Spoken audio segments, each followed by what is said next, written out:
Even in his past life, Sid's dream wasn't to become a protagonist or a final boss. He'd rather lie low as a minor character until it's prime time to reveal he's a mastermind, or at least, do the next best thing, pretend to be one. And now that he's been reborn into another world, he's ready to set the perfect conditions to live out his dreams to the fullest.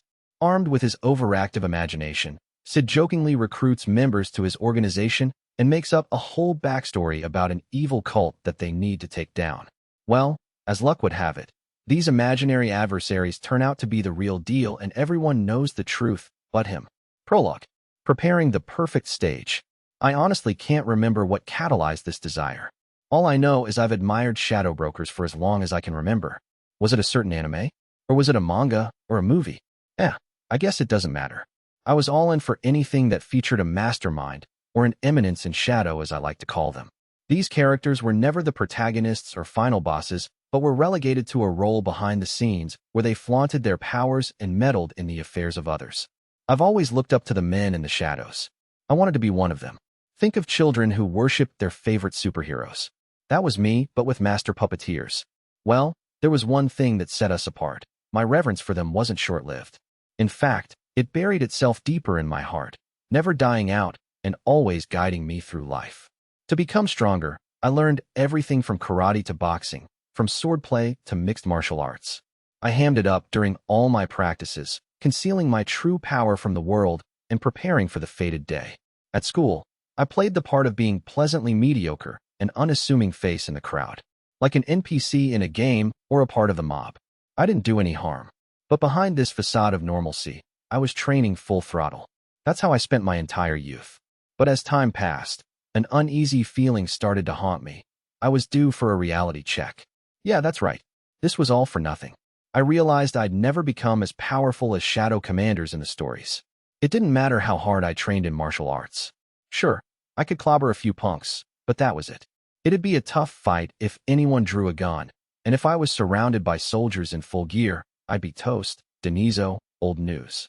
The idea of a shadow broker getting stomped by some soldiers. Ridiculous. Let's say I trained for 10 more years, or that I became the greatest martial artist in the world. I'd still get wrecked by a gang of commandos. Or maybe I'd manage to escape by the skin of my teeth or train hard enough to fight back. It's all in the realm of possibility. But even if I somehow managed to do that, these guys could set off a nuke and vaporize me in an instant.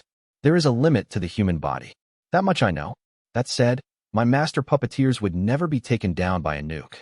Which means I needed to be impervious to them, too. What does one need to survive a nuclear attack? Is it the ability to pack a punch? Could it be a body of steel? How about unlimited stamina? Wrong, and wrong again. You need a totally different kind of power. Some call it magic. Others mana. Or chi. Or aura. Or, you get the point. Anything will do. I needed to obtain this clandestine ability. I'd managed to reach this conclusion when I finally confronted reality head-on. I'll try to explain. Let's say someone is on a quest for magical powers. Anyone would think they're nuts. Hell, I know I would. I'd think they'd gone bonkers. But consider this. No one in the world has proved that magic exists or disproved it. I couldn't find these powers with my sanity intact. I had to dive to the depths of lunacy. I started training in a new way that was damn near impossible. After all, no one knows how to acquire magic, mana, chi, auras, or what have you. I practiced Zen meditation.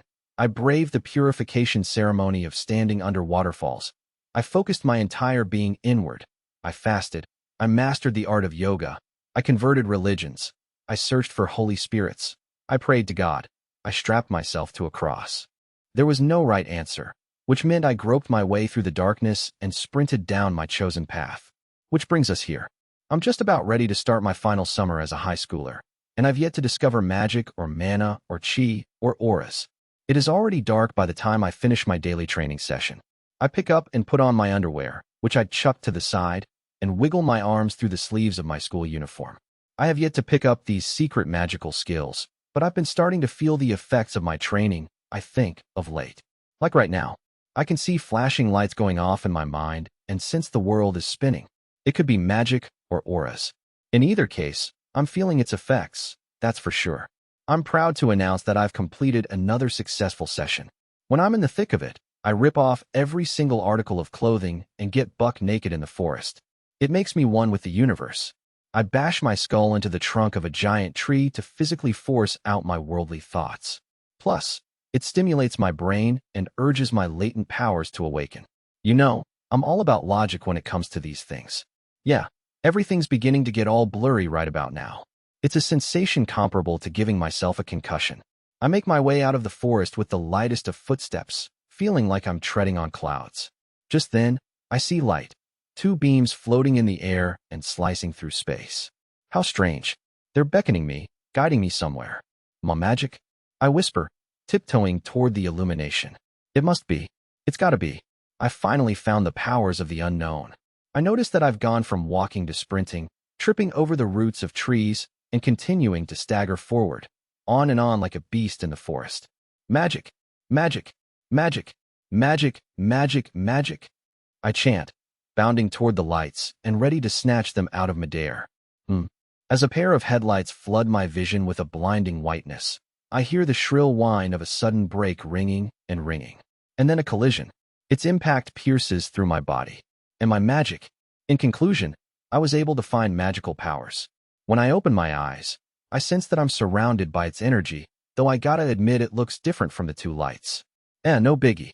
Oh, and one other small detail. As a side effect, I managed to reincarnate.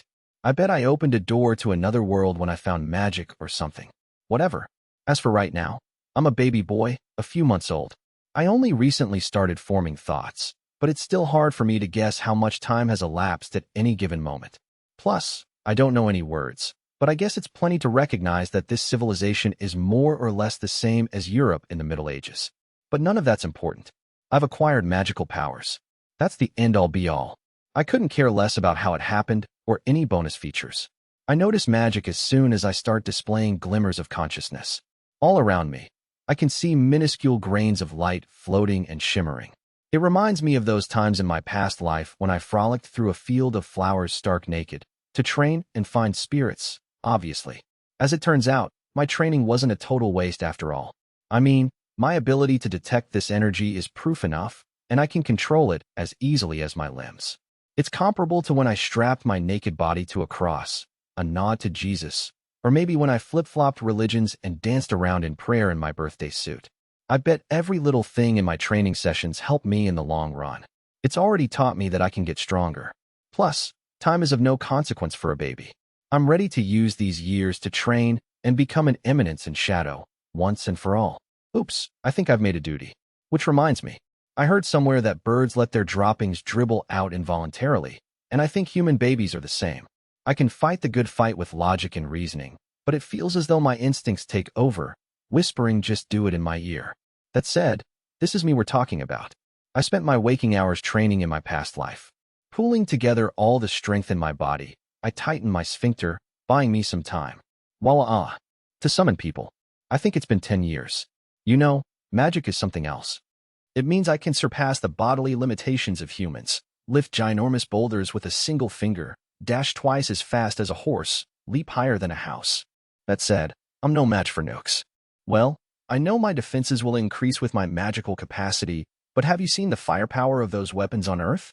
There was a time when I contemplated forgetting about them entirely because we don't have nukes in this world. But what good is a master puppeteer who settles for less? No good. Not at all. That means my next mission is to become strong enough to beat weapons of mass destruction.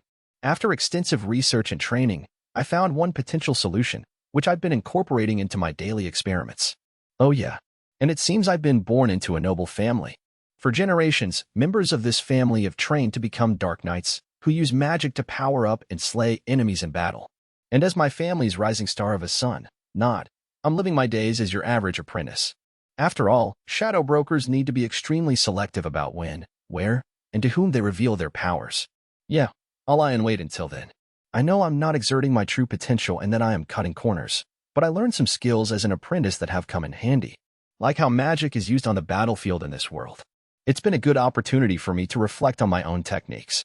To be completely honest, it's clear to me the fighting styles from my past life were 100 times more logical and refined than the ones here. I mean, look at any contemporary martial arts battle. These fighters rebuke unnecessary movements, drawing from various combat schools and whittling them down to the creme de la creme. This creates the conditions for the perfect fight. It relies on the rules of the game, of course, but this mental attitude can be used to identify the best of the best in any situation. And then consider this world.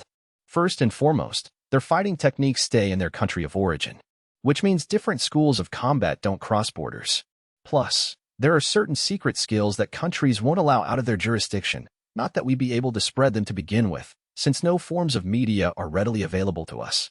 This means we can't combine techniques from other forms of fighting, much less reject or improve our own. If I had to describe this system in one word, I'd call it unrefined. But there's one fundamental difference between the two worlds. That's right, magic. It completely changes the baseline of physical performance. Take physical strength, for example. I can lift someone up with one hand, which means any knowledge about hand-to-hand combat and wrestling or ground fighting goes out the window. Even if we're in a mounted grappling position, I can soar through the air by flexing my abs. If I've got my foot hooked on an opponent in an offensive guard, I can blast them off me by activating my leg muscles. Yeah, ground fighting is out of the question. It's like how humans have their method of combat and gorillas have a breed of their own. And I'll just leave it at that.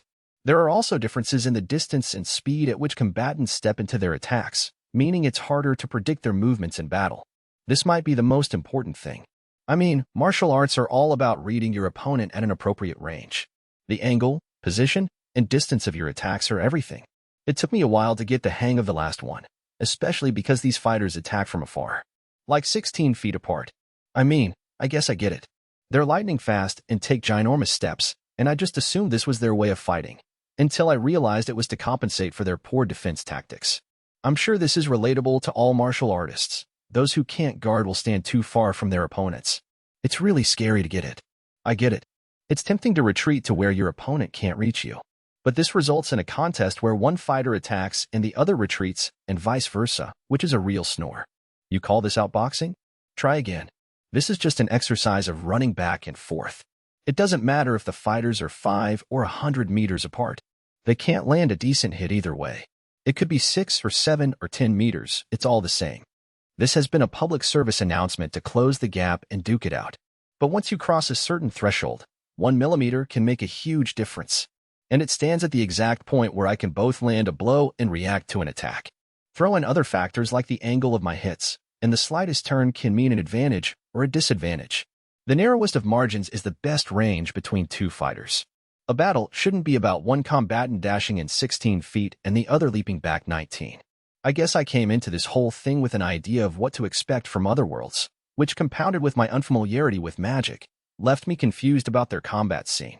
But, I've gotten my bearings straight as of late. It's all chill now. I train every day at home, where our dad basically directs us on how to throw down, and I grapple with my older sister.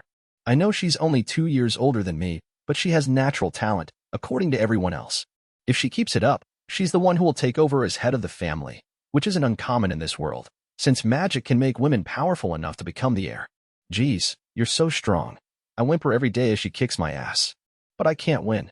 If I want to become a shadow commander, I've got to establish myself as the most average of all background characters. That's how I've been living out my day-to-day. Tack on lessons about how to act as an aristocrat and hanging out with people to secure my place as a low-profile extra, and I've barely got any free time during the day, which means the only time for me to train is after everyone else has gone to bed, late into the night. I may be cutting into my beauty sleep, but I've been using magic to recover super quick and meditation to catch some Z's in new ways. And now, I've pretty much got short sleeper syndrome. I make it work. Okay, time to get down to business. I blast through my usual training regimen in the forest. I've got something special planned today. I heard that rogues have taken up residence in the ghost town nearby. According to my investigation, it's a large gang of thieves and the perfect opportunity to test my new weapon. I take down bandits here and there. But a whole group of criminals? That's the event of the year.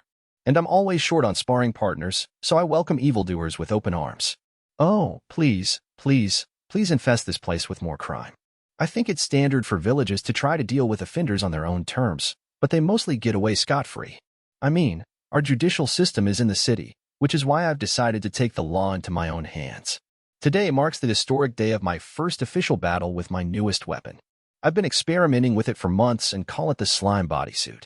Allow me to explain. We can use magic in this world to strengthen our bodies and weapons, but there are energy losses when it's transferred from one form to another. For example, if I run 100 currents of magic through an average steel sword, only 10% of them will be of use in combat. A whopping 90% is lost.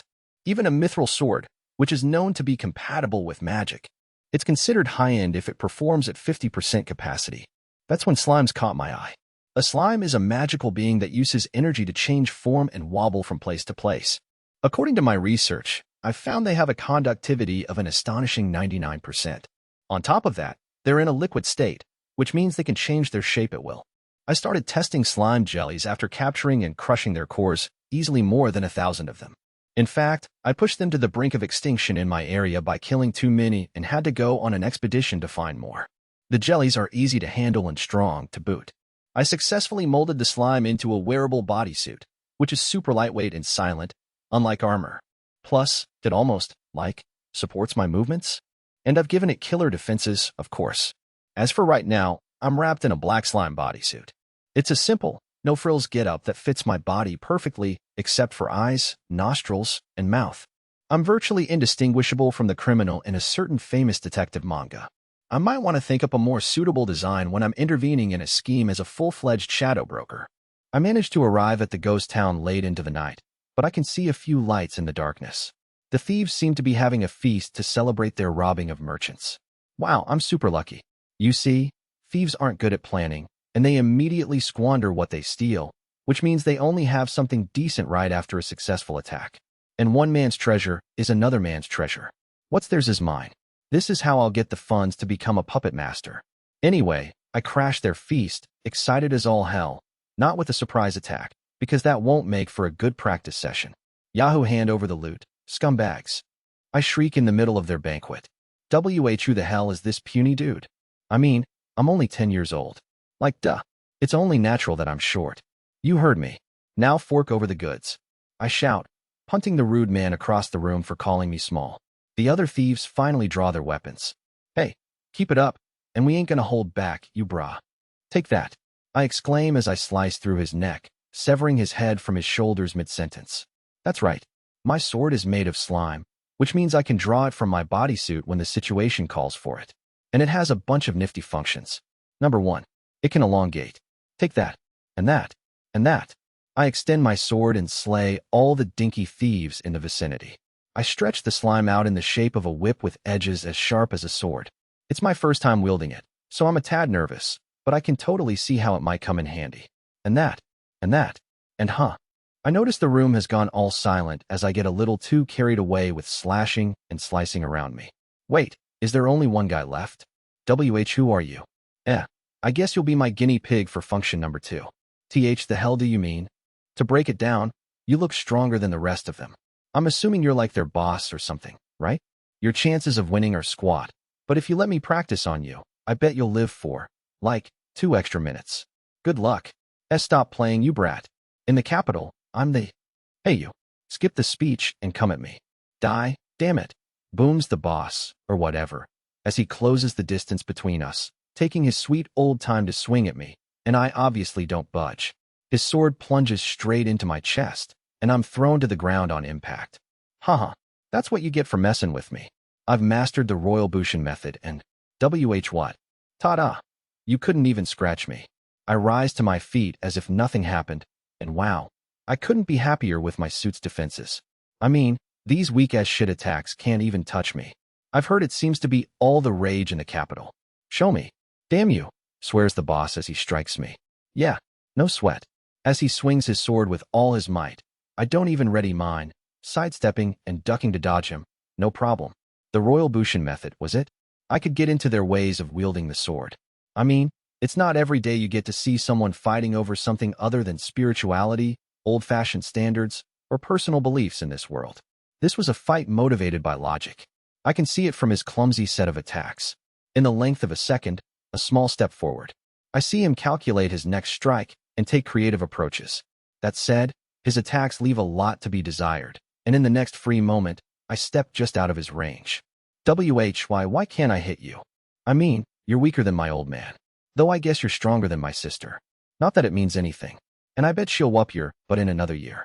You little she-thite, he screeches, frantically bashing his sword in my direction. I parry his advances before kicking him lightly in the shin, snapping my leg forward quickly as though on reflex. Gwah! Why?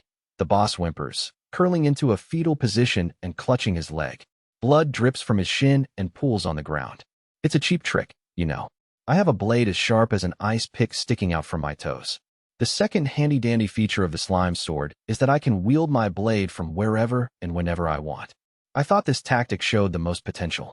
All I have to do is get in front of the enemy and slash him with the sword in my shoe, since lower body attacks are hard to block. I parry hits, lock blades, and give my opponent a kick. It's nothing flashy, but it gets the job done. I guess we're through. W8. You didn't even last 2 minutes, I note before kicking the boss in the chin with the blade on my foot. Death by impalement. He twitches as I roll him to the side and rummage through his loot. Artwork? I can't sell that. Hard pass on food. Come on. Where are the cash, jewels, and precious metals? Gimme, gimme, gimme.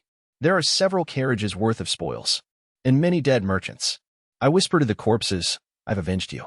Now you can rest, knowing your treasures will be put to good use. I hope you make it to heaven. I gather my haul and pray in silence. I'm guessing I found about 5 million zeni. 1 zeni is more or less equal to 1 Japanese yen. All this will help fund my activities as a shadow broker. You know, the world would be a much better place if it were overrun by criminals. Oh, how I wish life were like a video game and I could encounter enemies by walking down the street. Please wreak more havoc in your next life, I say to the boss, giving him a thumbs up, when I notice something past my fingertip. Is that a cage? It looks sturdy and pretty big. Did they have slaves? Hard pass on anything I can't trade for cash. But what if there's something valuable inside? I lift its cover. Well, this is unexpected. I'm not sure how to describe it, but this cage holds a mound of rotting flesh. I can kinda tell it's human maybe, but no clue as to its age or gender. But it's alive. Wait, it might even be conscious. I peer into the cage, and the flesh jolts all of a sudden. I've heard of the church executing these creatures. I think they're called the possessed. They're born as normal humans until their flesh rots out of nowhere, fated for death.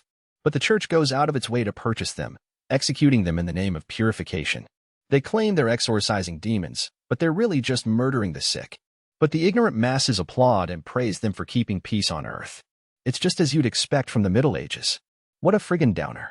I bet I'd get more zeni than this entire load of spoils if I were to sell this to the church, but that's pointless to say since I can't sell it.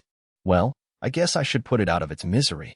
I stick my slime sword into the cage when I notice something else.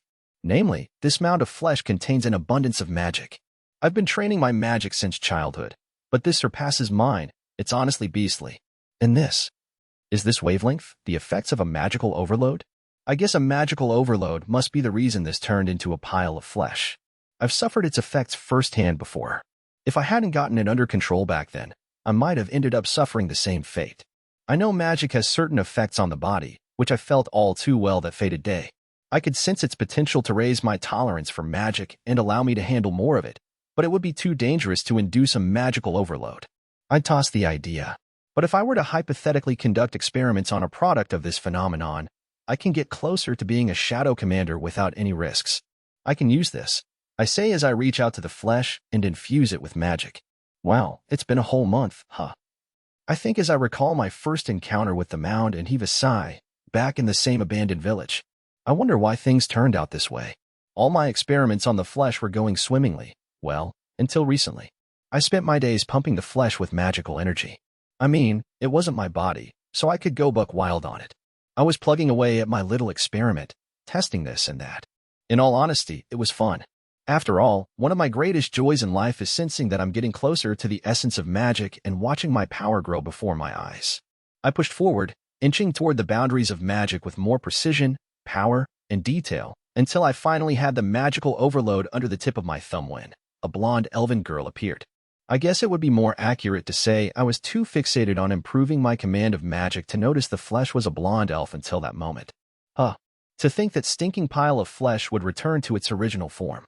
I tried sending her off with a light-hearted farewell. You know, the typical you're a free elf and happy trails and you've got a bright future ahead of you.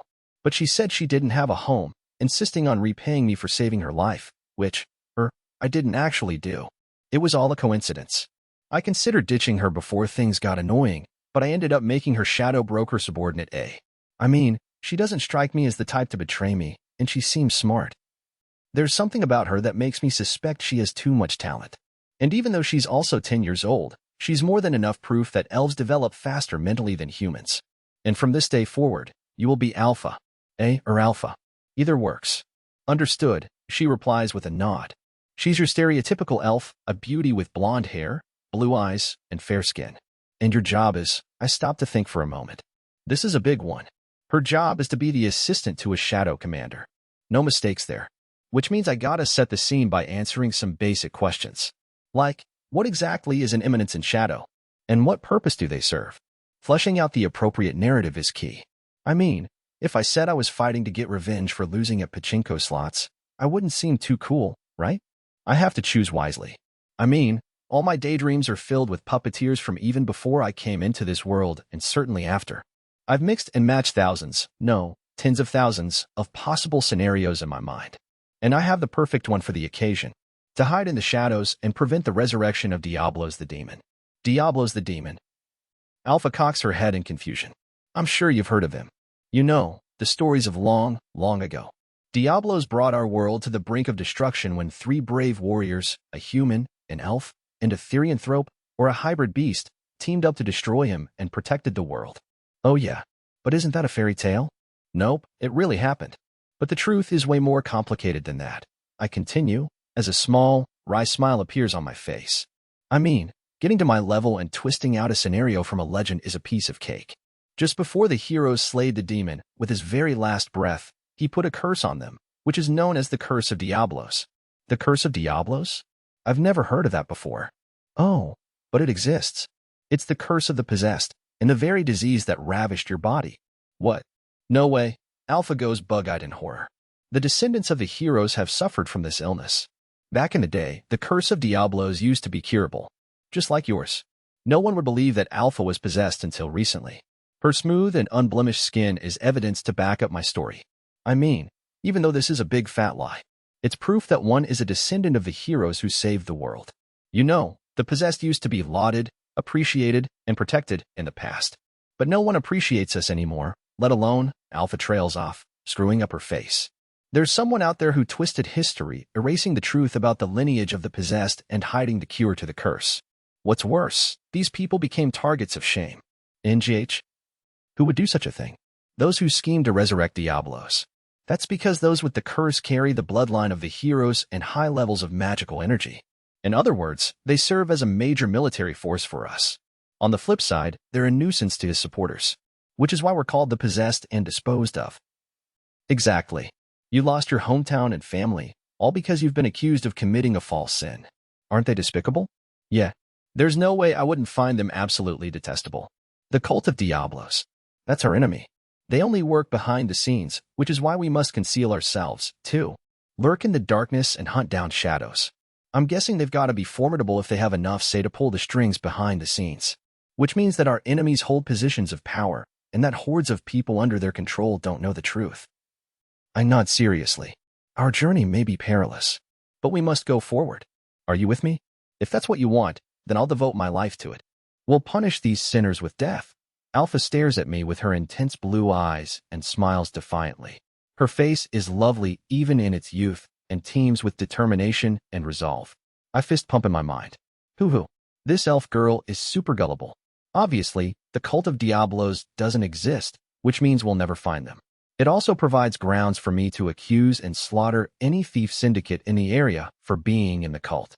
And I bet we can stake out battles between fighters and intervene as shadow commanders. And we can say fake deep stuff for our parting words.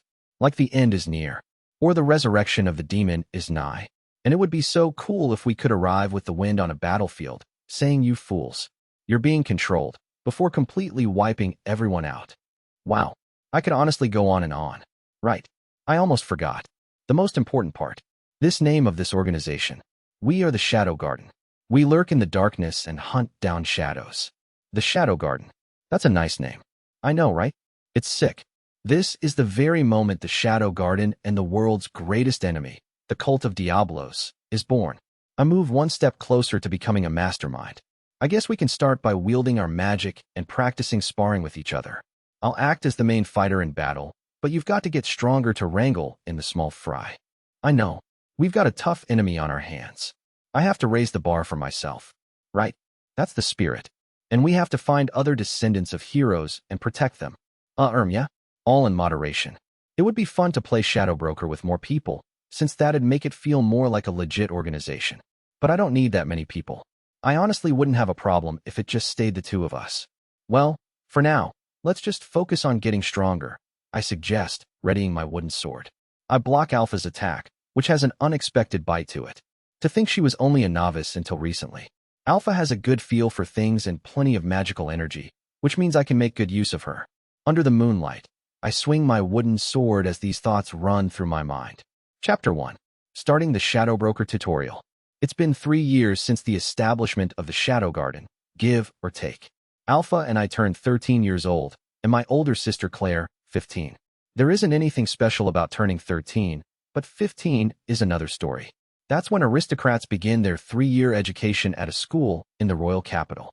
As the bearer of the hopes and dreams of the Caginu household, Claire had a crazy farewell party thrown for her, which was organized by our mother.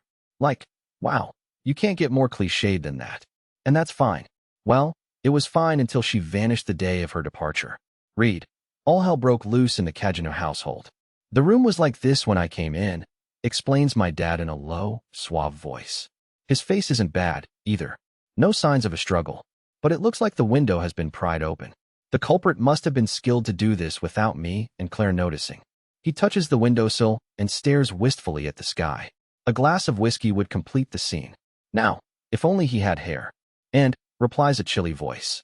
Are you saying we're out of luck since the kidnapper was skilled? That was my mom. That's not what I'm saying. I was just stating a fact, answers my dad as cold sweat drips down his cheeks. There's a pause. Shut it, Baldy. Eep. I am sorry. I'm sorry. By the way, it's like I'm invisible.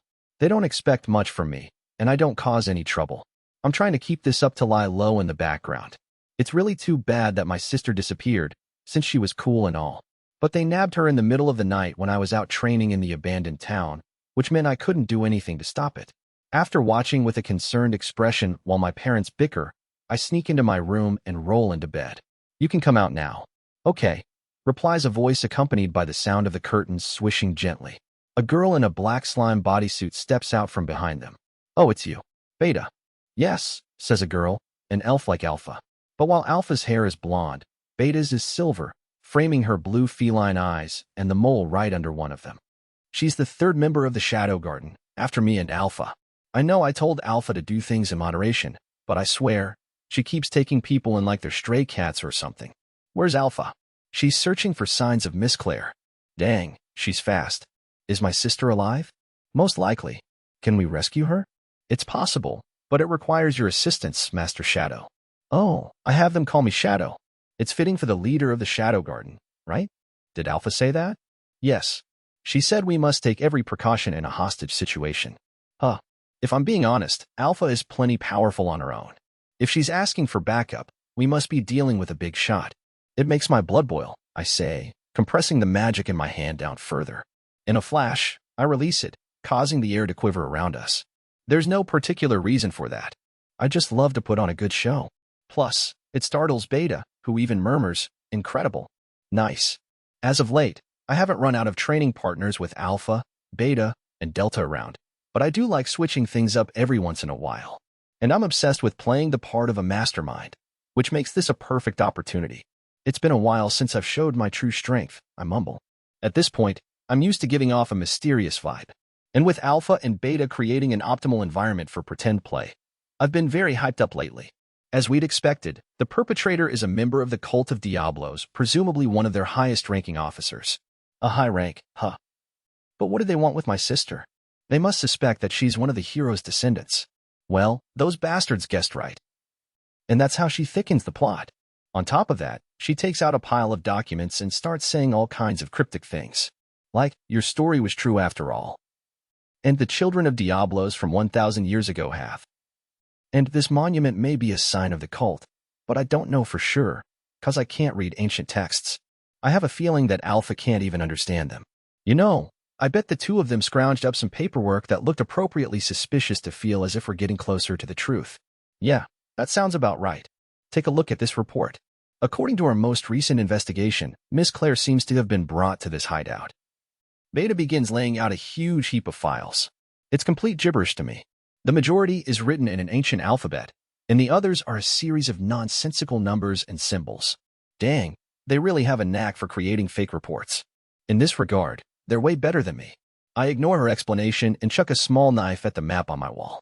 I aim for wherever feels right or something. Zing. It sinks into the map. There. There? What are you? That's where my sister is. But there's nothing. Wait. No way. She balks, hastily rummaging through her reports as if she's realized something. It's really just a random throw. But Beta is a great actress. Let me take a guess. You're gonna say the secret hideout is located right at the tip of the knife, right? After cross-referencing my reports, it appears the hideout is at that location. See? What did I say? To think you instantly interpreted these documents and uncovered hidden details. You never cease to amaze me. Beta, you gotta train more. I'll do my best. Bravo. I know it's all an act, but phew, it pulls on my heartstrings. Oh, Beta, you've got me on the edge of my seat. I'll report to Alpha right away. Will we attempt our rescue tonight? Yeah. Beta bows to me and leaves the room with eyes all sparkly. Like, I can almost feel that you totally respect me. Cheers to her Academy Award, winning performance. A man walks down a dimly lit underground tunnel. Appearing to be in his late 30s, he has a piercing gaze and a well-built body, and all his gray hair is slicked back. He stops at the end of the tunnel, where there's one door flanked by 2 soldiers. The daughter of Baron Kajanu, he orders. In here, sir, one soldier pipes up, bowing to Grease and unlocking the door. We've got her restrained, but she's extremely hostile. Please proceed with caution. Who do you think I am? And my apologies, sir. Grease pushes through the door and enters the stone dungeon, where a girl is shackled to the wall with magic chains. You must be Claire Kajanu. When she's addressed by her name, the girl looks up at Grease in response. She's stunning, wrapped in the dainty negligee she wore to bed. It lightly veils her voluptuous breasts and shapely thighs, and her silken black hair is cut straight across her back. Claire glares defiantly at him. I've seen you around the capital. You're Viscount Grease, aren't you? Oh, well, I used to be a royal guard, or you saw me at the Bushin Festival. Right, the tournament. Princess Iris really tore you a new one. Claire smirks. We're bound by tournament rules, which makes that an exception. I would never lose to her in a real battle. You would lose then, too, Viscount Grease, you first-round flunker. Shut it. A brat will never know the struggles of getting to the finals. Grease scowls at Claire. I'll make it in a year. I hate to break it to you, but you don't have a year left. The chains that bind her clang loudly as she closes the distance between them, snapping her teeth a hairbreadth away from the nape of Grease's neck. Chomp. If Grease hadn't slightly turned his head, she would have severed his carotid artery. Which of us won't see another year? Want to test it out? You won't be testing anything out, Claire Kajanu. Claire is howling with laughter when he punches her in the jaw, slamming her against the stone wall. But her glare remains unchanged and locked on Grease the entire time. His next punch doesn't land. Jumping backward now, eh? Claire smiles fearlessly.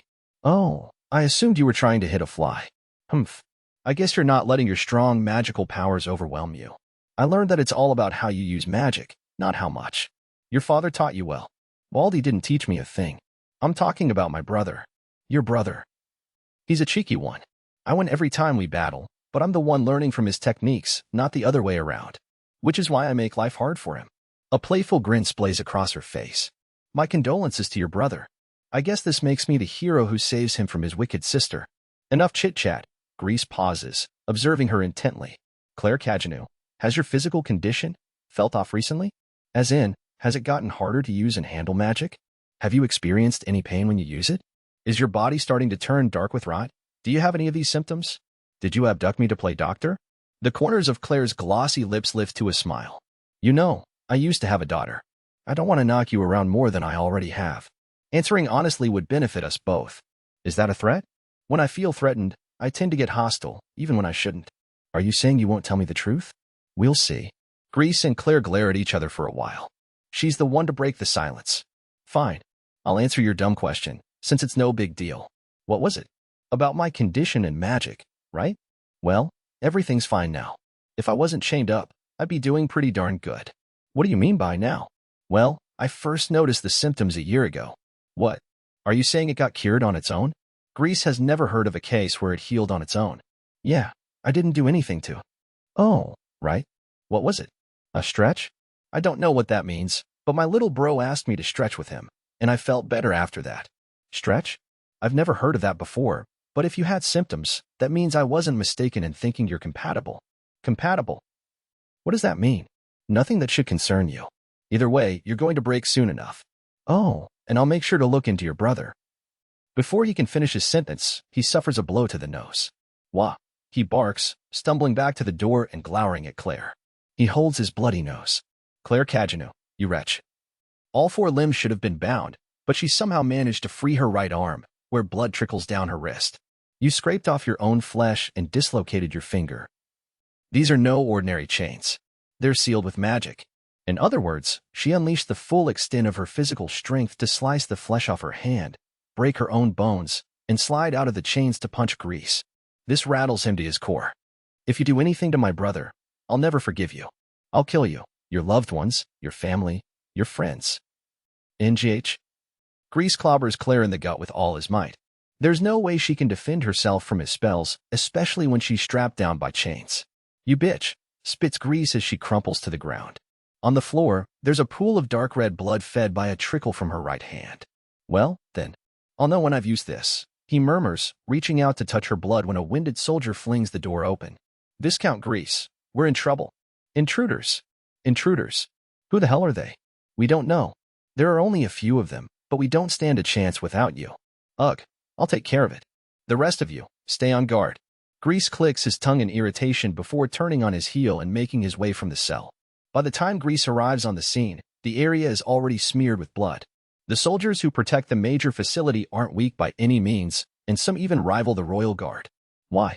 This can't be.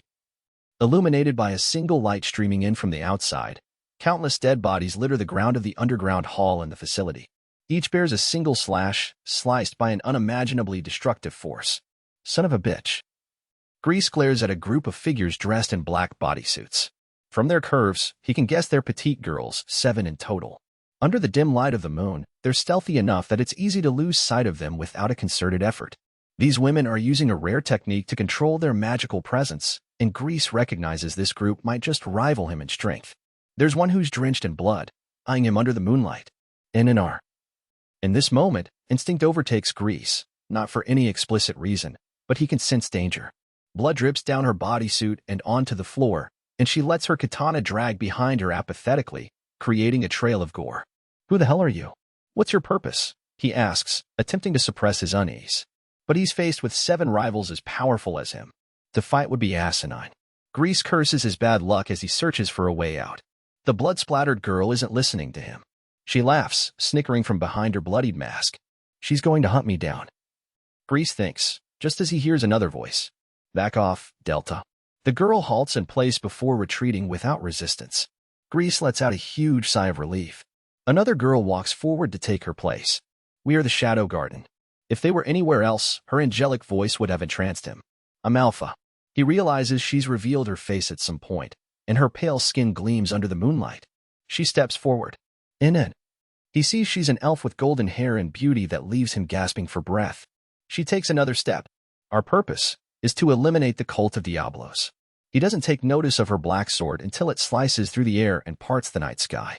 Or at least, it seems to create that illusion, and Grease is overcome with intimidation by the force of her swing and the wind that follows it. How did she acquire such power at this age? He trembles with jealousy and fear, but more than anything, he's petrified by her declaration. How do you know our group? The Cult of Diablos. Grease is one of the few people in the facility who knows the name of this organization. We know everything. We know all about Diablos the demon, his curse, and the hero's descendants. And the truth about the possessed. How did you? Grease was only recently informed of this top-secret information, which shouldn't have been leaked. You're not the only ones after the curse of Diablos. Case H. He knows he can't forgive them for getting access to classified information. But would slaying them prevent it from spreading? No good. Which means he needs to live to survive to inform headquarters about the girls, which is why Grease moves forward. Awag, he shouts, unsheathing his sword and swiping at Alpha.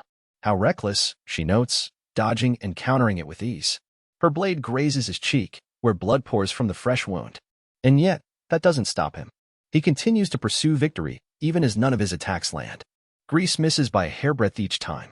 On the other side, Alpha is focused on eliminating unnecessary movements, and calculating the trajectory of his sword to sidestep oncoming assaults. And all the while, Grease's arms are slashed, legs cut, shoulders sliced. But none of his wounds are fatal. Grease sneers when he realizes she won't kill him until she gets intel out of him, and a new path to victory comes into view. After he slices through nothing again and again, he's finally slashed in the chest, causing him to retreat. "Let's not waste any more time," says Alpha. Grease doesn't answer, kneeling and clutching his wounded chest. A smile then spreads across his face, and he swallows something. "What are you doing?" His body doubles in size, his complexion darkens, his muscles bulge, his eyes glow red. And most importantly, his magic capacity increases dramatically. Grease's steel sword zings through the air without warning, which Alpha manages to block instantly. But she grimaces on impact, using the momentum to leap back and create distance between them. "Interesting trick," she notes, shaking her arm as pins and needles shoot through it. She cocks her head to the side. "Based on the wave frequency, I'm guessing it's a magical overload that's been forcibly induced." "Lady Alpha, is everything all right?" asks a voice from behind, surprised to see Alpha back down during a fight for the first time. "It's fine, Beta. Just a messy situation." When Alpha turns her gaze back to Grease, there's no one in sight. Well, more accurately, there's a rectangular hole in his place, leading to a lower level of the facility, a trapdoor. "He got away." "Yeah, let's go after him," Beta responds, ready to leap in behind him. Alpha stops her in the nick of time. "That won't be necessary. He'll take care of it." Now that I think about it, Master Shadow said he'd go ahead of us." "No way." "Yeah. I have to admit I was worried he'd get lost when he sprinted down a different route." Alpha giggles. He knew this would happen. He's done it again. Their eyes glow with respect as they peer down the hole together. "I'm lost," I mumbled to myself in an empty underground facility. It was all fine and well when we infiltrated the hideout, but I got sick of fighting off small fry. I thought I'd go ahead and kill their boss, which brings us here. Bummer. I mean, I even practiced what I'd say when I faced their leader and everything. Anyway, this place is huge. I get the vibe of a group of bandits living in an abandoned military facility. I sense someone running toward me from the other side of the tunnel. It takes a few beats before the figure notices me, too, leaving a wide gap between us. "You've been expecting me," he assumes. He's super jacked, and his eyes have a crimson glow for some reason or another. He looks really friggin' cool. I can imagine him shooting laser beams with his eyes. "But if it's just you, this should be a breeze," he remarks with a twisted smile on his face. Then he vanishes. Well, more like moves fast enough that an average person would have thought he disappeared. But I parry his attack with one hand. As long as I can spot the course of the attack, I'm not scared by the velocity of the assault. Even power is all about how you use it. "NNR," he yelps. I push him away in the shoulder and retreat. His magic is incredible, much stronger than Alpha, if I'm being honest. But his command over it is dismal, unfortunately. He's nothing but a dope jacked with magic. I'm not a big fan of people who go bananas with their magic, getting yoked with spells and moving at unimaginable speeds, and I don't like relying on physical force. Not that I'm trying to reject it. I mean, if I was forced to choose between strength and technique, I'd take strength in a heartbeat, since advanced tactics without the power to back them up are useless. That said, I absolutely despise half-baked strategies that solely depend on physical abilities, like power alone, or speed alone, or reaction time alone. They overlook and disregard the subtleties of battle. You see, strength is natural, but mastery requires effort. Shadow brokers never lose when it comes to skill and expertise. And I want to be the same. My techniques will bolster my strength. My ingenuity will dictate speed. My reaction time will let me scope out potential attacks. Physicality is important, but I'd never screw up a fight by relying on it. That's all part of my battle aesthetic. If I'm being honest, this hulky slugger is starting to piss me off. Let's teach him a lesson about the right way to use magic. Lesson 1. I wield my slime sword and walk forward. 1 step, 2 steps, 3. On that last one, he takes a swing at me, which means I'm in his fighting range and is my cue to speed up. I take the tiniest quantity of magic possible, focus it in my feet, compress, and then release it in one shot. That's all there is to it. And you can create an explosive impact with the smallest magical force. His sword slices through the air. And now he's in my range. I don't need speed or power or magic. I graze his neck with my ebony katana, slicing through the topmost layer of skin and leaving the veins untouched. I back up, His blade scathes my cheek at the same time. Lesson 2. I make my move as he readies his sword again. I don't use magic, letting his movements stay quicker than mine. But he can attack and move at the same time, no matter his speed. Which is why I can get closer and take one tiny step. It's a distance that's too long for me and too short for him. There's a moment of silence that follows. I see him looking uncertain of his next move, but he ultimately chooses to back away. I knew he was going to do that, based on the shift of magical energy inside him, and I close the distance before he has a chance to back up. This time, my sword scrapes against his leg, cutting a little deeper than the last laceration. Gah! He groans in pain and continues his retreat. I don't pursue him. Lesson 3. I'm just getting started. Have I ever felt this overpowered before? Grease wonders as the ink-black sword continues to break skin. Even when he fought Alpha the Elf, even when the princess claimed victory at the Bushin Festival, Grease didn't feel weak. In fact, the last time he'd felt a power imbalance was when he was a kid. It was the first time he'd ever held a sword and squared off with his mentor, an adult versus a child, a champion versus a novice. It was hardly anything that could be considered a fight. Grease is experiencing that same feeling right about now. The boy in front of him doesn't look tough whatsoever. At the very least, he doesn't emit the same menacing aura as Alpha when Grease fought her. He's a total natural. His stance, magic, and swordsmanship all seem to come effortlessly. In fact, his strength and speed are unremarkable. Honestly, nothing special at all. But his strategy perfects his swordplay, and he manages to stand against Grease's powers of mass destruction using that alone, which makes Grease feel an overwhelming sense of defeat. He knows the only reason he's alive is because the boy allows it. If his opponent wanted it, Grease would be dead in an instant. But Grease could regenerate his body as long as he didn't suffer fatal wounds. Of course, there are limits and nasty side effects. Meanwhile, he shed pails of blood and had his bones broken, his flesh shredded, which means he'll need more time to fully recover. But even in this time of crisis, Grease survives. No, it's more accurate to say he's been spared. Grease lets out a single question. Why? Why are you letting me live? Why are we enemies? Why are you so strong? Why? The young boy shrouded in black looks down at Grease. Lurk in the darkness and hunt down shadows. That's the only reason we exist. There's a distant sadness to his voice. And that's all it takes for Grease to understand the situation. Are you going up against them? He asks. There are certain people in this world who the law cannot touch. Grease knew this and considered himself above that threshold. Special concessions, privileges, and those with hidden personas. After all, the light of the law doesn't shine to the very edge of the world. While Grease enjoyed certain privileges, he was trampled and crushed by those at the top, which made him yearn for more power, and led to his downfall. Even if your gang of twats becomes stronger, you'll never defeat them. The darkness of this world is a deeper abyss than your wildest dreams, he says, not to warn the boy, but to express his diabolical hopes. Grease wants the boy to get pulverized, lose everything, and become totally disillusioned with society. But, overcome with petty envy and spite, he frets that this wish is out of reach. Then we dive deeper, offers the boy without a hint of eagerness or ambitiousness. But Grease can sense his steadfast resolve and unshakable confidence. It's not easy. Unacceptable. Utterly unacceptable, thinks Grease, who's doomed for attempting to take them down himself. This is the moment he decides to cross the final frontier. He removes a pill from his breast pocket and swallows it whole when he realizes he's not going to survive. If that's the case, he thinks, I'll use this life to teach him the truth. The truth about the darkness of this world. The aura surrounding Grease changes. Until now, his magical energy had been rampaging around his body, but it starts to withdraw, replaced by its densely compressed twin. His veins rupture and burst with blood, his muscles tear, his bones shatter, but his body heals instantly.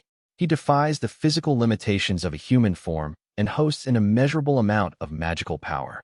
The cult calls this the awakening. Once one assumes this form, there's no turning back. But in return, one is bestowed with Herculean strength. If Grease roars in a beastly fashion before vanishing into thin air.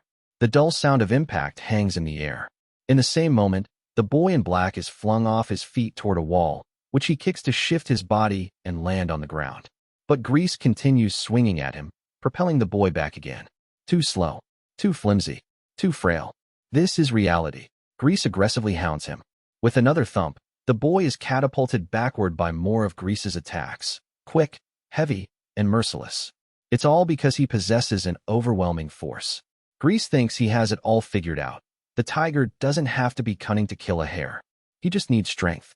By pushing back, it makes it impossible for the boy to fight, and he's destined to fall apart. But this is all wrong. HGH. Grease whines as blood erupts from his chest. He takes notice of a laceration, one that breaks past the surface of his skin. Grease halts in place for a split second, but he recovers fast enough to knock his enemy back in the next instant. It's hopeless. You can't get me, he shrieks, even as his flesh is shredded down to his bones. But his wounds begin to bubble up and heal in the next beat. This is true power. This is true strength. Grease starts to accelerate, slashing his weapon through the air, even as blood spouts from his body. He appears as a flash of scarlet light. Ebony and crimson. The two colors clash, causing the one in black to get slung back and the one in red to spew fresh blood. Their battle is too quick for the human eye to catch, and the afterimage of crimson and the backward movements of ebony are the only indicators of something uncanny in the making. Their skirmish doesn't last long. There's a clear power imbalance, and it's easy to guess that the figure in black would be the one to break. It's a fight that the one in red shouldn't have lost, slinging his sword on repeat and pulverizing the other into submission with his cataclysmic strength. But why? Why does he look unfazed? Why can't I hit you? The boy in black hasn't changed from the beginning of the fight. He's barely unleashed any magic or moved on his own accord, instead choosing to go with the flow and let Grease fling him around. It's as if he's a fallen leaf swept away in a rapid stream. Except he's not completely passive. He uses the momentum of these blows to land a direct hit, without seeming showy or expending any unnecessary energy. It's natural, as if it's supposed to happen. Terrible, states the boy in black, staring down Grease and looking as if he can read his thoughts. You know nothing. Nothing, you bastard. Grease barks back, pooling every bit of magic into his body and sword before taking his shot. He's ready to eliminate this boy, even if it costs him his life, raring for the biggest assault of his existence. No more games. Grease is sliced in two by an unconstrained swing of a sword. It's hurled down on him with the ease of a walk in the park. A singular stroke bisects it all: his sword, his enhanced magical powers, his muscular physique.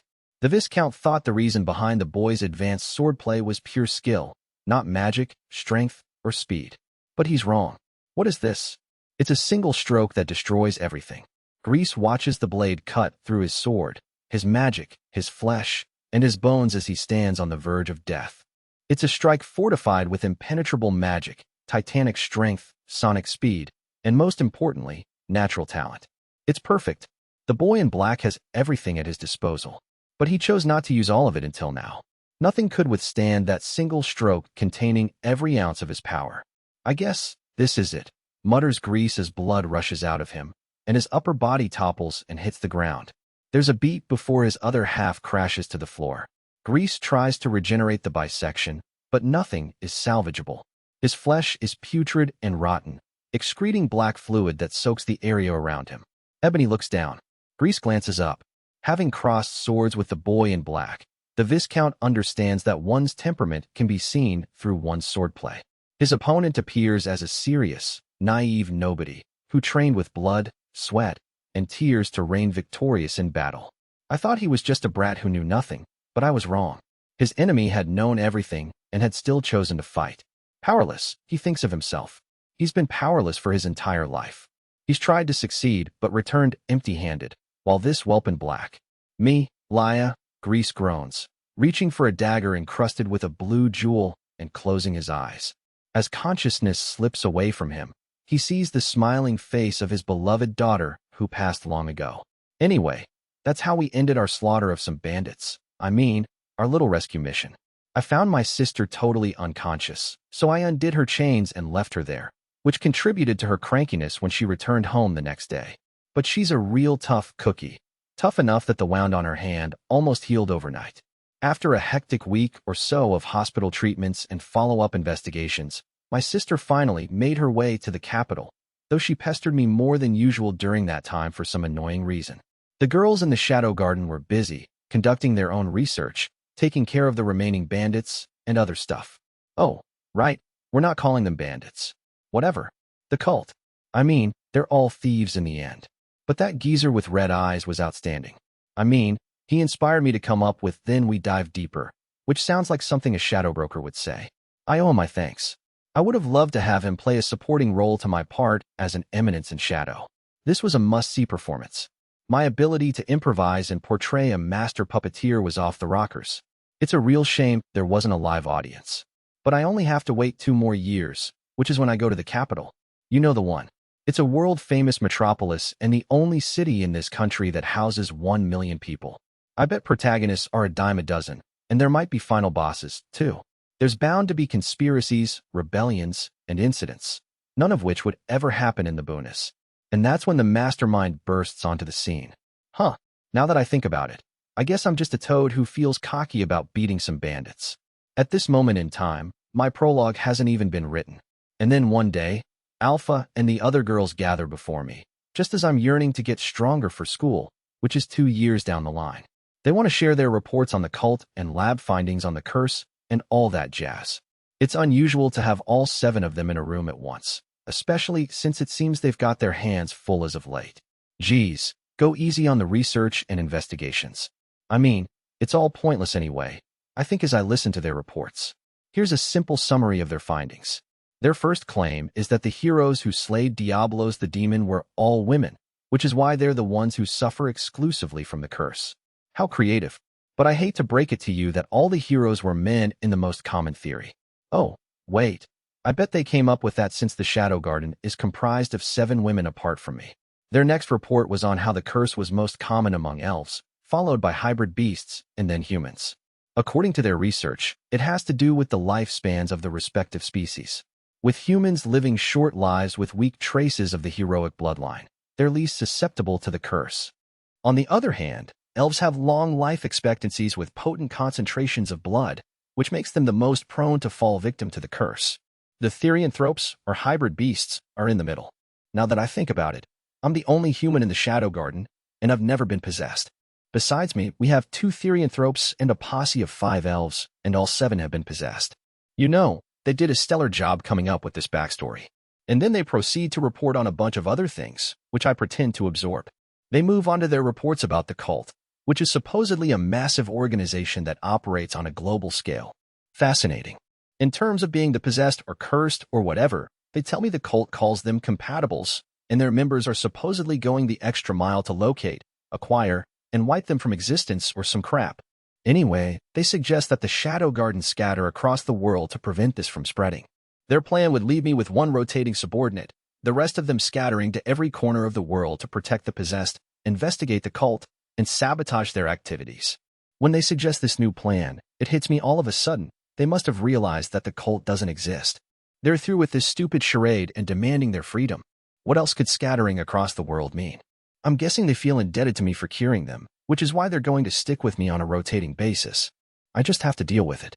I know that's what they're trying to tell me. I'm bummed out.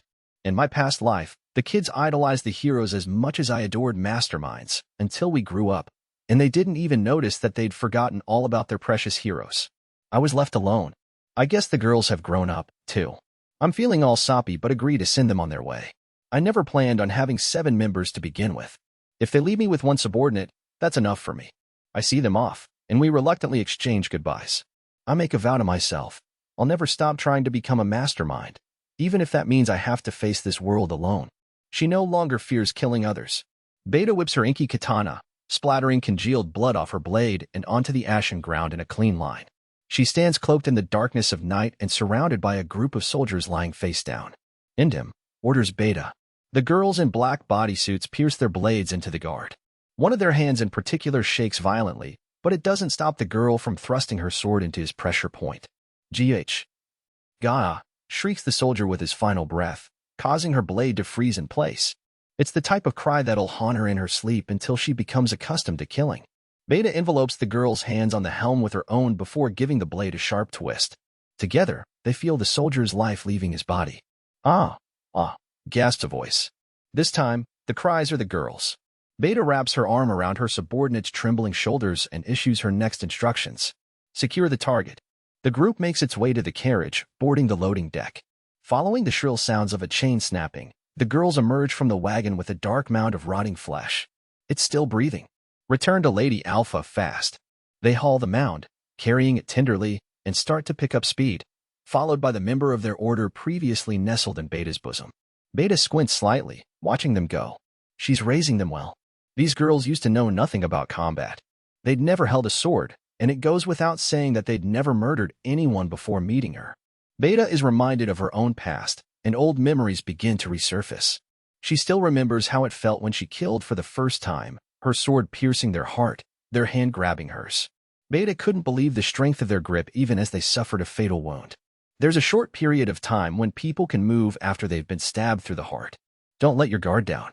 Hey, Beta, are you listening? Beta was listening to Alpha's calm voice but couldn't understand what she meant for the life of her. She was paralyzed with fear, incapable of moving or thinking. You're impossible. The head of her enemy soared through the air. Alpha had beheaded him. The corpse dropped to the floor, spurting blood that splat Beta, and large teardrops fell from her eyes. Find a reason to fight. Those words sounded so cold. Beta was a child who had trouble doing things on her own. After joining the Shadow Garden, she always followed Alpha around. After all, they were old acquaintances, and she knew she would go down the right path if she stuck by Alpha's side. But Beta couldn't find a reason to fight by following Alpha's footsteps, or understand the importance of finding said motivation. As a result, she couldn't get used to the idea of murder, vomiting violently after killing someone on a mission and shaking in fear every night as she tried to fall asleep. It wasn't unusual for her to wake up screaming in the middle of the night. On one particular evening, Shadow approached the tormented girl. Do you seek wisdom? Why, yes. Beta answered all jittery as she cocked her head to the side. In her eyes, he was enigmatic and extremely powerful. If you seek wisdom, I shall give it to you. He might mean the knowledge of easing my emotional turmoil from murdering others, she thought. With great expectations, Beta nodded. I want wisdom. Her voice trembled. Then I shall give it to you. Shadow began telling a story. Once upon a time, in a faraway place, there was an old man and an old woman. It was an ordinary fairy tale, no smidgen of wisdom or anything else. What the heck? She wasn't sure how to respond. Not that she was brave enough to oppose the one revered by Alpha, and shut her trap to listen to his story. It was more interesting than she'd initially imagined. In fact, she realized she'd been so absorbed in the tale that she'd forgotten the time. That evening, Beta had a deep, peaceful night's rest. And ever since then, Shadow recited a bedside story to Beta before she went to sleep. Beta had always been a bookworm, but she'd never heard any of his tales before. They were gripping and original to her ears. Time flew by as she listened to them, and she'd be fast asleep in no time, and stop jolting awake in the middle of the night. Her favorites were Cinderella and Snow White. This may have been around the time Beta began chasing Shadow with her eyes. She noticed she was spending more and more time around him. At first, she observed him with a timid gaze. But after a year had passed, Beta was attached to him at the hip. Shadow was indispensable to the Shadow Garden. Absolute strength, knowledge, and wisdom. His unconditionality comforted Beta. Soon enough, she found he'd become a necessity to her, too. She realized her doubts had disappeared somewhere along the way. Without Shadow, Beta would have been killed for being possessed. She'd been disowned by her family, chased out of her home country, and this series of tragedies made Beta slow in processing her new situation. She'd lost too much to notice her gains. With her skepticism gone, Beta was able to realize something. Shadow had given her a new life and strength. She could feel this truth swelling in her heart. Beta had found a reason to fight. She began keeping a journal to write about him every day, for her to keep in touch with her memories and feelings, for her to never doubt anything again. Beta had found a reason to live. At first, she'd jotted down words and adjectives, but she noticed it had turned into sentences, and that flourished into a story somewhere along the way. The faint sound of movement brings Beta back to reality. She unsheaths her sword before approaching the loading deck and peers under the wagon. Eek! She locks eyes with a young soldier about her age.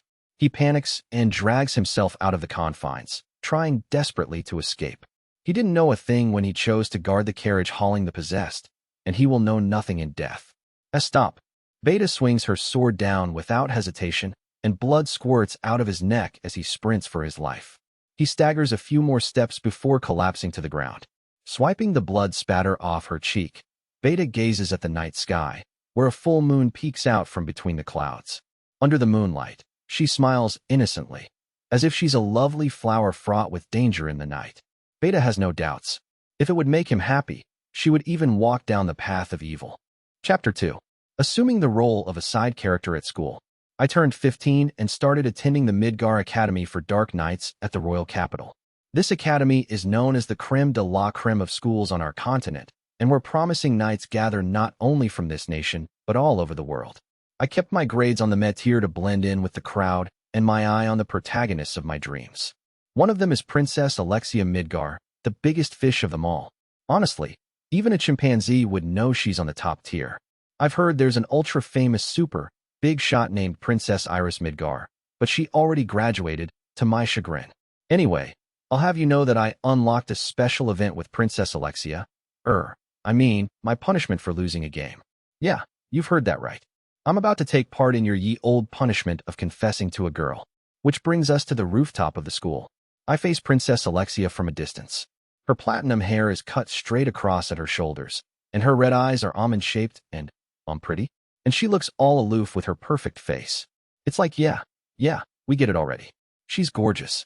Yeah, whatever. I hate to break it to you, but I'm bored of beautiful women, thanks to Alpha and company. I prefer a touch of ugliness. It makes you unique, you know? Anyway, I'm not the only reckless challenger who's gone after Alexia. It's been 2 months since the beginning of school, and more than 100 schmucks have already tried to win her over. And all of them were met with one bitter phrase. I'm not interested. I get it. I'm guessing she's got a political marriage or something lined up for her when she graduates. I bet she's trying to say she doesn't have time to engage in child's play. That said, the aristocratic students in love with her share the same fate, political marriage and all. But I think that's why they want to have a little fun while they're still in school. Well, it doesn't matter either way. In the end, it's nothing but the amusement of those who know nothing of the Shadow Realm. And it's my duty as a background character to join in on this charade. To get brutally rejected by the most popular girl in school? I can't think of a role more fitting for an extra. If I can get through this event and play the role of a real loser, I will become my ideal and take another step toward becoming a hidden mastermind. I stay up all night to prepare for this moment. What should I say? How should I confess to her? This is going to be the greatest confession by a minor character of all time. Choosing the right words is a given.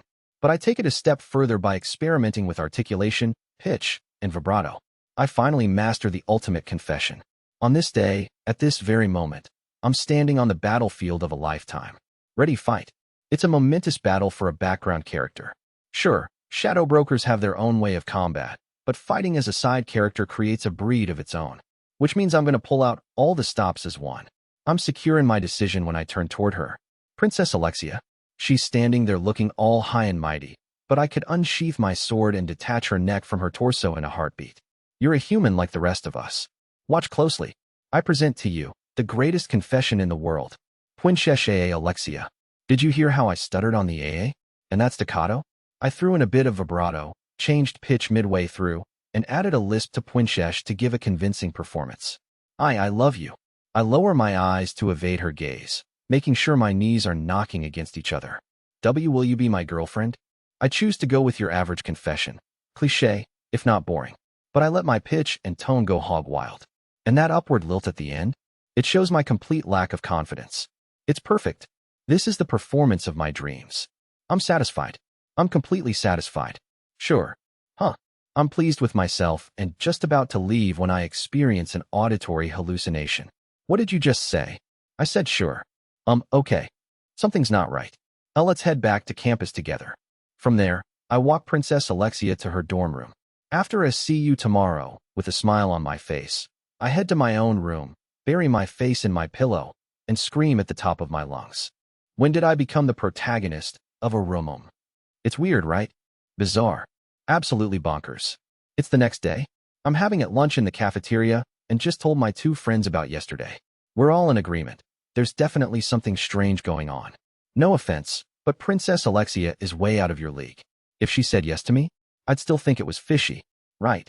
That's Skell, the second son of the Baron Edel. He's slim and tall, and though it seems he cares about his outer appearance, he has zero style. If you look at him from far away, he could trick you into thinking he's hot. Or maybe not. I take that back. Either way, Princess Alexia is way out of Skell Edel's league, too. I know this for a fact, because I consider him my minor character friend. If Sid's good enough for her, I bet I would have been good enough, too. Gah, I really should have confessed to her earlier. That's the second son of the Baron Tato. He's short and somewhat stocky. You know how there's one potato-esque guy on every baseball team? That's basically him. It doesn't matter if you look at him from afar, from up close, or from any and all angles. With his looks, he could never scam anyone into thinking he's cool. It goes without saying that he has absolutely no chance with Princess Alexia. After all, he's your cold, hard background character. Oh, and by the way, my name's Sid. When I'm playing the part of Sid Cagino, I'm also playing the part of your average Joe. To be honest, it's terrible. I have a feeling she's got an ulterior motive, which freaks me out. Plus, we basically live in two totally different worlds. Yeah, I hear you. And unlike me, you're not blessed in the looks department. I'd give it a week before she calls it quits. 3 days. Just look around you. I scan the cafeteria and see everyone whispering and observing me. Over there. You're kidding. He's super average. It must be some kind of mix-up. Oh, I think he's pretty cute. No way. Etc. I heard he blackmailed her, according to Skell Edel. I'll kill that son of a bitch. And make it look like an accident during practice. If I don't do it now, I'd bring shame to mankind. And the like. I've got pretty good ears, and I'd caught almost all their chatter. I take a moment to glare at Skell. What's up? Nothing. I guess friendships between minor characters can be fickle and fleeting. But seriously, what do I do? It'd be weird if I mentioned breaking up when I just confessed my love for her. And it would break character to dump a princess, though I guess people in this role wouldn't date them in the first place. Come on, give it a try. If you're lucky, you might make some nice memories, Skell encourages with a sly grin. He's right. Let's say this is all a misunderstanding. You still get to date a princess. Don't waste your time dealing with bullies, pads. It doesn't work that way. Even as we waste time now, rumors about me will continue to circulate around the school, meaning I'm getting pushed further and further away from my existence as an average nobody. But now that you two are actually going out, muses, you've got to stay quiet about losing that game. Yeah, I can see things getting messy if word got out. Please don't say anything. I'm looking at you, Skell. Me? I'd never say anything. I'm serious. I sigh as I reach for my daily lunch for broke aristocrats, which costs exactly 980 zenny. I'm starting to get annoyed by the vibe of this place. I'm just going to eat as quickly as possible and skedaddle out of here. Well, that was the plan. But a group of maids set the lunch course of the super-duper filthy rich, which costs a whopping 10,000 zenny, in the seat across from me with marked efficiency. Is this seat available? Enter Alexia. Ugh, I knew she was here. That's why I was trying to scarf down my lunch. PP, please do. Why you can sit here. It's our pleasure. Skell and Purr respond, basically shriveling into nothing. These are the same guys who were talking big game about how they could date her if they wanted to. Yep, just as expected of my friends. Yeah, sure. Go ahead, I say to Princess Alexia, who's waiting for my answer. I don't mind if I do, she replies, taking a seat. Nice weather we're having. It seems like an obvious way to fill the silence. Indeed.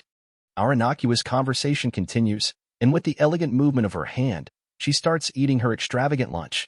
There's so much food in this super-duper filthy rich lunch course. Yeah, I can never finish it. What a waste. I would be fine buying a cheaper lunch, but if I don't get the expensive one, the others might feel too shy to ask for it. Uh-huh, I see. Can I eat your leftovers? Yes, but...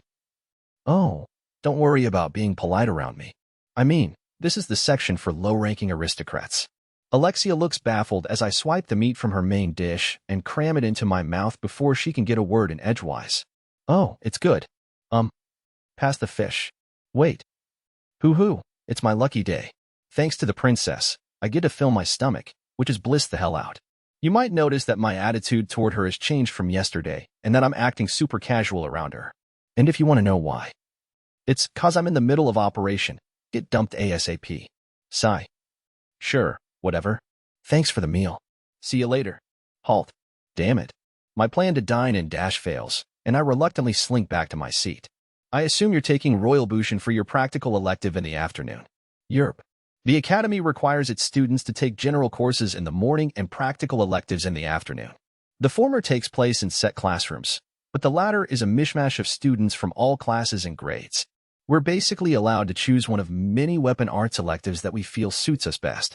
I'm in that class, too. I thought it'd be nice to take it together. Yeah, no. I mean, you're in Section 1. I'm in Section 9. Bushin Arts is so popular that it has 9 different sections, with 50 students in each, divided up by skill level. For now, I'm performing poorly enough to be in Section 9, so I can scope things out. I plan to eventually settle for Section 5. No, it's okay. With my recommendation, I got you into Section 1. It's totally not okay. I know that for a fact. Would you rather that I enroll in Section 9? No, stop. That'd make me look bad. It's one or the other. Choose. No. This is a royal order. I'm off to Section 1. With that, lunch is over. Skell and Po were completely still from start to finish, basically melting into the background. This place is huge. I marvel the moment I step into the classroom for Section 1. I can't help myself. To put it simply, it looks like a ginormous gymnasium. In addition to the standard locker room, it is fully equipped with a shower room, a cafe, and a maid who opens the entrance, which technically makes it a manually operated automatic door. As for Section 9, we meet outdoors, rain or shine, sleet or snow. There isn't even a door for a maid to open, much less a maid. To avoid getting bullied by the other students, I hastily change into my uniform and wait for Alexia in the corner for a while. Let's loosen up, she suggests as soon as she enters the room in her Bushin uniform. Think plain cheongsam, one of those tight-fitting dresses you might see in a movie about the 1920s, with a high leg slit.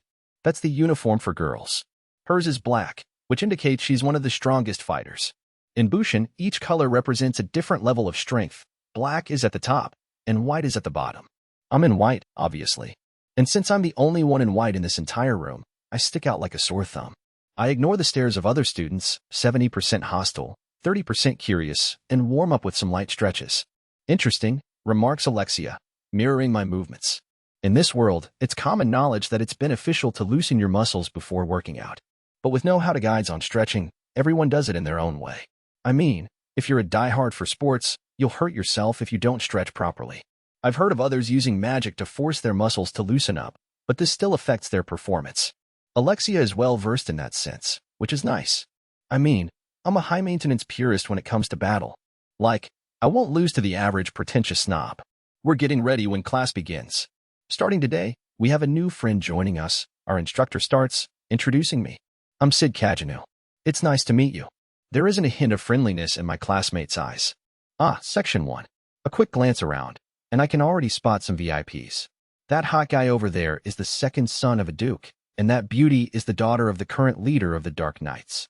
Then there's our teacher, who's the fencing instructor for the country. And on top of that, he's a young blonde hunk who's only 28 years old. Let's welcome him to our class. With that, we start training, suppressing our magic through meditation, first before practicing our swings and going over the basics of swordplay. Nice. I'm all for reviewing the basics. They're important to know. In Section 9, we'd wave our swords for a few seconds and play fight the whole time. It's nice to see the strongest fighters value their fundamentals. Plus, all the students are skilled. I can say it's a neat environment, and I'm not trying to suck up or anything. And most importantly, the techniques taught in this class are hyperlogical. It feels great to take part in training that doesn't leave me bored out of my mind. Do you like the Royal Bushin method? Our hunky blonde instructor approaches me. I think his name is Xenon Griffey. Does it seem that way? Yeah, you look like you're enjoying yourself. I guess I am. Mr. Xenon grins in an easy breezy type of way. As you know, the Royal Bushin method is a relatively new fighting style, a deviation from traditional Bushin. There was some resistance at first between the traditional supporters and the trailblazers. But thanks to Princess Iris, it's now being recognized as the artistic heir of its traditional counterpart. And I hear you're one of the swordsmen who spread the art throughout the country, Mr. Xenon. Yeah, but my contributions are nothing compared to Princess Iris's. In any case, the Royal Bushin method practically raised me, which is why it makes me happy to see others enjoying it, too. Oh, I'm sorry. I didn't mean to interrupt you. With that, Mr. Xenon goes to check in on the other students. I totally understand his feelings. I mean, I get all giddy when Alpha and the other girls watch me show off my swordplay. I've developed these techniques on my own, which makes me all the more excited when others take them on, too. What did you two talk about? Alexia asks. The Royal Bushin method. We're going to spar next. Let's pair up. Sparring is basically a form of light training where we review techniques, reversals, and battle processes without actually hitting our opponent. Aren't you too strong for me? It'll be fine. We pick up our wooden swords and start exchanging blows. I swing, and she blocks. She strikes, and I guard. We don't hit each other, moving at a sluggish pace, and skimp on magical energy. All around us, The other pairs are locked head-to-head in all-out fights, blasting each other with spells. But to my surprise, Alexia is matching my pace. No, that's not it. This is normal for her. After all, the purpose of this activity is to review our strategies, meaning that speed and power are pointless. Alexia is focused on this goal, and that alone. I can tell by the way she handles her sword. This entire country sings the praises of Princess Iris, Alexia's older sister, brilliant and fiendish, the strongest combatant in the kingdom. On the other hand, they don't have much to say about Alexia. She possesses magic and forthright techniques, but she's inferior to her sister. That's what people generally say when talking about Alexia. But as I spar with her, I think she's good. She adheres to the basics and grasps the foundations of combat, though it feels uninspired. Yeah, it's run-of-the-mill. But that's the fruit of her labor. Her swordplay is polished, refined, and devoid of all excess. That's the proof that she's mastered the basics step by step. Delta, you could learn a thing or two from her, I think. Engaging in a fake conversation with a certain hybrid beast, one whose swordsmanship I find hard to forgive. Your swordplay isn't bad, Alexia notes. Thanks, but I don't like it. She likes lifting me up to bring me down. It's like I'm watching myself fight. Let's stop here for today. She begins packing up, leaving it at that. Class is over. Never in my wildest dreams did I expect to get through this elective without a hitch. If I can just get my stuff together, change, and book it to my dorm room, I might be able to. Hold it. My bubble bursts. Alexia drags me by the nape of my neck. This is your answer, I'm guessing, observes Mr. Xenon, who's standing in front of me for some reason. I've decided to go out with him.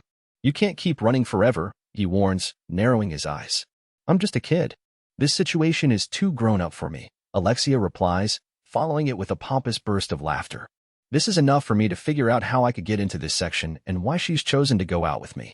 Watching their cutscene play out and melting into the background, I pray these two protagonists won't drag me into their drama.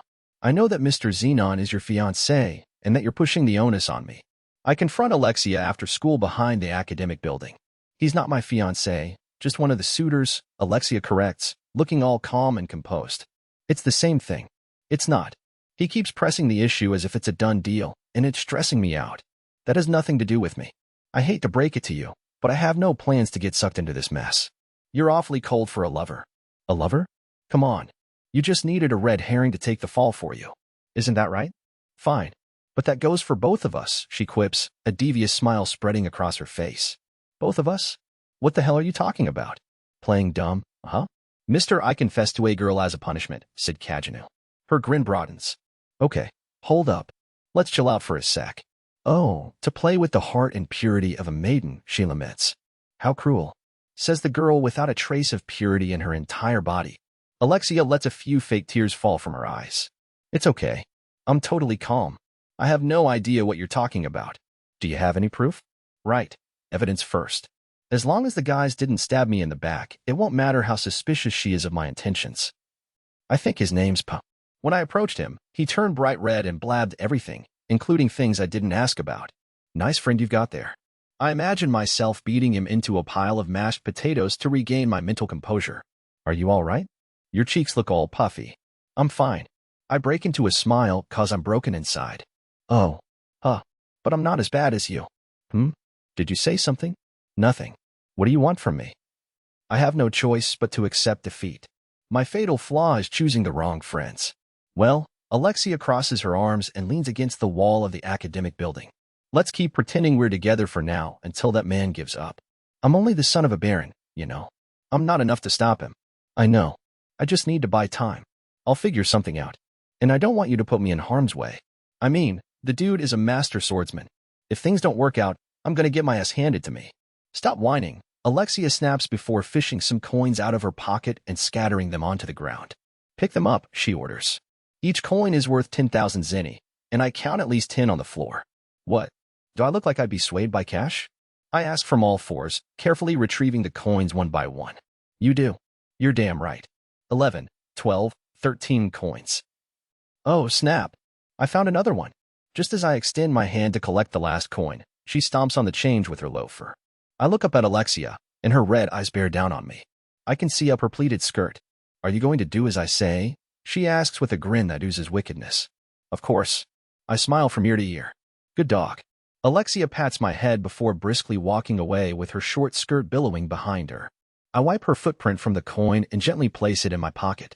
Even as I attend the academy, I continue cutting down on sleep to keep training, but this fake courtship with Alexia is really sucking up my time.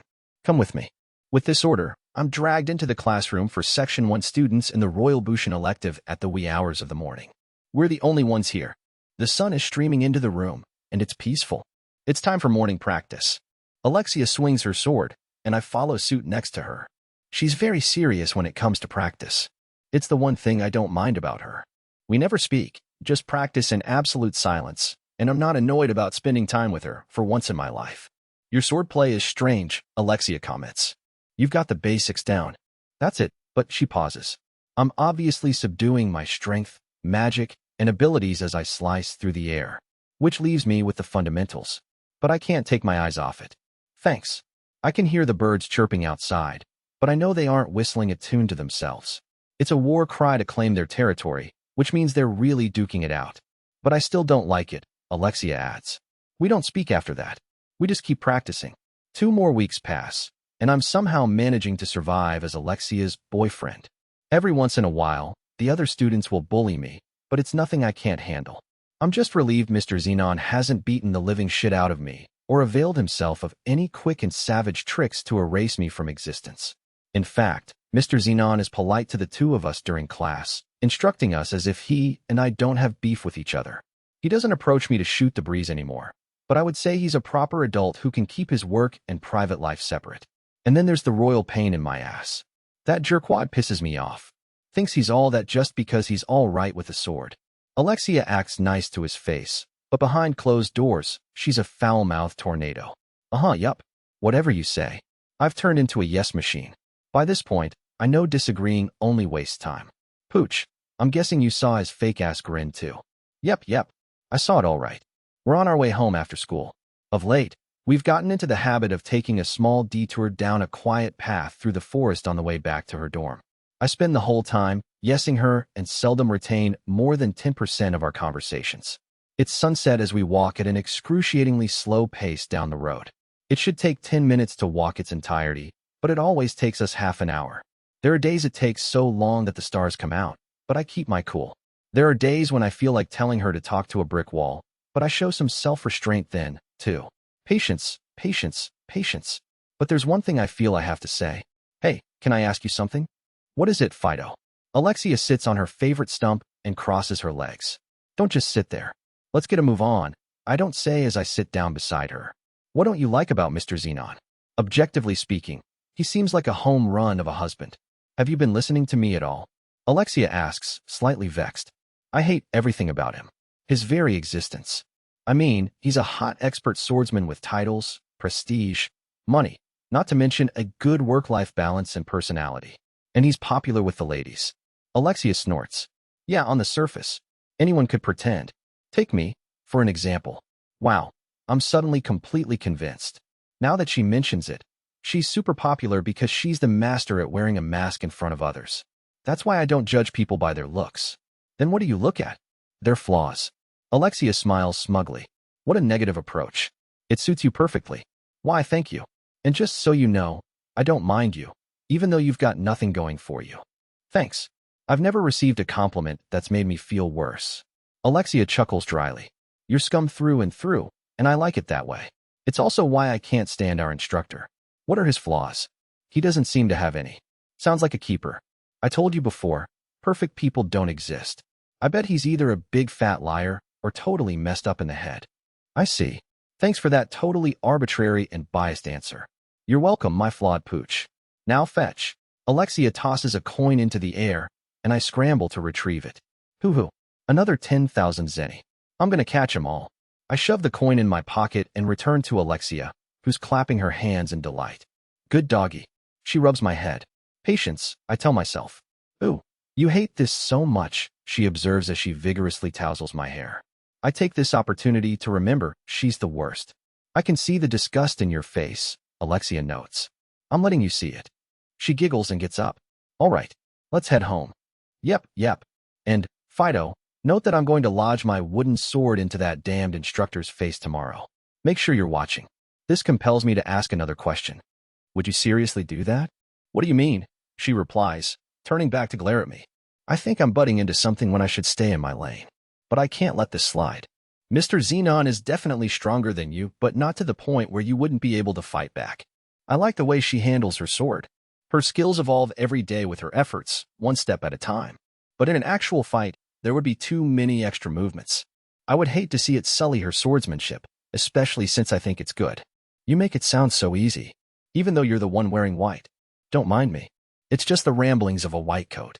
Fine, I'll let you know the truth. It's not as easy as you think. I have no talent. I was born with a significant amount of magical energy, and I've worked hard to get to this point. I think I'm all right now, but I know I don't stand a chance against a true genius. Maybe. I've always been compared to my older sister, Iris. Everyone expected great things from me. And more importantly, I respected Iris and wanted to be at her level. But I realized I'll never be as good as her. I mean, we weren't born on the same playing field. I tried my best to get stronger. But I'm guessing you already know how people describe my fighting style. There's a certain phrase that's always uttered when the two sisters are compared. The swordplay of an amateur. That's right. And yours is, too. How unfortunate. Alexia flashes me a lopsided smirk. I don't think it's unfortunate. I like your swordplay. Alexia reacts by holding her breath for a moment and scowling. I've been told that before. By Iris, when she beat me on stage at the Bushin Festival. Alexia curls her lips and imitates her sister. I like your swordplay. She doesn't understand me at all. I felt pathetic, and she had no idea. Ever since then, I've always hated the way I fight. Alexia smiles, but I don't know why. At the very least, I know she isn't happy. There's something I need to tell her. If I don't say it now, I'll be stabbing myself in the back. You know, I'm as apathetic as they come. If there was a catastrophe that wiped out 1 million people on the other side of the world, it wouldn't affect me. If you went nuts and became a serial killer, I wouldn't be bothered. I say, if I lost my mind, you'd be the first person I'd kill. But there are certain things I care about. They might be insignificant to others, but to me, they're more precious than anything. I live this life protecting these few things. Which is why I really mean what I'm about to tell you. One simple phrase. I like your swordplay. After a brief silence, Alexia replies, so what? Nothing. I guess the main takeaway is that it peeves me when other people tell me what I can and can't like. That's all. I see. Alexia pivots on her heels. I'm heading home alone today. And then she walks away. It's been a while since the three of us have eaten together, comments per the trader. That's 'cause he was dining with the princess every day, at scale. Shit happens, I say. It's the first time in a long while that the three of us sit together in the cafeteria. Alexia isn't here, which is rare. Come on, Sid, cheer up. Yeah, real men don't hold grudges, you know. We even bought you the lunch for broke aristocrats today, costing 980 zeni. Our treat. Let bygones be bygones, and let's be friends again. All right already. I let out a heavy sigh. Yeah, that's our man. Thanks for forgiving us, Sid. Whatever. So how far did you get? Skell asks, holding back his excitement. With what? Well, did you do the deed with the princess? You've been dating a whole 2 weeks, so you must have done something. I know we're about to have a dumb conversation, based solely on the fact that he said do the deed. We didn't do anything. That would never happen. Huh. You're a friggin' wuss. I would have gone all the way for sure. Right? I would have smooched her, at the very least. I told you. Our relationship isn't like that. I deflect and nod through their conversation indifferently as I chow down. Can I have a moment? Enter Mr. Xenon, the blonde-haired hunk. Yes, of course. By all means. With that, my two pals melt into the background again. Can I help you? I ask, slightly on guard. I'm wary that he might pull something while Alexia is not around. Indeed. You might have heard already, but Alexia hasn't returned to her dormitory since yesterday. This is the first I've heard of it. I'm guessing she's gone off on a journey to find herself, or whatever. The timing seems about right for her age. I was searching for her this morning when I found this. Mr. Xenon holds out a loafer in one hand. It's Alexia's. There's evidence of a struggle nearby. The Night Order is investigating this case as a potential kidnapping. No way. I shout in torment as I vigorously fist pump in my mind. Huh. Serves you right, princess. We narrowed the culprit down to the person who last came into contact with her. Mr. Xenon looks me square in the eye. The Night Order would like to have a word with you. I notice the entire order is in full gear, standing menacingly at the entrance of the cafeteria. I'm assuming you'll cooperate, right? That's when it hits me. This ain't good. Chapter 3. My official beginning as a mastermind in action. I was interrogated in a room comparable to a detention cell and released after 5 days. It's evening now. Go on. Scram. They shove me out of the building and chuck my suitcase behind me. I'm in nothing but my underwear, and I rummage through my suitcase to change and shove my feet into my shoes. It takes me a while to get dressed. I'm guessing it has to do with the fact that all my fingernails were ripped off. When I get everything on, I heave out a big sigh and start walking. I stand out among the people on the busy street, since I'm beaten up and drenched in my own blood. I sigh again. Chill out, relax. There's no point getting worked up over every little thing. I managed to stay calm by blocking the faces of the interrogating knights out of my mind. They were just doing their job. Their punches only left surface-level wounds on my body. If I felt like it, I could grow my missing fingernails back. But I don't, because I'm fully immersed in acting out my role as a nobody. Yeah, I'm always cool and collected. Right. Calm. I let out another long exhale, and my field of vision clears. I pay attention to my surroundings and sense strange shadows lurking behind me. 2 of them are tailing me. The kidnapper hasn't been caught, which obviously means that the state of Alexia's well-being is up in the air. Just because I've been released doesn't mean it's all sunshine and roses. They just don't have enough evidence to convict me, and my name hasn't been cleared yet. I trudge back to my dorm room, pretending to hang my head from exhaustion. Later, whispers a quiet voice. It reaches my ears, accompanied with the faint scent of a familiar perfume. Alpha. But I can't find her anywhere among the city folks scurrying past one another on the main road after sunset. When I flick the lights on in my dorm room, the silhouette of a girl emerges from the darkness. You must be hungry. Her black suit fits her perfectly, accentuating her feminine curves. She's holding out a sandwich with a thick slab of tuna in her hand from Tuna King, the famous restaurant in the capital.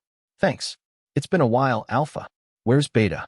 I'm famished after not eating a proper meal in 5 days, and I devour the sandwich. Beta is the one who's supposed to be on rotation to assist me. She contacted me. What a mess. Alpha sits cross-legged on the bed.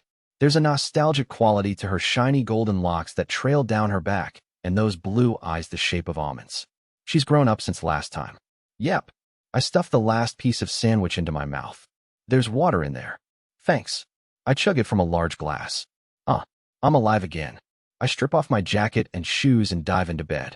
Hey, at least change out of your clothes. Can't. Gonna go to bed now. Don't you know the position you're in? I'll leave the preparations to you. Alpha is brilliant. She'll prepare the best stage for our performance if I just let her do her thing. Until then, I'm gonna sleep. Save up my energy. Alpha lets out a frustrated sigh. I'm sure you already know this, but they're going to think you're the culprit if you don't do something. True that. If the real culprit is never found, I can almost guarantee the next suspect in line will be punished. Especially since this involves the kidnapping of a royal. Someone has to die, or else the case will never be closed. You gotta love the Middle Ages. Wake up. I've got more sandwiches. I'm awake. Alpha hands them over. Someone is trying to escalate the situation and frame you as the culprit. I'm gonna be convicted even if they don't do anything. I'm guessing they want to settle this matter quickly, and an unassuming student from a poor noble family is the perfect target. Agreed. I would do the same thing. We can't trust the Night Order. Has the cult infiltrated them? Yes, without a doubt. The abductor is a member of the cult. Their goal is to obtain high concentrations of the blood of the heroes. The girls are still pretending that there's a cult for me. What a great bunch. Is she still alive? If she dies, they won't be able to extract any more of her blood. True. Though I'm not sure why you decided to woo the princess. Alpha glares at me. That's not how it happened. I'm sure you have your reasons you can't tell us. I don't let out another peep and avert my eyes to avoid her gaze. I have no real reason, of course. I understand. I know you're struggling with something deep down in your heart. How do I respond when that's totally not the case? But I hope you can trust us even a little bit more. If you told us about this earlier, it wouldn't have gotten out of hand. Don't you agree? Why, yeah. It's okay. Our job is to make sure you're covered, she adds with a smile. Once we solve this case, you're treating me to Tuna King. That last sandwich was supposed to be mine. Of course. Sorry for stealing your sandwich, Alpha. Don't worry about it, she insists, standing up and heading to the window. Once she gets it open, she hooks one foot out of the room, wiggling her tiny hips. I'll be leaving now. Lay low for a while. Got it. What's our strategy? We'll assemble an army. There aren't enough members in the capital, and I believe we should summon Delta. You're sending for Delta? She wants to see you. Gunshot Delta. Otherwise known as Suicide Weapon Delta. Put simply, she's a blockhead who spent all her experience points on her battle skills. A little reunion would be nice, I guess. I'm begging that all of them turned out all right. I'll let you know the details when the preparations are complete. See you soon. Alpha flashes me a final smile before yanking on her bodysuit to hide her face and slipping out the window into the night. Is that the end of your report? Asks a red-headed beauty. Her fiery, straight hair reaches to the small of her back, illuminated under the flickering lights of a candle, and her wine-red eyes are set on the investigation papers on her desk. The reporting knight blushes in the presence of her poise and allure. Why yes, Princess Iris. We'll continue our search to the best of our abilities. Iris nods, cueing him to take his leave. When the door clicks closed behind him, Iris is left alone with a handsome man with blonde hair. Marquis Xenon, thank you for your cooperation. The incident took place on school grounds. I was responsible for keeping her safe, and more importantly, I'm worried about her well-being. He lowers his eyes and bites his lower lip in frustration. You had to attend to your duties as an expert swordsman. No one blames you. And we don't have time to point fingers right now. We need to focus on getting Alexia back safe and sound. I suppose you're right. Another thing. Iris stops speaking for a moment and snaps the report closed. Is it true that this Sid Kajanu is most likely the perpetrator? I don't want to believe one of our students could be the culprit, but based on the circumstances, I have to say I find him suspicious, though I don't think he's strong enough to overpower Alexia in a duel. Mr. Xenon tacks on the last bit, carefully choosing his words, which means he either had an accomplice or drugged her. But he didn't crack during interrogation. Do you really think it's him? Iris asks. I can't say for certain, but I want to believe him. Iris nods and narrows her eyes. I have my most trusted knight surveilling him. We'll wait for the next report.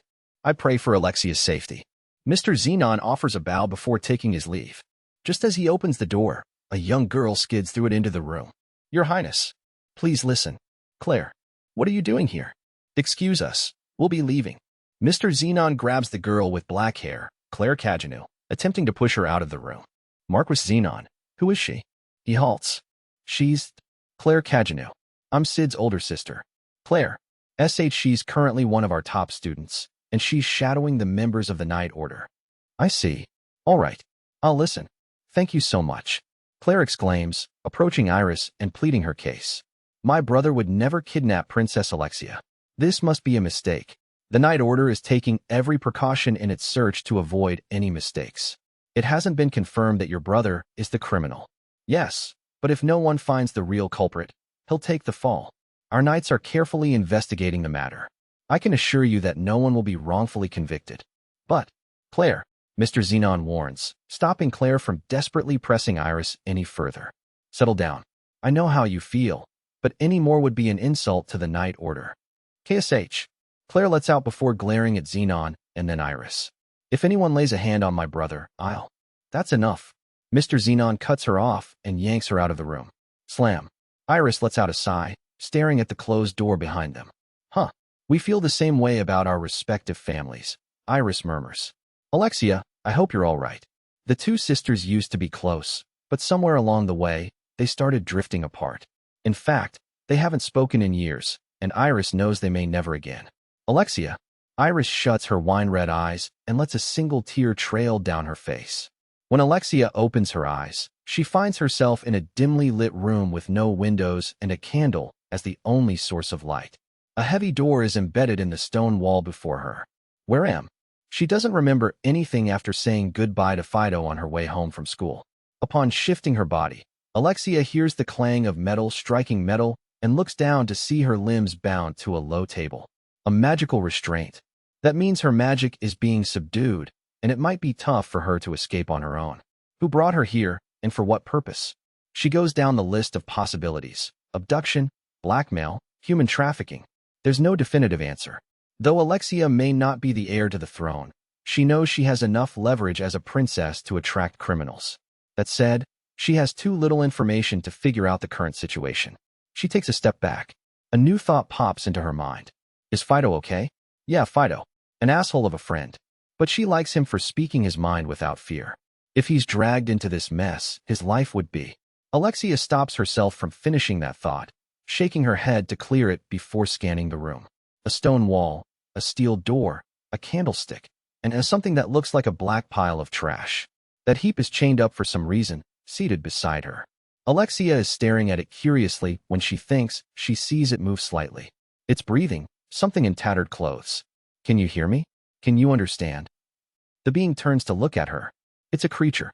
Alexia has never seen one this malnourished before. She can barely make out its eyes, nose, and mouth in its black, festering face. Its entire body is distorted and bloated, and its right arm is longer than Alexia's legs.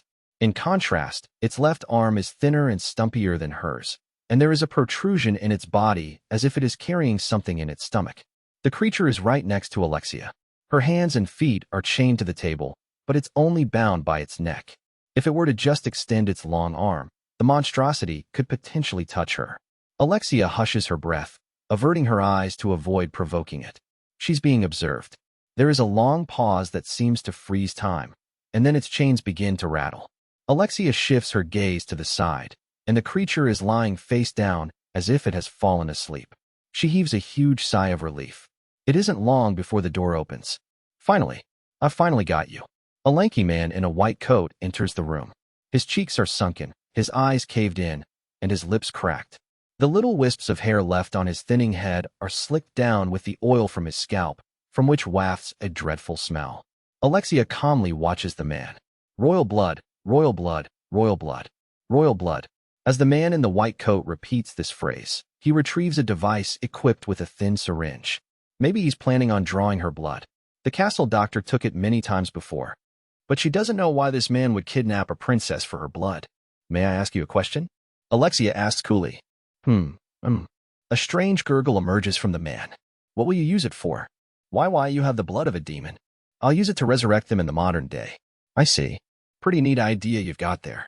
Although she can't understand what he's trying to say, she's very aware he's gone completely mad and realizes he must be motivated by religion or something. Hey, I'll have a hard time staying alive if you take too much blood. I'm not ready to die, you know. Hehehe. I can no. I want all the blood you can give me. I'll siphon bit by bit from you each day. Yes, please do. As long as he needs her blood, he won't kill her. Which is why she keeps docile and doesn't try to resist. For the time being, she decides to wait to be rescued instead.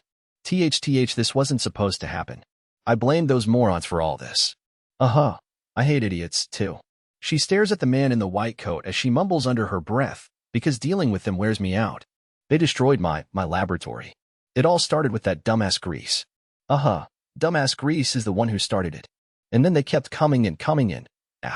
That's a shame. I'm sorry to hear that. Yes, it is. My research is almost done. If I don't finish it soon, I'll be banished. That sounds terrible. See curse it all. That good for nothing. The man in the white coat approaches the chained creature and punts it as far as its chain will allow. He kicks it over and over, stomping on its body, as the creature all but keeps still, huddling into itself. Weren't you going to take my blood? Oh, right. With your blood, everything will be complete. Good for you. The man in the white coat readies the device and sets the syringe against her arm. With this, it will be complete. I won't be banished. Don't hurt me. It'll make me want to clock you, Alexia adds in her mind. The needle enters her arm, which she watches as though someone else's blood is filling the glass tube. When it's full, the man in the white coat lovingly carries it out of the room, and Alexia waits for the door to close before releasing a heavy sigh. I've prepared everything for this day. 2 days after I'm released from interrogations, I look through the prized Mastermind collection in my dorm room and grab everything of potential use. These cigars aren't fitting for my age. But this vintage wine, a rare collector's bottle worth 900,000 zenny from Bordeaux in the southwest of French. Yes, it's perfect for tonight, when the moon remains hidden behind the clouds. Now, I'll pair it with my finest glassware. This bitten is the best in French and costs 450,000 zenny. And with this antique lamp and that elusive painting The Shriek, which I just so happened to stumble upon, on the wall. Voila. Fantastic. Oh, my heart is full. I've hunted bandits and scrounged for coins on my hands and knees, all for this. Tears of joy stain my cheeks as I gaze upon my bedroom, a product of my superior collection. All I have to do is set up the invitation I just received today and wait. I will wait for that moment. Waiting. Then, the moment arrives. I murmur to myself at the same time the girl in ebony enters through the window. The time is ripe. The shadows run the world tonight. Yes, I've prepared everything for this day. The time is right. The shadows run the world tonight. Those were the words he used to greet his underling, Beta. He sits in a chair with his legs crossed, his back to his subordinate. It might be unguarded, but Beta knows that it's distant and lives in a world completely separate from hers. The wineglass in his hand glows in the light of the antique lamp. It's even clear to Beta, who isn't too familiar with alcohol, that he's casually sipping on one of the rarest, most unattainable wines of all time. Beta is stunned not only by the luxury items that color his room, but also by the painting she spots on his wall. The unobtainable masterpiece, The Shriek. No amount of cash could ever purchase this work of art. Beta almost asks how he came to possess the painting, but she suddenly realizes it would be meaningless and stops herself in time. Everything falls into his hands because he is who he is. That explains it all. It's only natural for him to own the Shriek. In fact, even if one searched every corner of the world, one could never find a more suitable owner for that painting than Shadow. A world of shadows. The clouds cascade over the moon tonight. How fitting. For us, Beta adds. Shadow silently glances at her and places his mouth on the rim of his glass. We're ready. He knows everything. Or perhaps it's his omniscient tone that creates this illusion. Well, the truth is, he actually knows almost everything Beta is about to say. But Beta continues to speak regardless, as is her duty. Under Lady Alpha's command, we've assembled all the people in the area and mobilized them in the capital. There are 114 in total. 114? GH. Is that too few? Considering the strength of the Shadow Garden, she imagined that 114 new members would be more than enough. But it doesn't take long for Beta to realize she misunderstood him. After all, these people are supporting characters, and less than 10% of them are qualified for the job. He's the star of tonight's show. As sidekicks to bring the main character's story to light, 114 seems outrageously small in number. A mess, or? You've hired extras.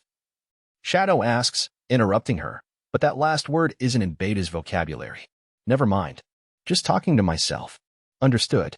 Beta doesn't inquire any further, because she knows his words contain more depth than she could ever fathom, and she has neither the right nor the power to ask for more details.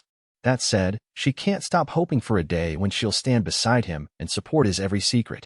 But until then, she's going to keep these feelings hidden. She continues to speak. Our strategy is to launch synchronized attacks against the hideouts of the Fenrir sect and the cult of Diablo scattered throughout the capital. At the same time, we'll search for traces of Princess Alexia's magic. Once we locate her whereabouts, we'll switch plans and prioritize her rescue. Shadow nods, silently encouraging her to keep going. Gamma will handle tactical commands. Lady Alpha will command the battlefield, and I will serve as her assistant. Epsilon will lead support from behind, and Delta will ambush them, marking the beginning of our entire operation. The troops will be formed by. Shadow raises his hand, stopping short her detailed explanation. He's holding a letter. An invitation, he adds, flicking it behind him. Beta catches the sheaf of paper, which he urges her to read. She trails off, shocked and angered by the crass message. Send my apologies to Delta, but this prelude is mine to perform. Yes, we'll make sure that happens. Come with me, Beta. He turns to her. Tonight, the world will find out who we are. Beta trembles with joy upon knowing she gets to fight beside him. The ransom note brought him to the forest path deep in the woods. Shadow makes his appearance in his school uniform, close to where Princess Alexia was abducted, and Beta covertly lurks a short distance away from him. It only takes a little while before he senses two energies approaching. Something flies in his direction, which he catches in one hand and glances at. Is this Alexia's shoe? He mutters. And then they appear two men on the path. Hey there, chick magnet. What are you doing with Princess Alexia's shoe? Ooh, and it contains traces of magic. You're the culprit, said Kajanu. Both are in the armor of the Night Order. There's no doubt they're the ones who interrogated him before. I see. That's what you're trying to do. The men unabashedly sneer at Sid's words. If you cracked sooner, we wouldn't have had to get in this mess. You could have gone through it without getting messed up. The two wield their swords and brazenly close the distance separating them from Sid. How stupid. Beta can't find the words to describe their idiocy. Okay, said Kajanu. You're under arrest for the abduction of a princess. Don't fight back. Struggling will get you nowhere. One of them haughtily chuckles as he thrusts his sword towards Sid. But Sid has stopped the blade with two of his fingers. Then, there's a flash of light as his right foot grazes the man's neck. Blood subsequently erupts from that exact location. There's an ebony dagger sticking out of Sid's right shoe. Ah. Ugh. The knight drops to the ground, clutching his neck. He'll die in time. You bastard. His partner panics and tries to slash Sid, but his attack is too simple and careless. Sid dodges by tilting his head, then literally swipes the man off his feet, leaving him empty below the knees. Ow ag hag, shrieks the knight as blood gushes from his thighs, which he clutches. My legs. He starts crawling away from Sid. D don't think you can get away with hurting the knight order, you swine. If we die, you're gonna be the first one they suspect. Sid leisurely treads the man's trail of blood and draws closer. Eek. It's over for you. Over, screeches his prey, desperately and fumblingly dragging himself across the ground. When dawn breaks, they'll find the corpses of 2 knights. Why yeah, come morning, it's game over. The man inches forward. Sid follows his bloody path. But you don't have to worry anymore. It's at that very moment the fool realizes that Sid is behind him. Eek. There's a flash of light from Sid's right leg. Because when dawn breaks, everything will be done. The man's head is flung into the sky, and Sid turns around, blood raining down on him. Beta shudders at the sight. But Sid is no longer there in his school uniform. Instead, there's Shadow, head to toe in ebony. Adorned in an inky bodysuit and boots, he holds a black katana in his hand as his coat sways in the breeze. His hood hangs over his forehead, hiding the upper half of his face. Only the lower half sees light. It's as if he's wearing a magician's mask, where the only real visible parts of him are his mouth and the red eyes peering out from the darkness. After nearly fainting upon seeing his commanding and arresting silhouette, Beta hastily retrieves the Chronicles of Master Shadow from between her breasts and draws a rough sketch of the scene. Next to it, she records his utterings from that day. And voila. All this takes but 5 seconds. On an unrelated note, these drawings and list of his catchphrases comprise the wallpaper in Beta's bedroom. Writing a new entry in the Chronicles of Master Shadow every night before bed brings her one of her greatest joys in life. The roar of a distant explosion drags her back to reality. Is that Delta? Nocturne has begun. Let's go, Beta. Oh, okay. Coming. Beta stuffs the notepad back into her cleavage and dashes after him. And, of course, Shadow is totally unaware that she's done any of that in the first place. Eek. What the hell are you? We've done nothing to deserve this. A sea of blood. That's what this is. And there's a man screaming in the middle of it. It has come unannounced. Without any warning or stating its reasons, it burst through the wall and commenced its slaughter. Yet another man becomes prey to its black katana blade. No one wants to fight it. The men wish to make a hasty escape and nothing more. But it is blocking the only exit. What have we ever done to you? Nothing, right? It turns to the man and starts to cackle. Eek. From behind its ebony mask, it laughs viciously. Help, he sputters. His body is split down the middle, sliced from the top of his skull to his crotch. Blood bursts from each side as the two halves fall to the right and left. As it submerges its body in blood, it catches the falling drops tenderly. It might have the appearance of a woman, but the temperament is of a devil. Upon noticing there are only a few spoils in the area, it extends its weapon, elongating its black blade. Without exaggeration, the katana literally extends far enough to smash through the wall. With a mighty swing. Stop. It destroys the building and everything in it. It's begun. From atop a clock tower, an alluring elf watches the complete annihilation and fall of a building. It's a joke, almost. The breeze tousles her long golden locks, which glisten in the dark of the night. Oh, Delta. She always overdoes it. She sighs, shaking her head. But she can't undo what's already done. Alpha looks over the capital from the top of the tower. The entire capital begins moving frantically. Everything commences as planned. And most of the attention is directed at Delta, who just hacked a building to bits. I have to give it to Delta for making it easier for the others to start.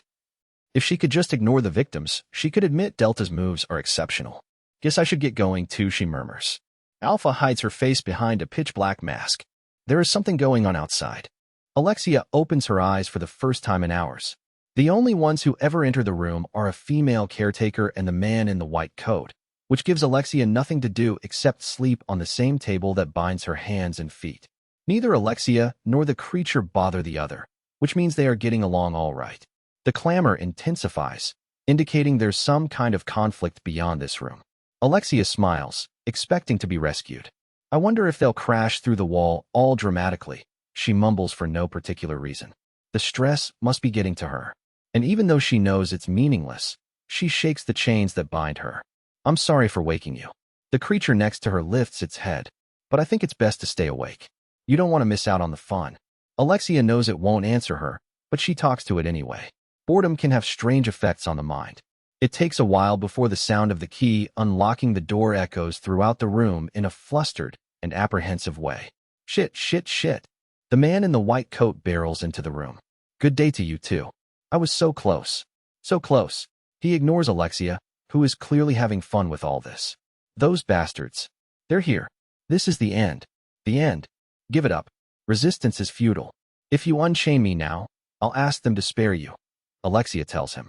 But no guarantees, she adds quietly. Those brutes would never let me go scot-free.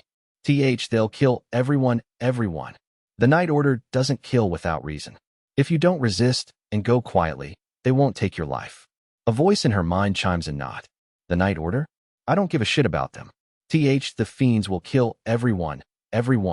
I tell you. You're not talking about the Night Order? Then who? Alexia can't imagine anyone else. But then again, she knows it's completely possible he's gone nuts. Either way, this is the end for you. Turn yourself in.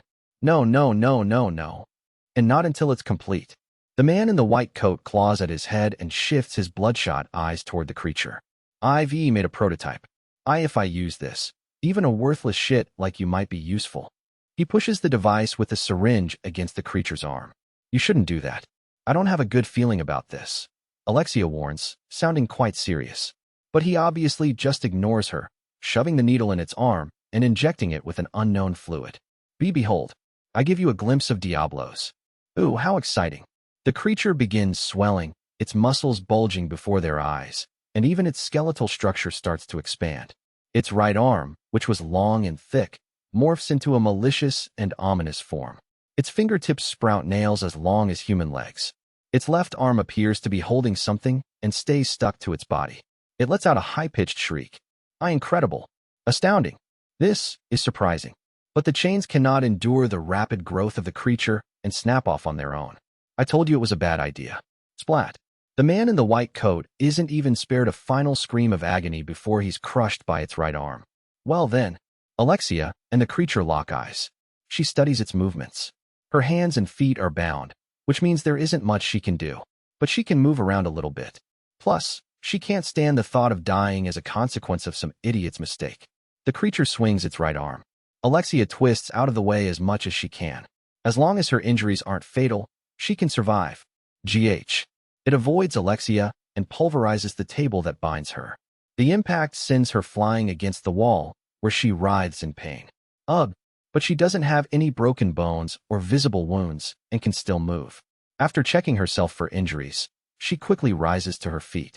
But the creature is gone, leaving behind a shattered table and demolished wall. Did it really save me? Even if she hadn't shifted away, its arm wasn't anywhere close to hitting her. Which would mean, nope, it can't be. Maybe it missed. Well, anyway, Alexia swipes the keys from the man's corpse and removes her magical restraints. With this, her magic can flow free. She stretches once to loosen up, then heads through the wall the creature destroyed. There is a long, dimly lit hallway before her. Piles of trampled soldiers litter the ground. I'll be taking that. Alexia borrows a mithril sword from a corpse. It's flimsy, but it'll get the job done. When she goes down the hallway and turns the corner, she sees someone. We can't have you leaving on your own. Why you? Why are you here? Alexia's eyes widen with fear. What in the world is going on? Iris's red hair swirls behind her as she dashes through the capital late at night. She was told that a building had been destroyed. At first, she thought she'd misheard the news. But as Iris sprints toward the city, half in disbelief, her subordinates keep receiving report after report. There are many ambushes occurring in the capital simultaneously. It doesn't take long for her to reach that conclusion. But there's nothing logically connecting the various locations under attack. Firms, warehouses, restaurants, private homes of nobles. The crimes must be premeditated, but she can't figure out the goal. That said, the capital is shaking. The Night Order is mobilized in a state of emergency, and they begin evacuating high-profile leaders. Even though it's late, the residents crack open their windows to check what's happening, and there are more than a few onlookers outside. Iris shouts at the meandering residents, telling them to go home, and rushes to the scene. Something strange is happening. This is in no way a normal incident. Iris can sense it. It's right at that moment when a scream reaches her ears. Monster! Help! They are shouts from the Night Order. They aren't too far away. Iris changes directions and books it toward the cries for help. When she turns the corner down a back street to the main road, she spots the monster. It's a colossal, hideous beast. With a swipe of the enormous, blood-soaked fingernails on its right hand, it transforms the knights into piles of flesh. What is that? Iris mutters as she dashes toward it. Stand back. With one fluid movement, her unsheathed blade shimmers in the darkness as it slices through the creature's chest and completely bisects it. She cuts down its immense body in one fell swoop. Are you hurt?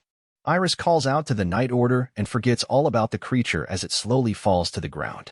Princess Iris, you've saved us. That's our princess. She slayed the monster in one stroke. The men are unharmed.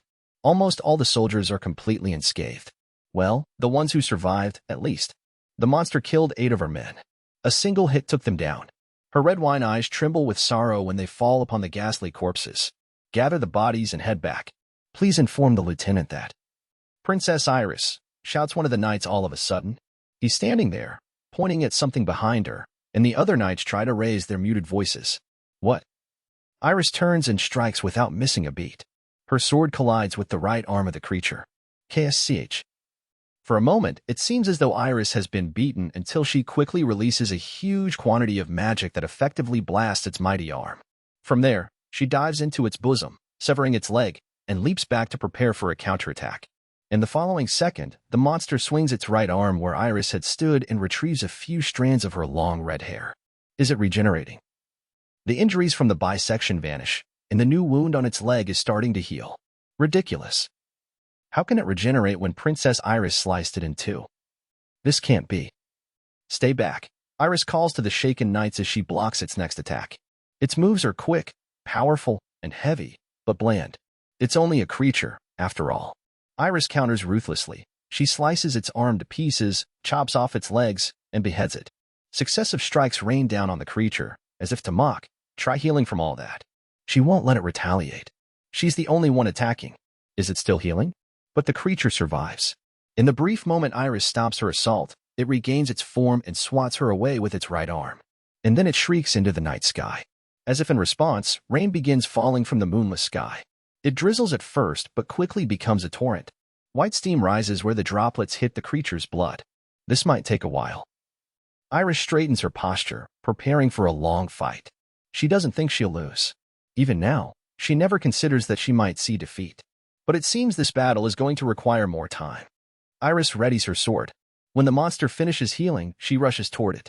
The next moment, her sword is knocked out of her hands, accompanied by a shrill sound, and the impact sends pins and needles up her arm.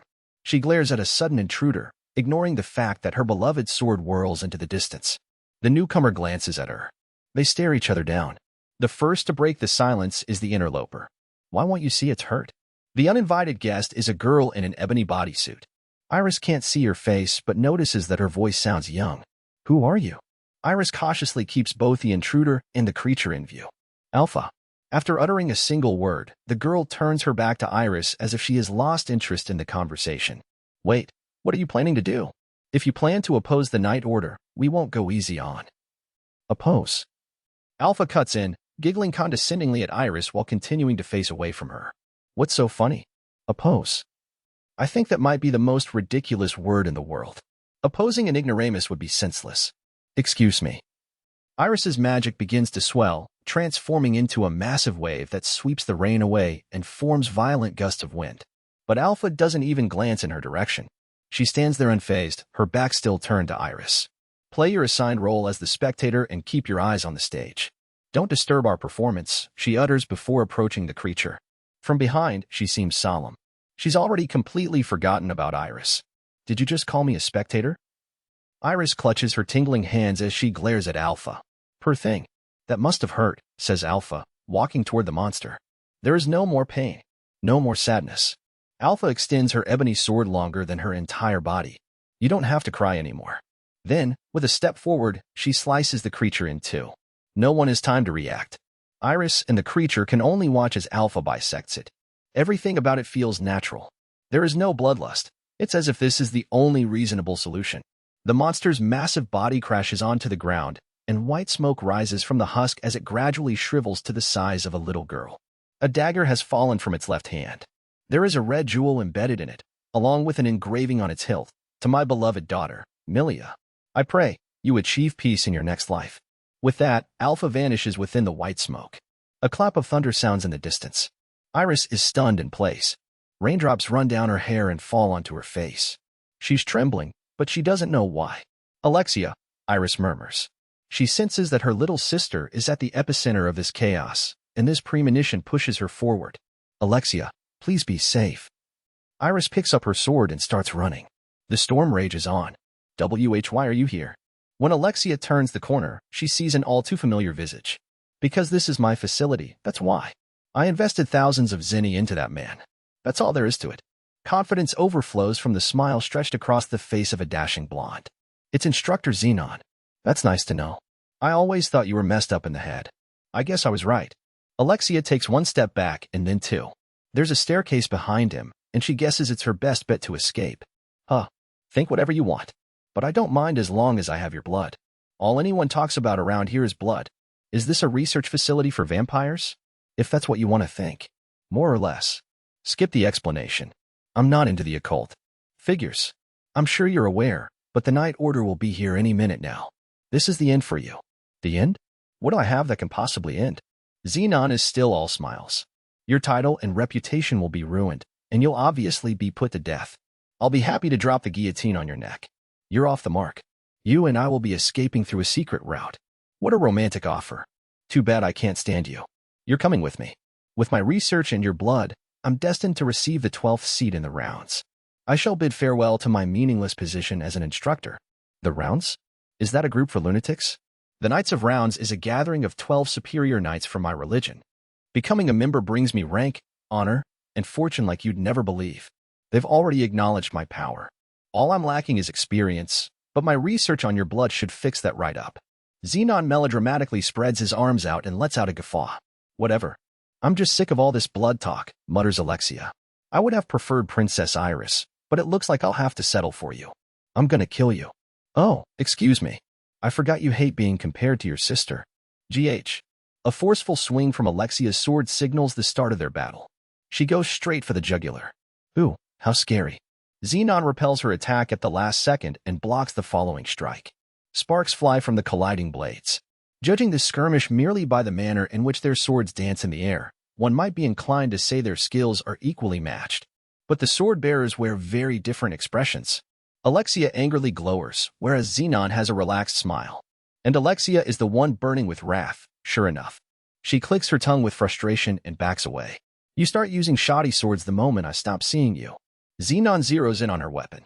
She glances at it with a pained expression. The battle has only just started, but her blade is already filled with countless nicks. They say the choice of weapon shouldn't matter to an expert. Alexia grimaces and stands her ground. I see. If we're talking about experts, I'm sure that's true. Xenon sneers. But you're mediocre. As a sword-fighting instructor, I guarantee it. Alexia visibly screws up her face. For a moment, it looks as if her urge to cry is drowned out by pure fury. Just watch me. Then you can say if you really think I'm mediocre.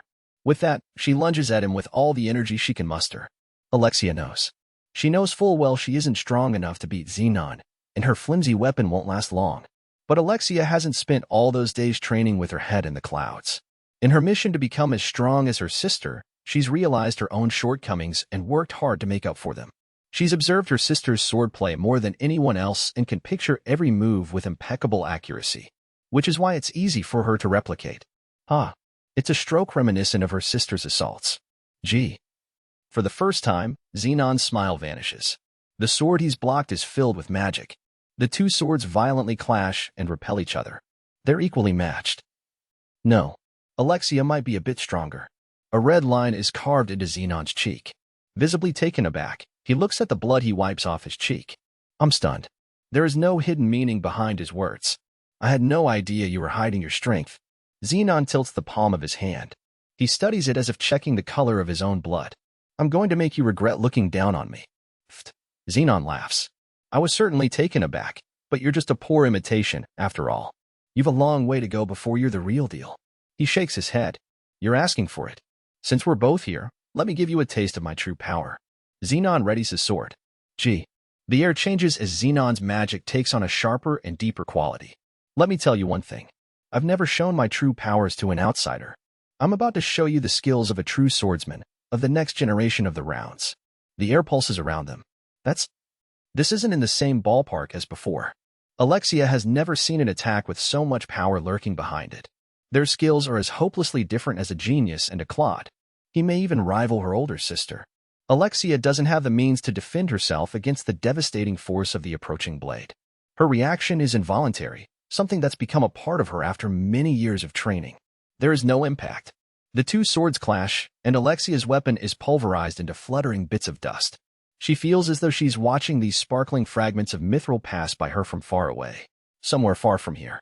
Alexia's childhood memories resurface in her mind of times when swinging her sword brought nothing but pure joy. Her sister is always beside her, and this is a distant memory that should have faded long ago. You'll never be as good as your sister. A single tear falls from Alexia's eye.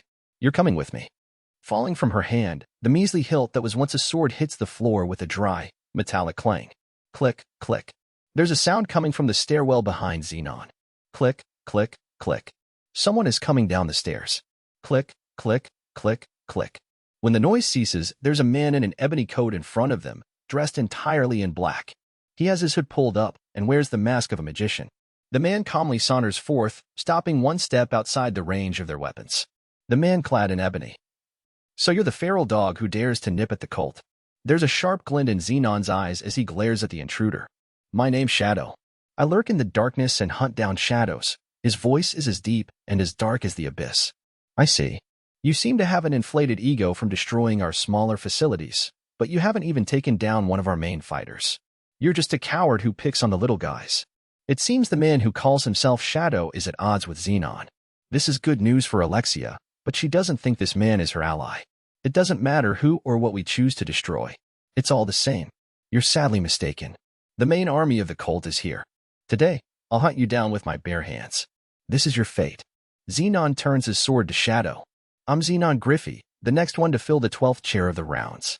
Taking your life will be my achievement for them. With that, Xenon unleashes a gale of an attack at Shadow. But Shadow is gone, and he slashes through empty space. What the? The next moment, Shadow is standing behind him. It only takes a second before Shadow takes this position. Xenon can't move. As if Xenon has lost track of the time, he stills his sword, even holds his breath, to focus every ounce of his energy on the man standing behind him. Nobody budges. That's right. Shadow stands back-to-back with Xenon, arms crossed. He utters one sentence. Well then, where are the main troops of the cult? Xenon twists his face in humiliation. He then slices downward from over his shoulder. But no one is there. Absurd. Xenon hears a coat rippling through the air and looks back to find Shadow standing where he originally appeared, as if nothing has changed. Even Alexia has completely lost track of Shadow as she watches from the sidelines. If this isn't a magic trick or gimmick, then she'd consider him a mastermind. No, he's much stronger than that. Suppressing his frustration, Xenon slowly turns around. I seem to have slightly underestimated your power. While you only destroyed the smaller bases, there were several of them. This time, Xenon strengthens his magic as he keeps an eye on Shadow. The air undulates from its power. This is more intense than the strike that shattered Alexia's sword. Shadow is certainly an extraordinary warrior. But Xenon is mightier than the average soldier. A once-celebrated child prodigy, he grew up to win numerous tournaments and climbed the rungs to become a master swordsman. There isn't a knight in the country who doesn't know Xenon Griffey's name. I'll show you the power of the one to join the rounds next term. So fast. Alexia barely manages to follow Xenon's sword with her eyes. The afterimage of the bare blade tears the air and heads straight for Shadow's neck. That's one sharp move. Somewhere along the way, Shadow raises his black sword and effortlessly blocks Xenon's attack. GH. They're locked in place. Xenon tries to push his way to victory. But Shadow draws backward, using the swordsman's momentum to send him flying. Heh. Just before he slams into the wall, Xenon narrowly manages to tumble on the ground and reposition his sword. But he can't hide his unease. Neither of them moves. Shadow has chosen not to move whereas Xenon can't. He feels as if his entire body is being controlled. I thought you were going to hit me, Mr. Next Gen Rounds. NNGH. Xenon's face burns a furious red. He's frustrated with his opponent, but even more so with himself. That's enough. Xenon howls as he executes a sweep attack. His thrusts forward are as piercing as a squall. His consecutive strikes are as fierce as a raging fire. But none of them land. Aagaghai. His ferocious roar sounds hollow. It's as if an adult is practicing with a child. Alexia is in shock watching the fight. She has never seen Xenon reveal this side of himself before. He has torn off his calm smile and mask of integrity, and it's as if they're now out of his reach. The strongest person Alexia knows is her older sister. Even so, Alexia doesn't think her sister would be capable of overwhelming Xenon. Clang, clang, clang. The scant noise from their clashing blades echoes through the area and seems almost out of place. It's the exact sound of light practice. The ebony blade and its white counterpart etch their trajectories through the air. Alexia's gaze is fixed on this imitation practice session, mesmerized by the black sword. There's a reason her eyes can't stray from it. Mediocre swordplay. The figure in front of Alexia fights the same way she does. When Alexia was a child, she had her own idea of perfect swordplay. It isn't about talent, strength, or speed, but building up from the basics. Yet others keep comparing her to her sister and mock her for being average, which makes Alexia feel as if she's lost her direction in life. But despite all her struggles, Alexia never gives up. And she's just witnessed these unremarkable moves slay the genius Xenon Griffey. Amazing, she mutters admiringly. Witnessing this, she can see the path he's walked in life. It's a direct result of his serious and unwavering efforts. Alexia's sister might have the same thought. Iris. Alexia feels she finally understands her sister's words from long ago. Gag, damn it. Shadow's blade lashes out at Xenon. He's been hit too many times to keep count. Xenon breathes raggedly as he glares at Shadow. His enraged eyes still haven't accepted reality. Why, you bastard? Show me who you are. Why do you hide your identity when you possess this much power? Those with Shadow's strength hold riches and respect within arm's reach, with the potential to be known worldwide. But no one knows about Shadow's swordplay. Even if he hides his face, those lucky enough to get a glimpse of his swordplay will never forget it. But this is the first time either Xenon or Alexia have seen such phenomenal swordsmanship. We are the Shadow Garden. We lurk in the darkness and hunt down shadows. That's the only reason we exist. You're out of your mind. Xenon and Shadow exchange glances. Alexia is completely excluded from this exchange. She doesn't know why they're fighting or what they're trying to accomplish. Blood. Creature. Cult. There are many key words to remember, but Alexia doesn't know what they mean. To her, it all sounds like the ravings of a madman. But what if? What if it isn't just nonsense? What if there is something going on behind the scenes that Alexia doesn't know about? Fine. If you're ready to get serious, it looks like I'll have to answer to your needs. Xenon produces a pill from his breast pocket. With this pill, I shall be awakened and surpass all human limitations. An ordinary human would break under this power and eventually self-destruct. But those in the rounds are different. Only those who can manipulate this devastating power have the privilege of joining the rounds. Xenon swallows the pill.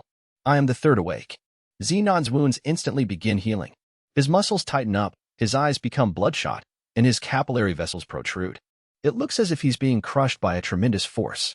I'll show you almighty power, boasts Xenon, his calm smile returning. In his current form, there is no doubt Xenon is stronger than Princess Iris. Alexia thinks Xenon is the strongest being in the world and shrinks back in despair.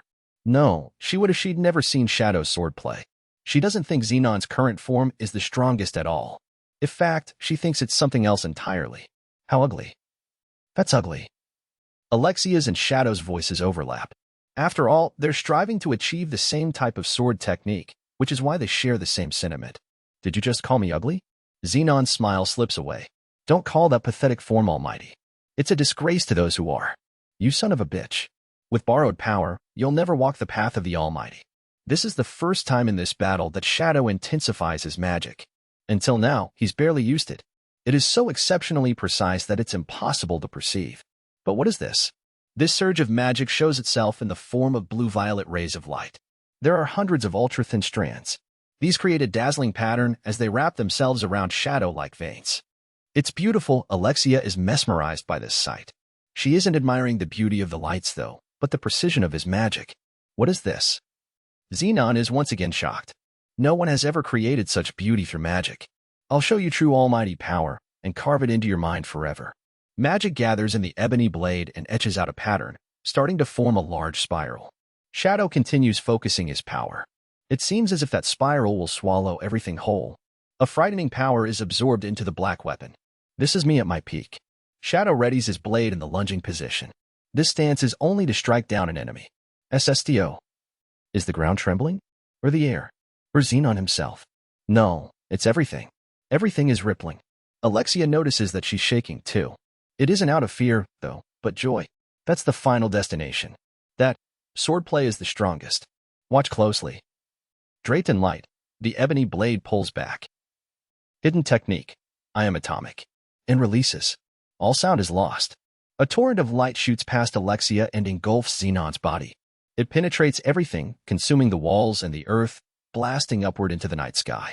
Then it explodes. As patterns of light are etched into the night sky, the entire capital assumes a blue-violet hue. From impossibly far away, the delayed blast ripples across the city, sweeping away the rain clouds, shaking the ground and the private residences before passing. All that's left is a full moon and the beautiful night sky full of stars. Xenon has been vaporized. He doesn't even leave behind a single speck of dust. The large hole blasts through the wall all the way above ground. And then, Shadow flings open his coat and slips into the night. Once, there was a man who challenged nuclear power and trained his body and mind to hone his techniques, but it remained far beyond his reach. And then, after many hours of exhaustive training, he finally found the answer.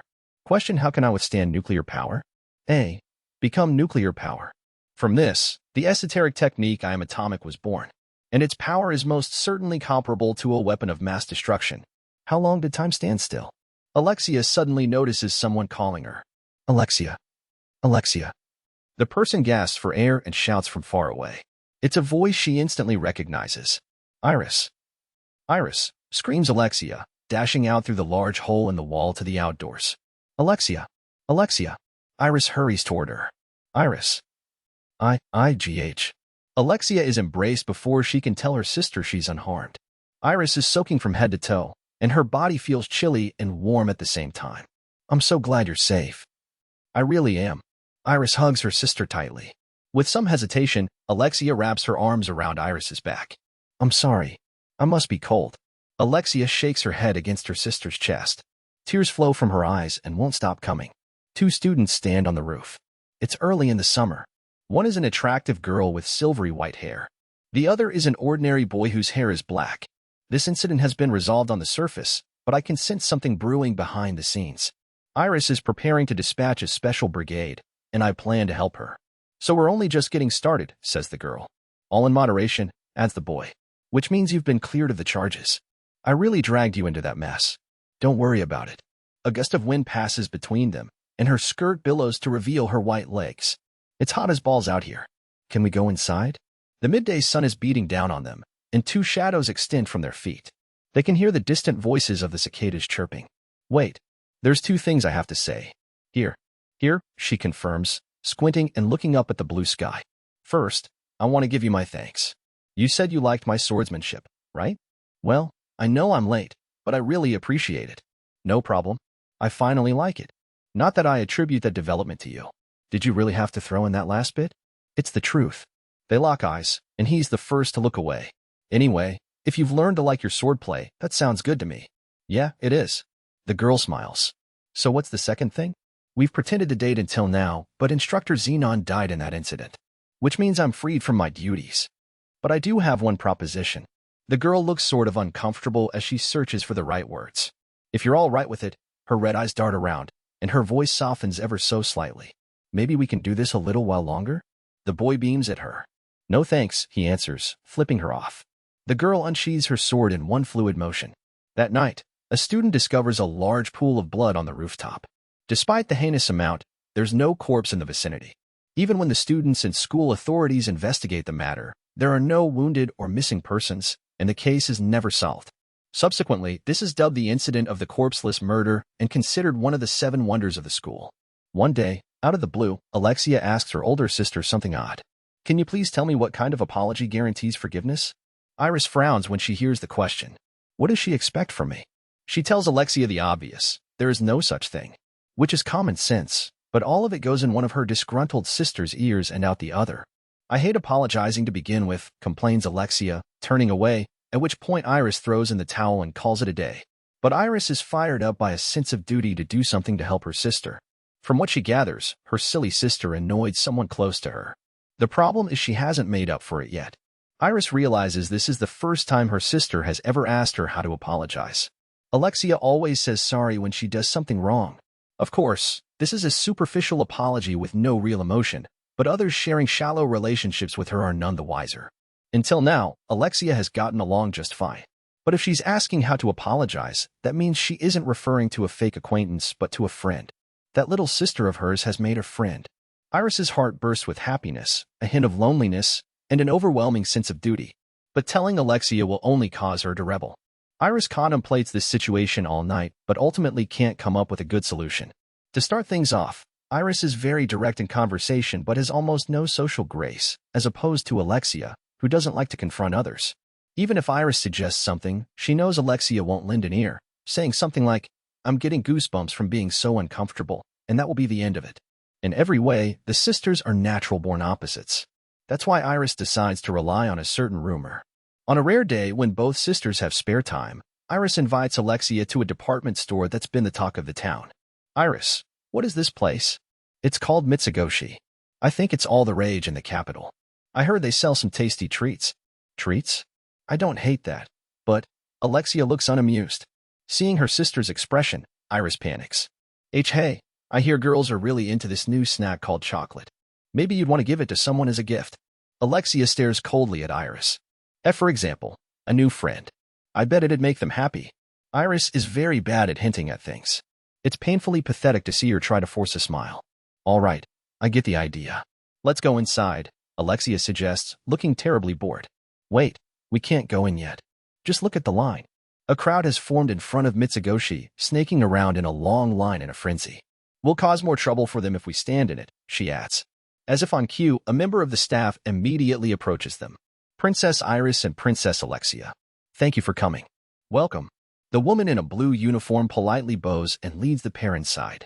A quick look around shows the two princesses have attracted a lot of attention from the crowd. "I see," Iris says with a nod. Alexia sighs at her sister. They pass by the packed shops before they're escorted to a quiet corner of the mall. According to their guide with the dark brown hair, she's taken them to a special boutique for their most honored customers. The two princesses find the simple yet tasteful decor of the boutique refreshing, especially because they're accustomed to ornate designs and decorations. Every new and unique product brings a sparkle to Alexia's once apathetic eyes. A stunning blue-haired elf appears before them. "Thank you for your patience. I'm Luna, the president of Mitsigoshi, Ltd.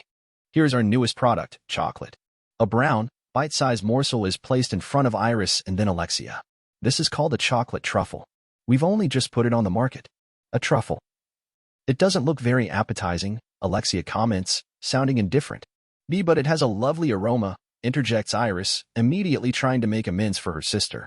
"If you'd like, please try a sample," Luna responds with a confident smile. "Why, thank you. If you insist." The moment they pop the samples into their mouths, their faces light up. "This is very sweet. A complex flavor profile. I feel like I could eat a dozen." The bitter notes highlight its sweetness. "It's smooth and rich and smells divine, and I'll take it." Iris buys one of everything, naturally. And surprisingly, Alexia follows suit. Mitsigoshi arranges to have the items delivered straight to the castle. Even their service is exceptional. "Alexia, shouldn't you ask them to gift wrap it?" "No need." "Oh, okay." Luna approaches the duo as they get ready to leave. "Would you like to view some of our other products? I'm positive they'll tickle your fancy." Well, the girls didn't intend to stay long, but they're too curious to see other offerings from the company that developed chocolate. It's even enough to pique Alexia's interest. "Yes, please." "Wonderful." With a quick word to her staff, Luna introduces one product after another, and not just candy. They have tea, liquor, accessories, daily goods, gourmet, and preserved foods. All overflow with novel and fascinating qualities. The products basically force unexpected wads of cash out of their wallets. And then a piece of cloth is set before them. "What's this?" Alexia tilts her head, pinching the lacy black material between two fingers. "One of our panties for women," Luna introduces with a smile. "Underwear? Really?" Iris and Alexia scrutinize the black T-shaped garment embroidered with white lace. They can tell it's underwear when they look at it up close, but the size of the fabric seems way too small. Their butts would hang out if they wore these panties. Plus, some of the parts are see-through. "We call them G-strings." G-strings. Iris shudders and balks at the design that hides as little as possible. While it's cute and all, its intentions are all too vulgar for Iris to stomach. Should these panties even be allowed to exist? As for gentlemen, they seem to like them very much. Alexia's ears perk up. "Iris." "Alexia, you can't be serious." "I'm confident about the shape of my butt." That's not the problem," Iris stammers. What's this crazy kid saying? PPPP, please don't wear these. A princess should never don lewd clothing. I'm confident about the shape of my butt. You've already said that. It's improper. Out of the question. I forbid it. You can try it on, if you'd like. Iris stops herself in the nick of time from snapping at Luna to mind her own business. Yes, please, replies Alexia. Don't do this. Iris counters. Come on, Iris. I'm just trying it on. Yeah, right? I mean, you're basically setting up a situation where you have to purchase it. You're gonna act all indecisive, and then you'll just go and buy it anyway. I know how this works. Alexia irritably clicks her tongue in response. Your Highness, I hope there aren't any misunderstandings about our product. G-strings are made for women. Luna stands up. In fact, I'm wearing that same model right now. Luna turns her back to them, and the pair zero in on the shapely but under her tight black dress. Look, even though my dress is thin, you can't see my panty lines. Why, you're right. Underwear lines are always visible under lightweight fabrics. There are girls who refuse to wear underwear to formal events to prevent them from showing. But this G-string eliminates that problem. It can't be detected under clothing. Are you really wearing it? Would you like to see? Luna asks, slowly peeling up her dress to reveal her milky thighs. I am good. Just kidding. Luna seductively grins and unfurls her dress. Would you like to try it on, at least? Yes. As long as you're just seeing how it looks. The duo trail after Luna into a large fitting room. Iris nervously watches Alexia cheerfully slip out of one pair of underwear into another. Alexia yanks her skirt up to her waist and pulls her white pair down, letting them fall to her ankles before lifting one foot and then the other. After hanging them on a hook on the wall of the fitting room, she spreads out the G-string in front of her. It's practically transparent, notes Iris, sounding utterly baffled. Seems pretty airy to me, chirps Alexia, amused. Alexia bends forward and raises her right foot, sliding the G-string up one leg and then the other. She tugs it up under her skirt and tilts her head curiously. It feels kinda weird, Alexia comments. Iris is at a loss for words when she sees her sister hiking her skirt up. Iris's vision goes completely white. Your Highness, you have it on backward. Oh, that explains it. Alexia replies to Luna, leaving her dumbfounded sister be as she slips off the G-string and puts it on the right way. Ooh, it feels nice. Yes, it's made from our new prized fabric. Alexia kicks up, crouches down, and spreads her legs to test it out. Iris, look at this. That pulls Iris back to reality. Look. Alexia jerks her skirt up to reveal a perfectly shaped, but that's almost completely exposed. Her delicate white skin glows in the light of the fitting room. Alexia playfully shimmies her waist, and her buttocks jiggle around. Stop that shameful behavior right now. And see? No visible panty lines, adds Luna. When Alexia lowers her skirt, Iris certainly can't see them. And check out the front. It's very cute. Alexia hikes up her skirt again, turning to Iris. The design is cute, but it's... Alexia, it's completely sheer. It hides enough. Iris chants 3 times in her mind. It's not enough, not enough, not enough. I'll take 3 of these and all the other colorways. Thank you for your business. You can't. I absolutely forbid it. Iris snaps out of her trance. Those undergarments are too perverse for the royal princesses of Midgar. I simply won't allow it. Iris. Never, ever. But it's just a pair of panties. The duo glare at each other. Luna can almost see the steam coming out of their ears. Fine. Alexia, you've come around. You know, I want to listen to you. I've always been swayed by meaningless words and lost sight of what matters. Like the time you told me you liked my swordplay. With her see-through panties on full display, Alexia keeps her eyes warmly on Iris. Yeah, I remember that. My swordplay is a symbol of my small, insignificant life. That's why I want to listen to those who accept that about me. Alexia. Iris is touched to the point of trembling. They're finally on the same page. If you can't accept G-strings, I won't buy them. I really want to wear them, but I won't if you don't want me to. So tell me, are you absolutely sure G-strings are out of the question? Alexia bores into her sister's eyes, as if peeking into her soul. Iris wavers. Oh my. Well, they're not totally unacceptable. Not totally unacceptable. No. Then I'll take M. Thank you for your purchase. Iris can tell she's been bamboozled, but she smiles and lets it go when she sees her sister beaming giddily. Chapter 4. The Two Sides of the Shadow Garden. Summer's almost here. I swing my wooden sword on a day in late spring. I'm in the middle of my practical elective. Now that I'm free from Alexia's clutches, I've transferred to be with Skell and Puh. And because a bunch of students dropped out of the Royal Bushin elective after the instructor Xenon scandal, all of US in Section 9 have been bumped up to Section 7. Whatever happened with you and Princess Alexia? Skell asks as he practices beside me. We haven't talked since the breakup. Also, she tried to kill me. That's a shame. And you never even kissed? Prompts Pa. No, never. We're having a dumb conversation as we wave our swords around as usual. This is what life in Section 7 is all about. Even though it's a huge waste of time, this is the path I must take to maintain my status as a minor character. The Bushin Festival's coming up. Did you guys sign up for the qualifying round? Of course. If I do well enough in the tournament, I can easily go home with 2 or 3 lovely ladies, boasts Skell. He's a virgin, by the way. Oh ho ho, with 3, I'd have my hands full. Comments Pa, another big virgin. Sid, you didn't sign up for the qualifying round, right? The Bushin Festival is a massive, semi-annual tournament. Besides the local fighters, famed knights from around the world come to participate. There's a special bracket for students, and there are going to be preliminaries for our tournament. But an ordinary side character would never stand on a stage in front of everyone. Not in a million years. I'm not go. But don't worry. I went and signed you up. Show me your gratitude. Go. Skell suddenly clutches his stomach and crumples to the ground. Skell. What's happened to you? Pa cries. It's a frighteningly fast hit. I'm the only one who can see it. Hey, Skell. You should have seen yourself. It was like someone slammed you in the stomach with a right hook. What's up with you? I ask as I loosen my right fist. That's a really accurate description, Sid. This is bad. He's a goner. Give me a hand to get him to the nurse's office. Hey, do you know if we're able to take back tournament applications? I'm not sure. Oh, Skell, you're foaming at the mouth. Our instructor gives us permission to carry Skell to the nurse's office for his sudden seizure that knocked him out. It's on the way there that I notice something. Who's that?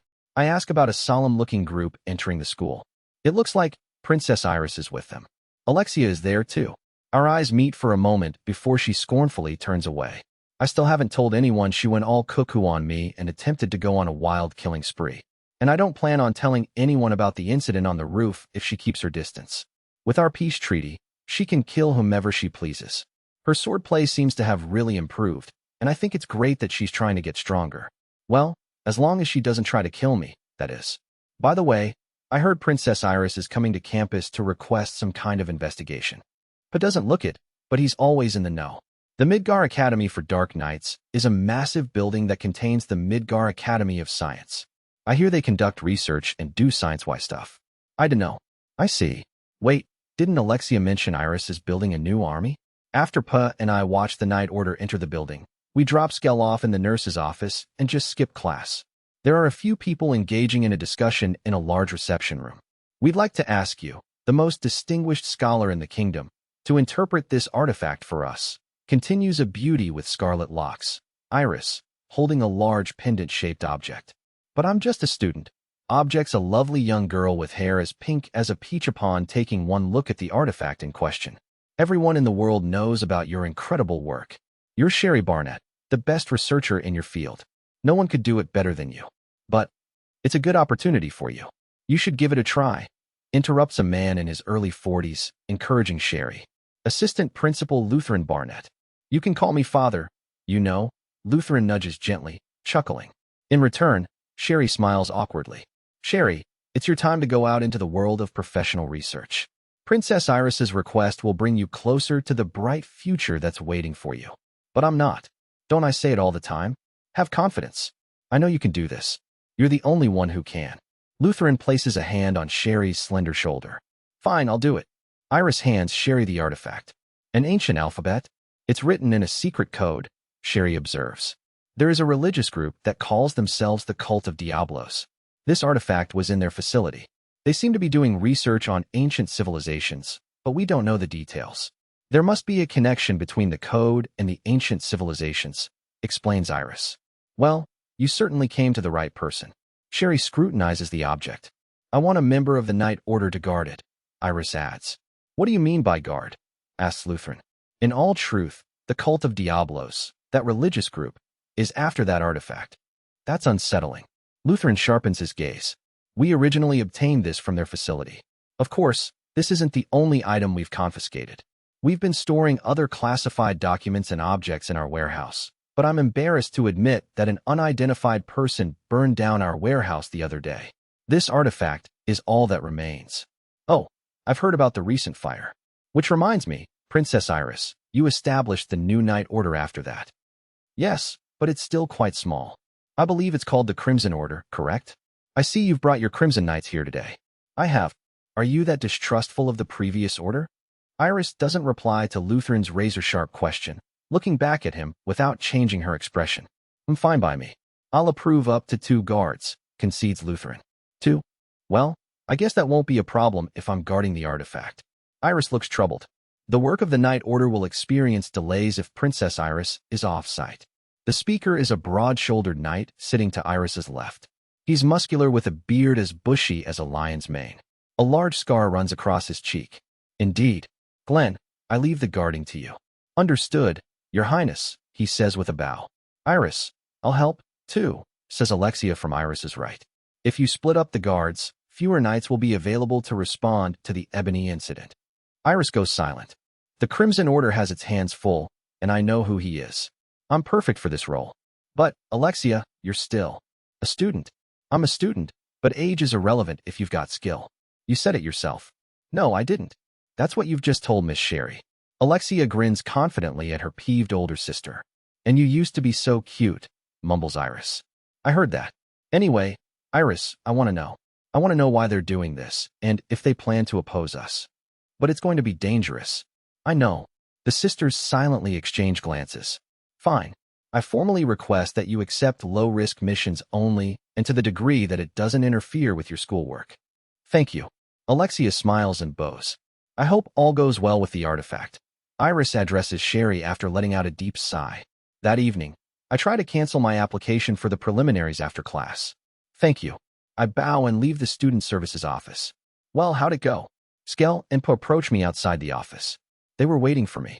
They said everyone's been paired up, and it's impossible to withdraw. I sigh. Hey, look on the bright side. If you do well, you're going to be swimming in girls, right? Yeah. They say tough times bring opportunity, if you know what I mean.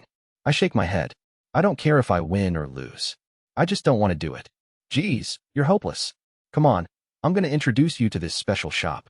Try to lose the long face. A special shop? Stutters Puh, taking ragged breaths through his nose. Oops, not that kind of special. I'm at the Mitsigoshi that everyone's talking about. I've heard they've got all sorts of new items, and one of them is a snack called chocolate. It's supposedly sweet and hella delicious. Treats?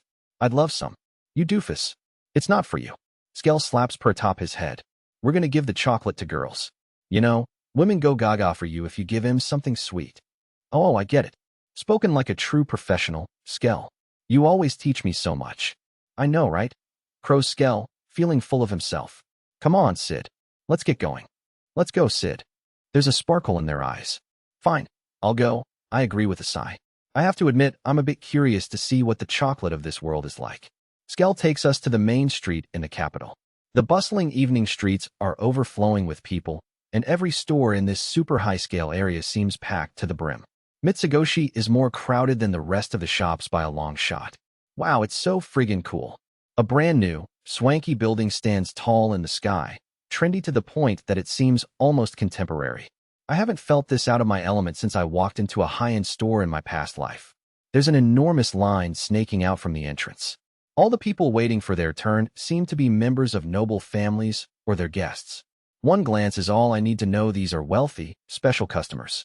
At the very end of the line is a woman in uniform holding a sign. The wait time is approximately 80 minutes. It's an 80-minute wait, I protest. I'm sure we'll make it back before our dorm curfew, argues Pa. We've already gotten this far. Let's go, insists Skell. But I've heard there are slashers on the loose. I don't want to stay out too late. The three of us are friggin' dark knights, you nitwit.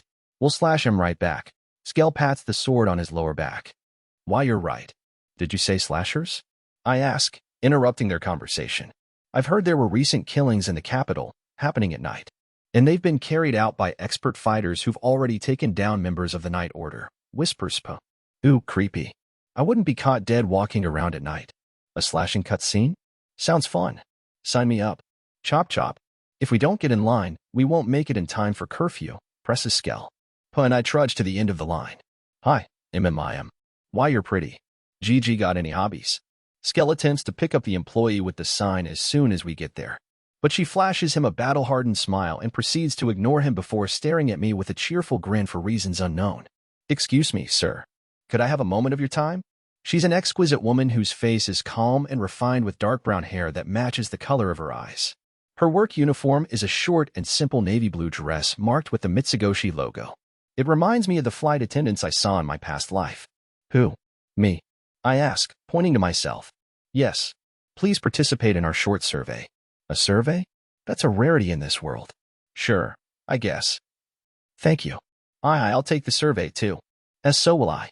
Skell and make a last-ditch effort to charm her. One customer will suffice, she replies, hooking her arm in mine. Together, we cut the long line and make a beeline into the store. When I look behind me at the last second, I can see the disappointment in Skell's and Poe's eyes. I follow the woman into a boutique that seems excessively lavish. The interior isn't outwardly garish, but I can tell every last detail of decor has been carefully selected, and it gives off a chill vibe. Even the untrained, I can tell it's decorated in a modern and tasteful fashion. She escorts me through the sales floor to a door labeled Employees Only. I manage to sneak a few peeks around me, and every product that fills my vision is incredible. Of course, I notice the rumored chocolate, but I also see coffee, makeup, and soap. It's the first time I've seen any of these in this world. Plus, their clothes, accessories, shoes, and underwear are all designed with class and novelty in mind. Even I know these items will fly off the shelves in this world. It's a no-brainer. This place is unbelievable. It'll take the world by storm. It's only a matter of time, I'm certain. We walk through the staff door and down a passage to a humongous stairway.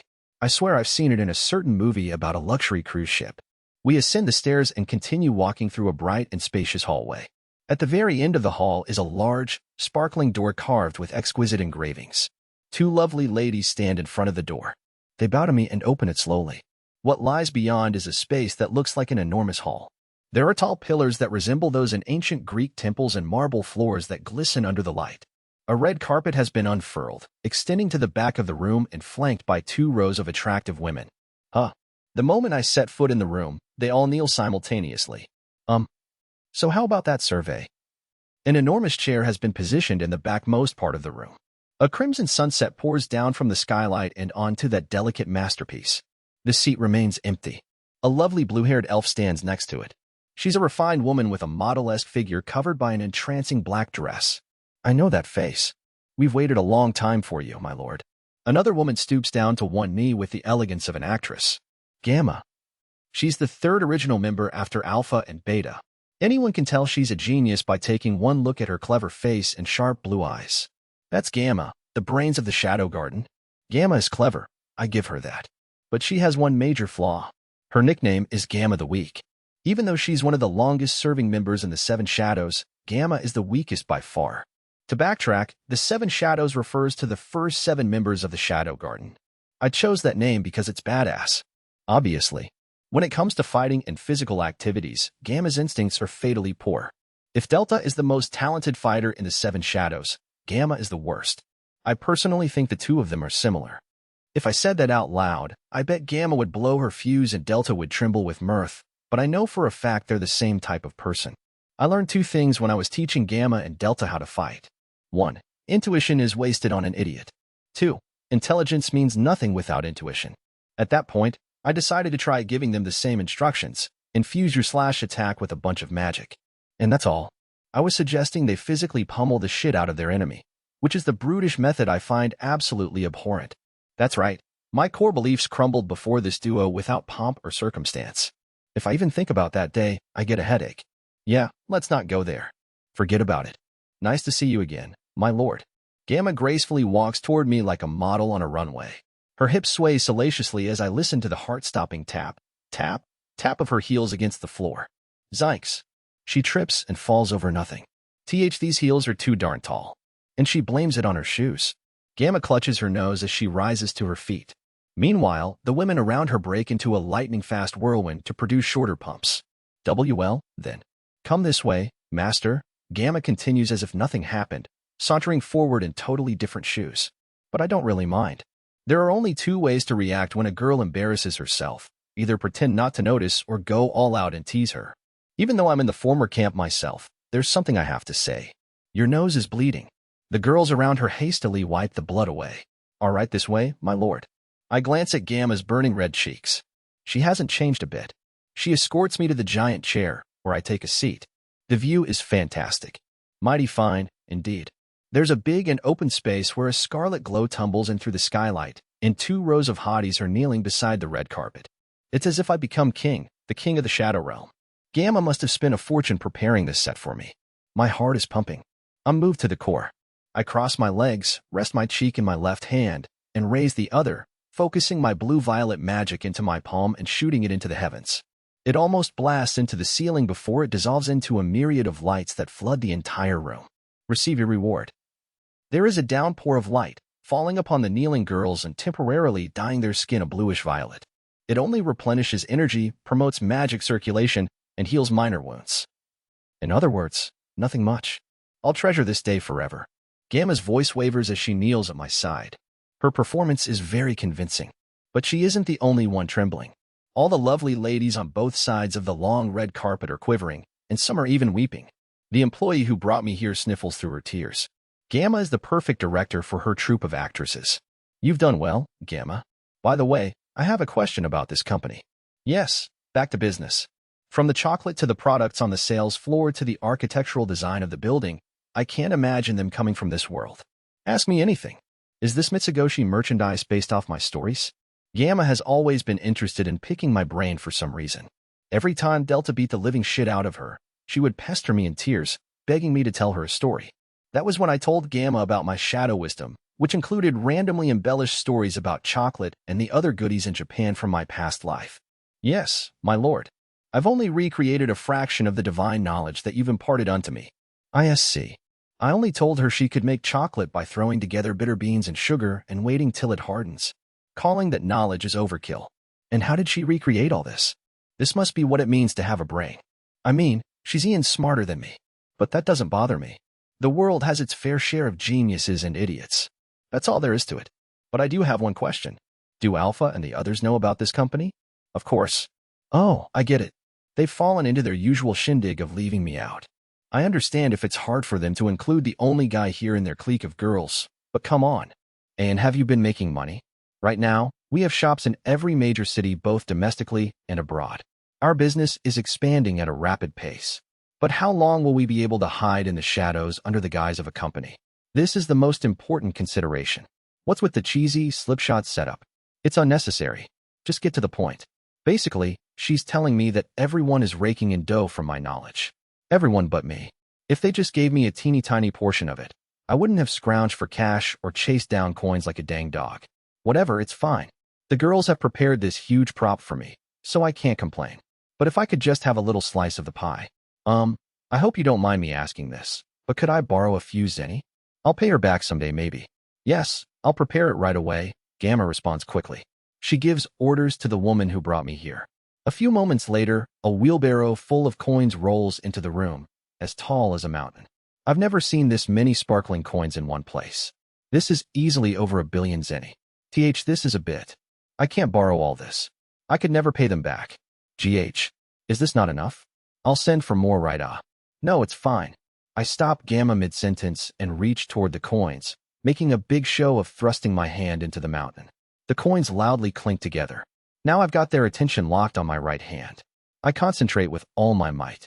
I take about 15 coins in my right hand and show it to everyone in the room, before slowly putting it into my right pocket. I've just gotten 1.5 million zenny richer. And I have another 1.5 million zenny in my left pocket, too. While focusing their attention on my right hand, I snatched some coins in my left at top speed, stuffing them into my pocket before anyone could notice. Alpha or Delta might have picked up on it, but Gamma never stood a chance. Is that it? You can have all. Watching her is hilarious to me. She thinks I'm only borrowing 1.5 million zenny, but I actually pocketed 3 million.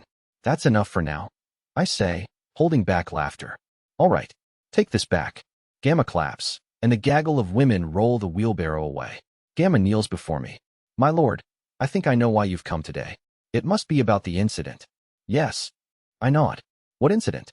My sincerest apologies. We're currently investigating the matter, but haven't caught the culprit. Please be patient. I'll hunt down the slasher in the capital, the fools in ebony, pretending to be in the Shadow Garden. This is the first I'm hearing about this. Gamma gazes at Shadow as he trails off and begins contemplating. Somewhere in her blue eyes, there's a hint of unease. A tear streams down from the corner of her eye without warning. Seeing those blue-violet rays reminds her of her past. Gamma's life began with a light of the same hue. If he'd never come, she would have died a rotting mound of flesh. She was abandoned by her family, chased out of her home country, stripped of everything in her possession.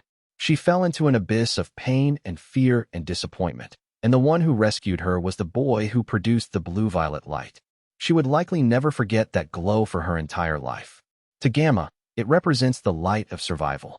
Alpha once told Gamma there was life in it, and Gamma agreed, not for logical but for instinctual reasons.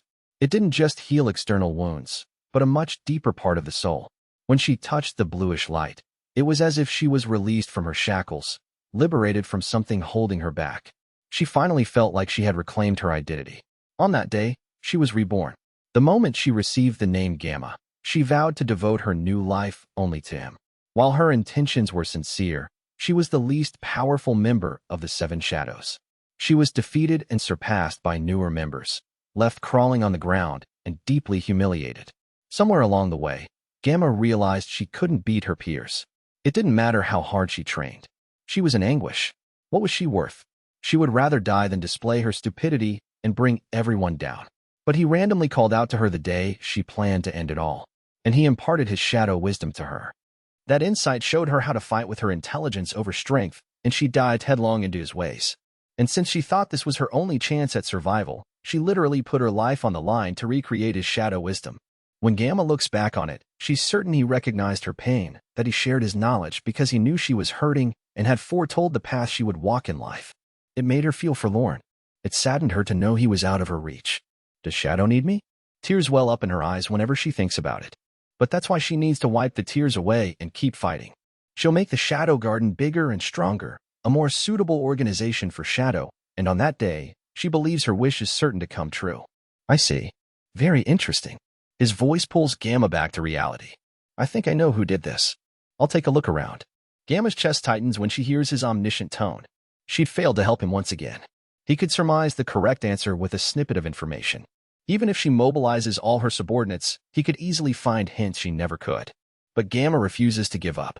One day, he's bound to notice her, so she has to persist. Nu, come forward. Gamma calls over the dark brunette who brought him here. This is Nu. She's number 13. Well, he peers at Nu through narrowed eyes. His gaze seems sharp enough to see to the depths of her power. Even though Nu only just joined us, even Lady Alpha has recognized her for her strength. Feel free to use her as a liaison, for chores or whatever you like. I'm Nu. It's a pleasure to meet you. Her voice trembles slightly from nerves. I'll call you if something comes up. Understood. She bows and steps back. I guess I'll be going now. He stands. Oh, almost forgot. I'd like to buy some chocolate, the cheapest kind. If you could give me a friends and family discount, that'd be great. We prepare our best chocolate in-house. How much will that be? With the friends and family coupon, that'll be 100% off. 100%. That makes it free. Yippee, it's my lucky day. In that case, I'll take 3 of him. Thank you for your business. Gamma smiles when she sees him return to the role of Sid Kajanu the normie. We're not gonna make curfew. That's caused Sid too long. I said sorry and gave you chocolate. The 3 of us sprint down the pitch-black streets of the capital. I'm definitely one of the 2 reasons we're late. But Skells and pose constant questions about that lady are the other reason. Nu? Was that her name? Either way, I just batted away their interrogation with a bunch of maybes. That said, I never would have pinned Alexia as the type to become a real-life serial killer. If Delta's not the culprit, it's got to be Alexia. I knew it was her the moment I heard about the recent crimes. She's a princess who has it all. What could have possibly set her off? The woman's heart is an enigma.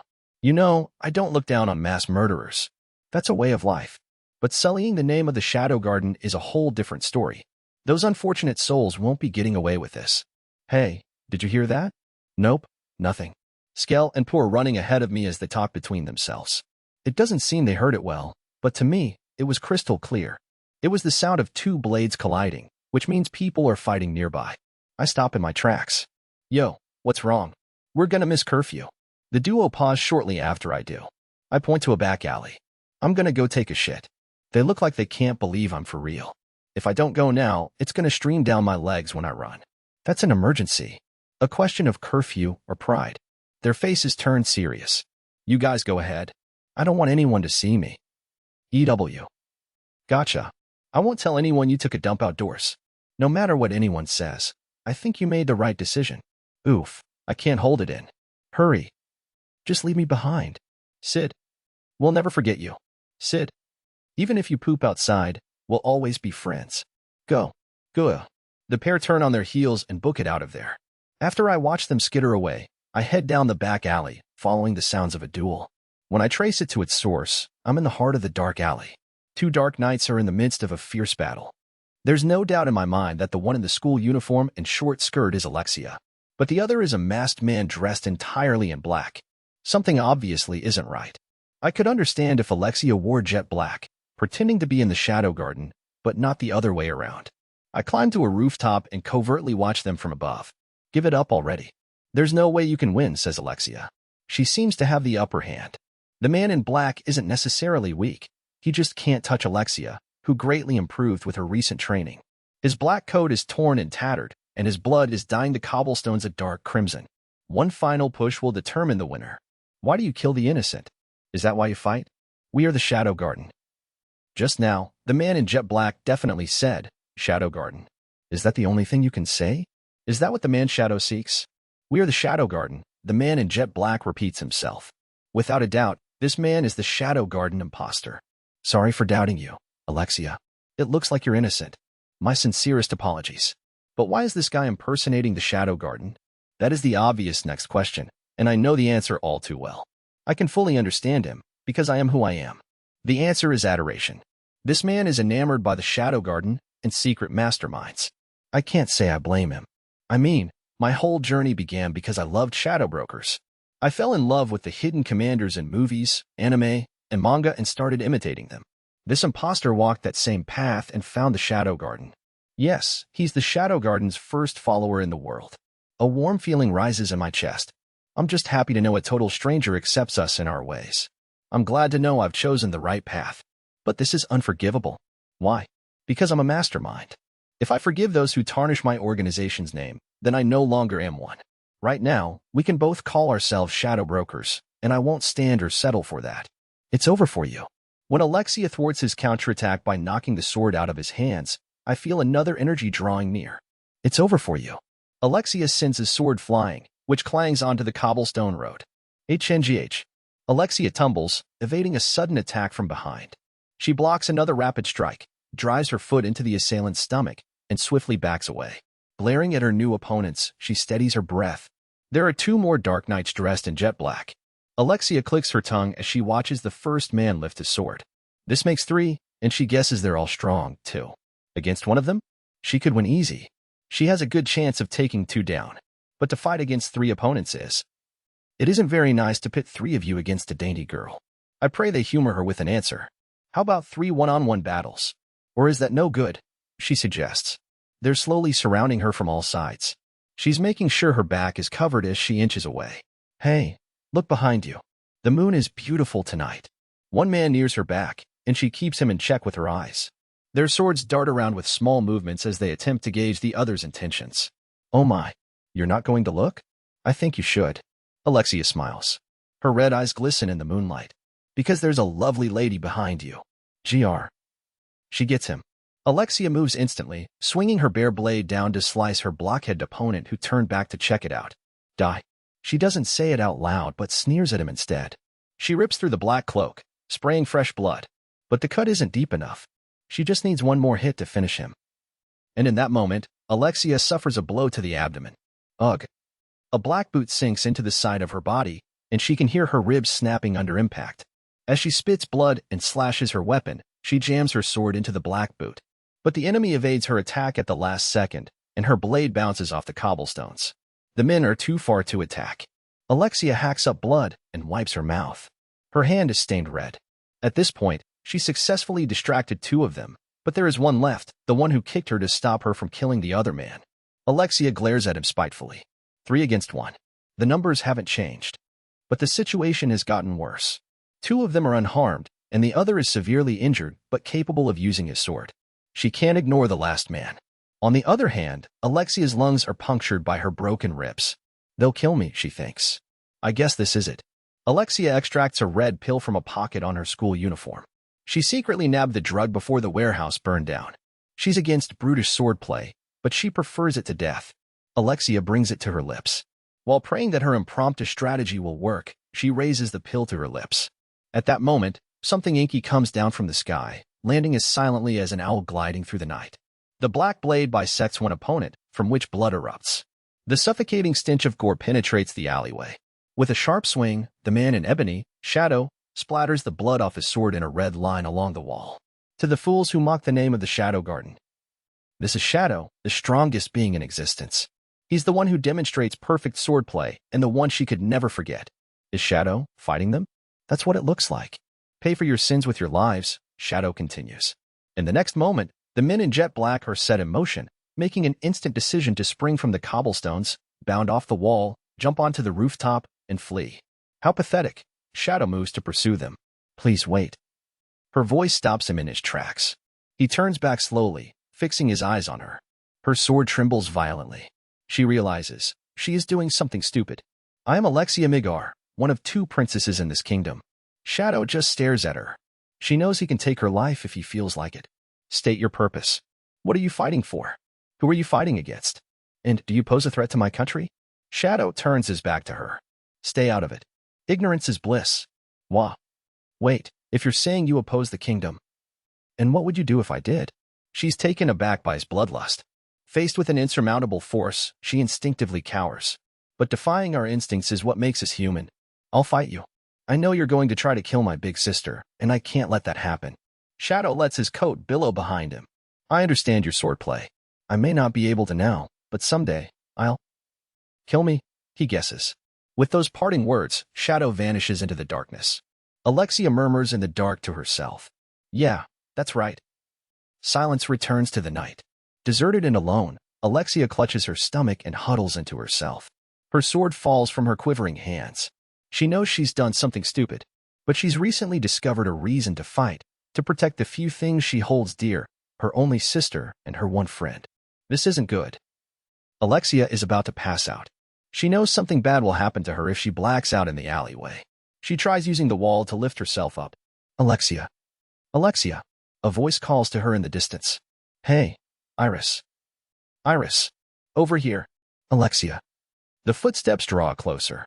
Something soft catches Alexia in midair before her body hits the ground. Alexia, what have you done? Iris. Alexia buries her face in her sister's chest. Prepare yourself. I'll have you fill me in on all the details later. Okay. Including this. Huh. Alexia sees the scattered red pills on the cobblestone road, where she dropped them. Listen, Iris. I don't know anything about them. Quiet. I don't know. Honest. This is unforgivable. Oh, my head. Alexia decides to let herself pass out and leave these things up in the air. 2 shadows dash through the dark streets of the capital. As they grow concerned about attacks from behind, the men in black veer down an alley and skid to a halt. They appear to be in a hurry. They place their hands against the wall, trying to steady their ragged breath. For a few moments, only their harsh inhales echo through the dark alleyway. Thunk. A sound from the depths of the alley. They quickly turn to peer into the darkness. A black silhouette takes form in the shadows, coming toward them. Thunk, thunk. The sound of his boots draws closer. The men cautiously ready their swords. But then, a black blade is jabbed into one of their heads, instantly passing through the hapless soul skull without warning. Ag, ag, ag. The ebony katana is withdrawn as the man shrieks in agony, spouting blood and dropping to the ground. The remaining imposter starts backing away in fear when the figure emerges from the shadows and makes his appearance.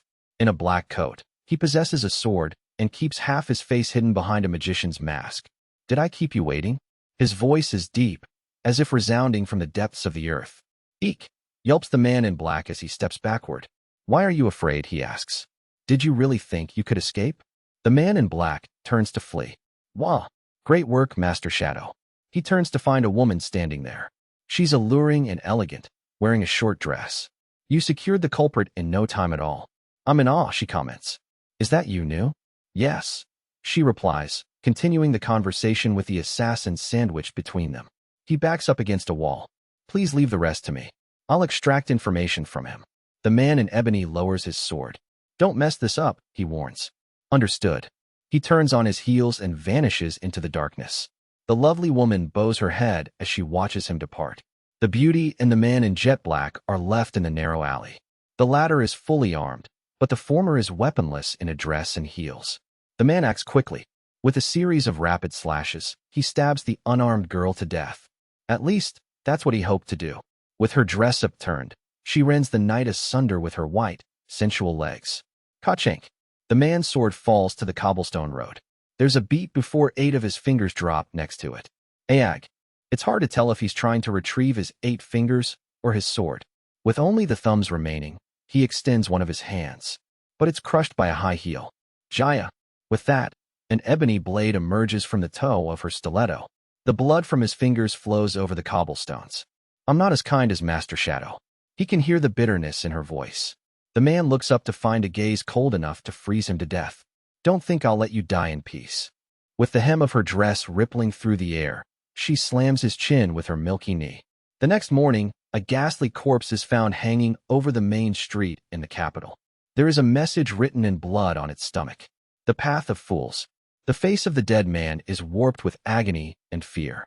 Lying in an immaculate bed, Alexia looks up to see her sister's stern face. I know what happened. Iris is seated next to the bed. The murders weren't committed by the Shadow Garden, but by impersonators from another organization. Shadow mentioned that. Alexia adds. Shadow, huh? We still don't know what this organization is. Iris lowers her eyes in contemplation. During the attacks on the capital, I identified the existence of a dark knight who may be in the Shadow Garden. The one who goes by Alpha. Iris nods. Other sources have indicated the Shadow Garden is an extraordinarily powerful organization. And your report confirms their name and the existence of a man called Shadow. But that's all we know. Everything else is a mystery. We don't even know their goal. Shadow was fighting the cult of Diablos. Maybe their purpose has to do with them. Which makes the cult our clue. Iris lets out a sigh. Iris, I thought they were a normal religion that believes in Diablos the demon. But it looks like they're pulling the strings in more operations than we'd thought. Like that fire? There's that. And the budget for the Crimson Order. I can't get the go-ahead, so I'll be funding it out of pocket for now. Alexia knits her brows together. Does that mean the cult not only infiltrated the Night Order, but that they're also civil officers? I don't know. They're either members of the cult or taking bribes, but I can't say for sure. After all, I was reckless in throwing together the new order. I'll help you pay for it. It's the thought that counts. You know how many members are in the Crimson Order, right? Iris smiles bitterly. 8. Right, just 8. With my contributions, they could easily survive for over 10 years. Then can't we make the order bigger? It would be senseless to make it bigger now. We don't even know who we're fighting yet. Iris, Alexia apprehensively looks up at her sister. Which is the enemy of the Crimson Order, the Shadow Garden, or the cult of Diablos? Iris smiles. Both. I refuse to allow any mischief in this kingdom. Iris. We shouldn't fight Shadow. Alexia clenches the bedsheets. Alexia, drop it. Iris, you wouldn't say this if you knew him. I know you saw that attack that colored the night sky throughout the capital. We've already concluded that was just the artifacts burning. But I saw him use his magic. Iris huddles close to Alexia and peers into her red eyes. That sort of power is impossible for humans to achieve. Spending too much time in captivity has made your memory foggy. And I bet all those strange drugs made you hallucinate. I don't think you're lying, but I do think you need rest. Iris. Iris places both of her hands on top of Alexia's. And even if it really did come from that shadow, we can't turn a blind eye to him. Who will protect our country if I flee? Iris. Iris strokes Alexia's hair, then rises to her feet. Get some rest until you're healed. I'll help you when I get better. That won't be necessary. Huh? Oh, you're under house arrest. I must have forgotten to tell you. You can't be serious. For stealing evidence. Iris shows her the red pills, and Alexia's jaw drops to the floor. Think about what you've done. The door slams closed behind her. Chapter 5. Mastering the Peaceful Life of a Nobody. I'm being watched. I feel their gazes when I walk into class. Everyone's watching me and whispering. That's him. The one who shit himself as he ran. I heard he crapped on the street so everyone could see. I shoot daggers at Skell and Pa. Their eyes nervously flicker around the room. That was a real disaster yesterday. Gee, good morning. It must have been tough for you. Yeah, morning. And today is much worse. They wear a pair of stiff smiles, and I heave a huge sigh. Hey, anyway, did you bring your chocolate from yesterday? Skell takes out a baggie. I brought mine, chimes in. Yeah, I guess, I say. All right. Come lunchtime, Operation Give a Gift begins. Ooh, I'm so excited. Yeah, whatever you say. Which brings us to lunch. We follow Skell, who claims he'll show us how it's done. He stands in the hallway near a classroom for the second-year students. We observe him from a distance. He's going for an upperclassman? Go, Skell. Yeah, whatever you say.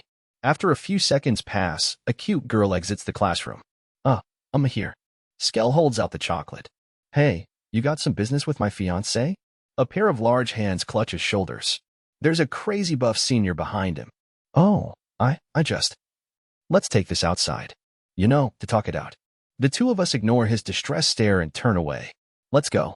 Yeah, whatever you say. I can hear Skell screaming behind me. It takes me to the library. It's an enormous resource shared between the academies for dark nights and sciences. Naturally, this isn't where the jocks of the school hang out. Though, of course, it's not for me, either. Which means you're after someone from the Academy of Science. Yes. I'm not taking Skell's approach. See, I did a thorough investigation on her. I know her friends, her favorite foods, her dorm room number, which bathroom she uses, her shoe size and the smell of her feet, the color of her underwear, her hip, bust, and waist measurements, and I used a cup she drank from too. All right, enough. Just go already. I drag Pui into the library and walk away. I don't see what happens next. Eek. It's that guy. My stalker. Almost instantly, I hear screaming behind me. The bag of chocolate sways as I walk around the library. I usually never come here. It's nice. I speak to the first girl from the Academy of Science that I pass. Here's some chocolate. She's a hottie with light pink hair. I hand off the bag of chocolate and leave. Wait. What? I can hear her getting all confused. I think I've seen her face before, but I can't remember where. I wonder what this is. A cute girl with peach-colored hair in the study room cocks her head to the side. She scrutinizes the brown objects in the box with relaxed eyes. Even after taking the fragrant thing in her hand, she can't identify it. She's almost certain the boy had called it chocolate when he gave it to her. Sherry, are you all right? There's a middle-aged man standing behind her with salt and pepper hair all slicked back. Assistant Principal Lutheran. You promised to call me father in private. Foster father. Sherry smiles uncomfortably. Why do you have that box of chocolate? Chocolate. A boy from the Academy for Dark Nights gave it to me. You don't say. Lutheran thoughtfully strokes his beard. That's the luxury snack. All the girls have been talking about it. I think he gave it to you as a gift. What? But I don't even know him. They call it love at first sight. That's the finest chocolate in the world. You can line up for it at the crack of dawn and still not be able to purchase it. He must have done the impossible to get it for you. Love at first sight, Sherry murmurs, her cheeks tinged pink. How will you answer him? Answer him? He must be waiting for your response. But I. Her face flushes bright red, and her eyes dart back and forth. You're not just here to do research. You should learn how to interact with your peers. That's what school is for. I will. He gently grins at Sherry, who's hung her head. Is all going well with the artifact? I've only just started. Sherry smiles uneasily, her cheeks still slightly flushed. That's totally understandable. But I do know one thing. It's written in a unique code. A unique code? Sherry spreads documents across a table. I'm guessing it was used by an ancient country or organization. And it's almost identical to the one from Mother's research. Oh, Lucrea's.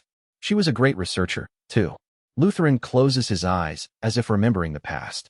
I need to crack the code that Mother researched right before she died. The face examining the documents was that of a brilliant researcher, no question. It's just the right job for you. Thank you. When Lutheran lightly pats her head, Sherry is bashful. Where is the artifact now, he asks. A knight is guarding it in the other room. You're not holding on to it. Only if it's necessary. It's important for me to think in peace. Plus, I get too nervous around the nights. I see. Cough, cough. Excuse me. Lutheran turns away to hack. Foster father. Are you all right? Sherry panics and rubs the back of a skeletal man with sunken-in cheeks. I'm fine. It's okay. Lutheran calms his breath. And I was just feeling good the other day. I guess illness can be unpredictable. Foster father. Don't worry about me. More importantly, I received another message from the college town asking if you'd like to study abroad. The college town Laugus. The most brilliant scholar in the world has acknowledged your research. If you study in Laugus, your skills will only improve. It's a fantastic offer. Sherry shakes her head. I can't leave you alone sick, foster father. You don't have to worry about me, Sherry. I would have died if you hadn't taken me in when Mother passed away. I'm going to help you for helping me, she states with tears forming in her eyes. Sherry, you're a wonderful daughter, Lutheran replies with a kind smile. Good luck on your research. And eat your chocolate. I will. Lutheran exits the study room. Sherry puts the chocolate in her mouth. It's sweet. It's delicious. She reaches for a second piece. I'm on my way back home after an Alexia Skell Palest day. The campus has assumed the orange hue of the setting sun. I walk through the campus, where there aren't many students, when a girl suddenly approaches me. Her uniform indicates she's in her second year at the Academy of Science. Her dark brown hair is pulled back into bun. A drab pair of glasses covers her dark brown eyes. But a seasoned extra can tell. She's an inconspicuous beauty who's pretending to be a minor character. Hey, can I talk to you for a minute? I've heard that voice before.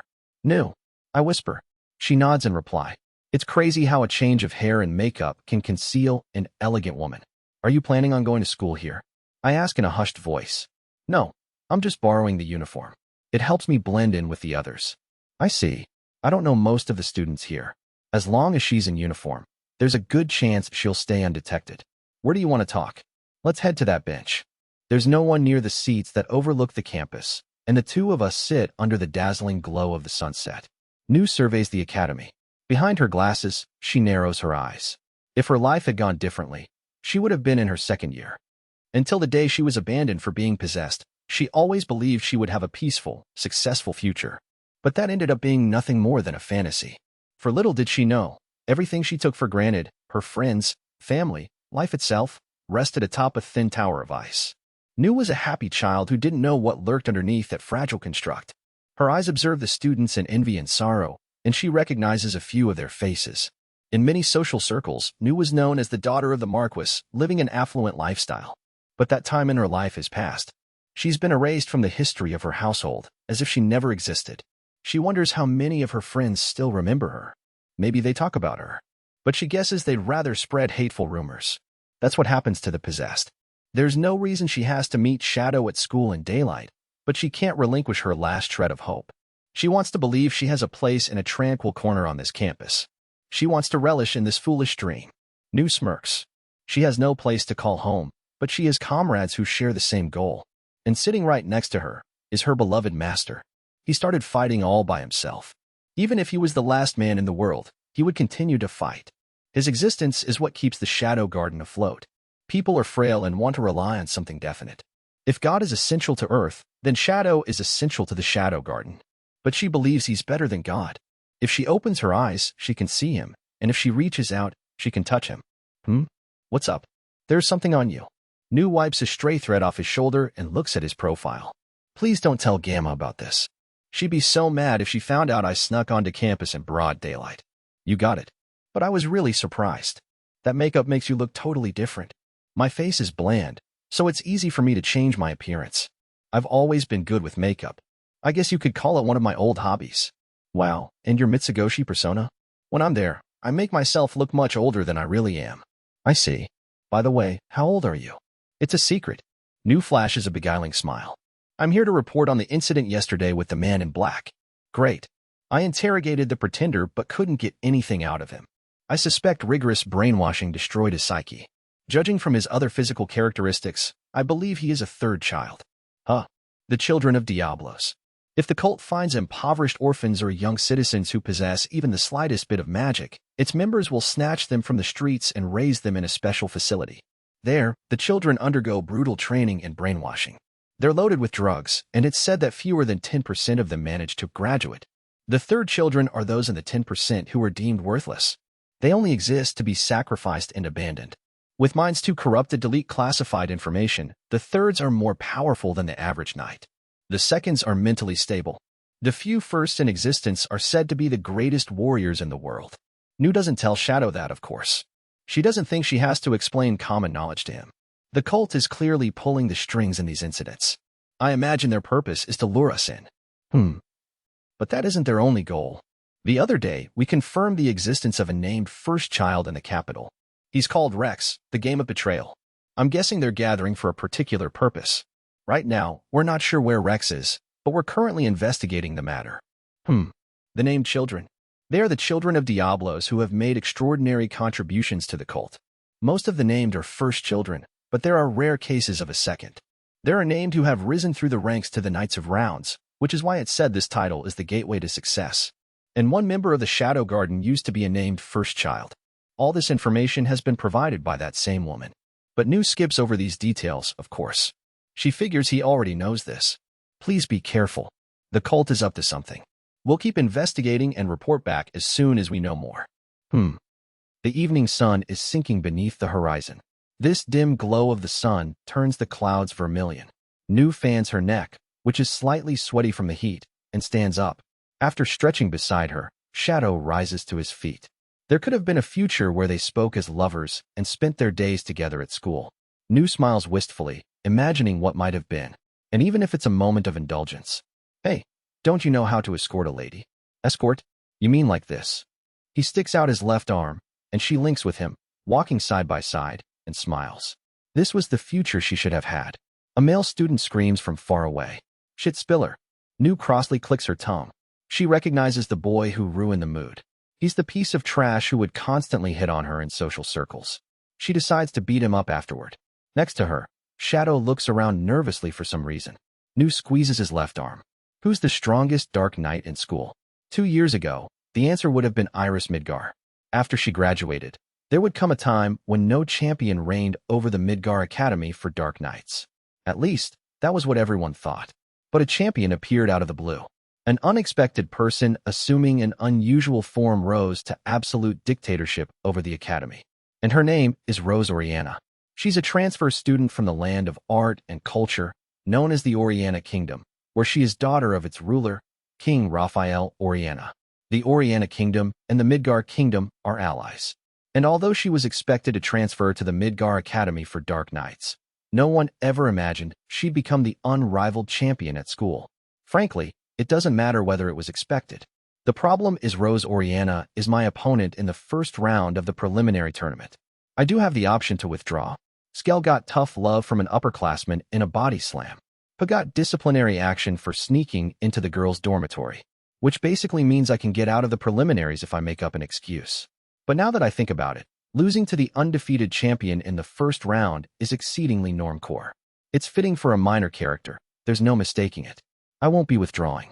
My mission is to partake in the most normie fight in the world, for normies by normies.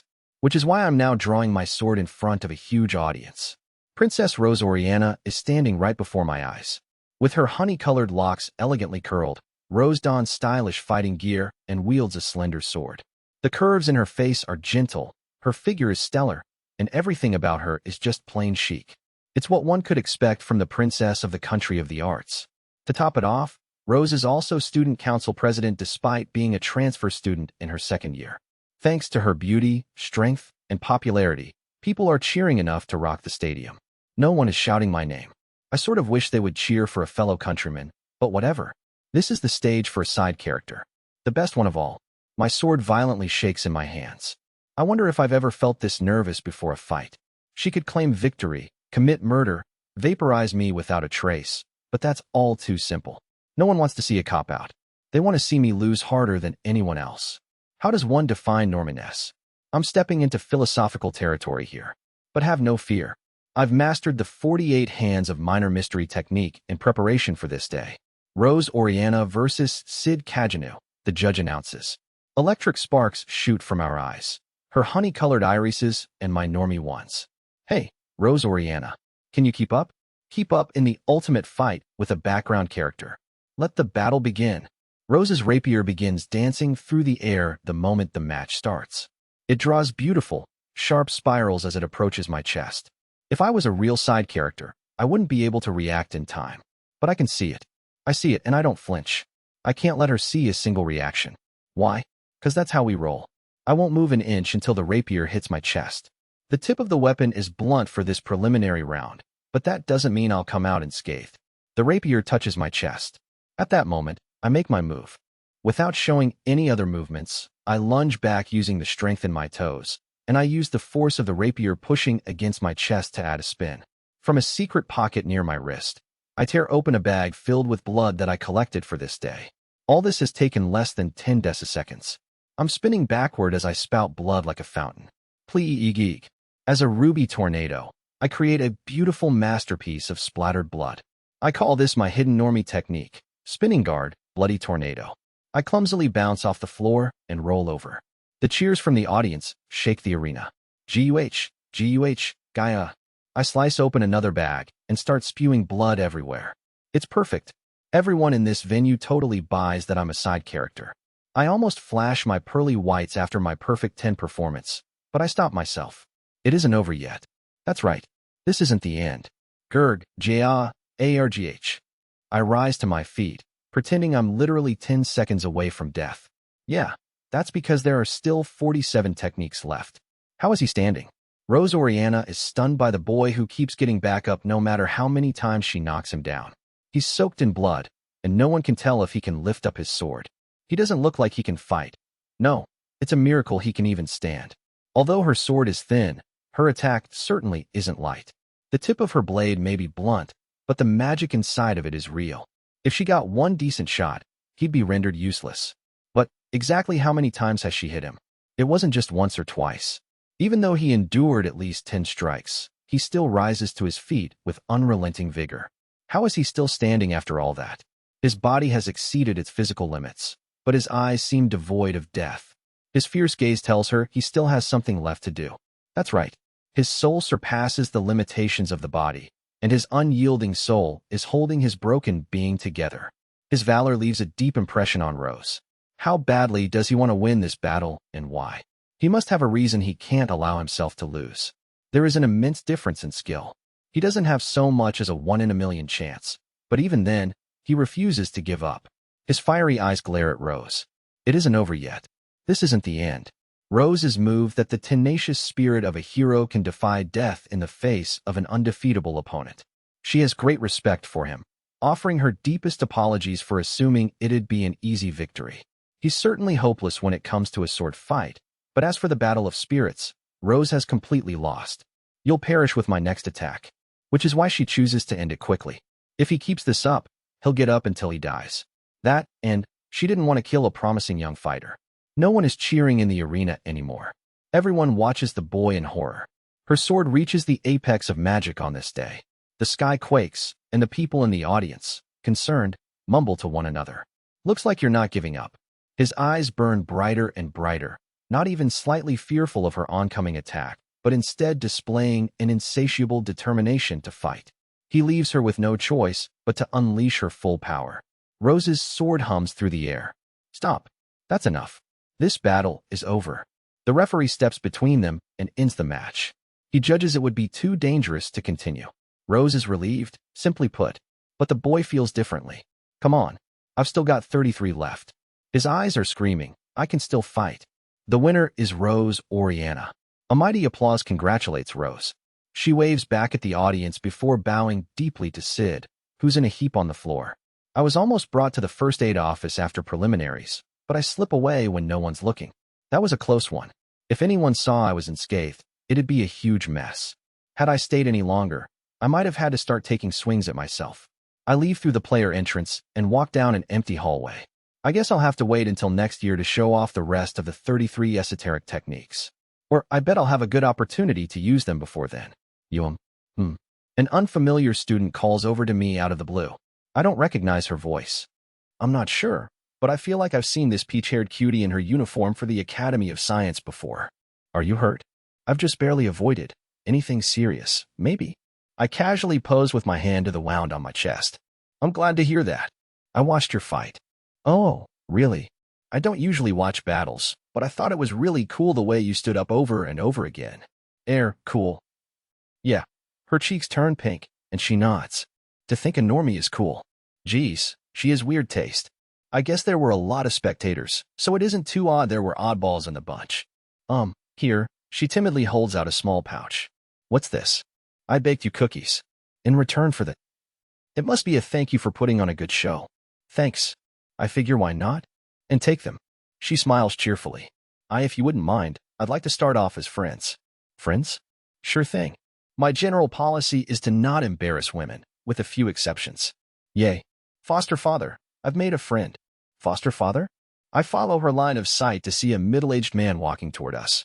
He has black, slicked-back hair with gray streaks. I know I've seen the skeletal fellow before. Assistant Principal Lutheran. I've heard the assistant principal of this school is a master swordsman who's won the Bushin Festival, which means this girl who loves him as her foster father must be Sherry Barnett. Yes. According to my personal research, she has the most potential to become the main character in the Academy of Science. I believe she's supposed to be in a position where she gives the protagonist advice, solves the greatest mysteries, and creates powerful, boss-toppling devices. I never thought I would have to fight someone from the Academy of Science, so I honestly didn't care and forgot all about her. You must be Sid Caginel. Assistant Principal Lutheran stands next to Sherry. Yes. Any injuries? I was miraculously. Oh yeah. Maybe she went easy on me. The assistant principal strokes his chin, quietly confirming my suspicion. Yes, I think Rose was holding back. But you must get yourself to a doctor. Yes, absolutely. I absolutely won't be doing that. Lutheran nods and places a hand on Sherry's shoulder. This girl always has her nose in her research, so she doesn't have many friends. Foster father. The assistant principal merrily chuckles and continues to speak. I wasn't always able to laugh like this, you know. Sherry and I have been through a lot. I hope you two can get along. It's all a father could wish for. Lutheran's face is stern as Sherry stands beside him with an uncomfortable smile. I only befriend side characters, but there's no way I can say that. Sounds great. Well, I'll leave the rest up to you youngsters. The assistant principal pats my shoulder and leaves. It's nice to officially meet you. Nice to meet you, too. So what do you want to do? She tilts her head. Oh, right. We have to get you to a doctor before anything else. I'm sorry for getting carried away. She smiles uneasily. No, don't worry about me. I'm fine. That may be true, but I don't need to see a doctor. I'll go later. Seriously, I will. Okay. Yeah, so let's go out for tea or something. Are you sure you're okay? Positive. Dark nights are incredible. Yep. This stunner flashes me a smile. She's the furthest thing imaginable from a background character. After that, the two of us eat her cookies and talk over tea. We go our separate ways when we finish. Though a perfectly average girl in conversation, she seems to be flooded with requests from the Night Order, currently conducting research on a sacred artifact. I went the extra mile and told her I was impressed. Oh, by the way, her cookies were simple but downright delicious. She can never be a normie's friend. But she goes to the Academy of Science, so we probably won't meet again anyway. The next day, I notify the school that I'll be taking 5 days off for medical treatment to ease their suspicions. My classmates are a little nicer to me when I finally come back. Ever since Sherry befriended Sid, she feels like she's floating on air. Sid has been absent from school due to the injuries he sustained at the preliminaries. He said he felt fine after the tournament and even joined her for tea, but he seems to have overdone it after all. She's worried about his condition. She thinks about visiting him but doesn't want to be a bother. But something is gnawing at her, and she needs to talk. Phew. Sherry stops analyzing the artifact and lets out a sigh. She can't focus on her work. Her head is too far in the clouds.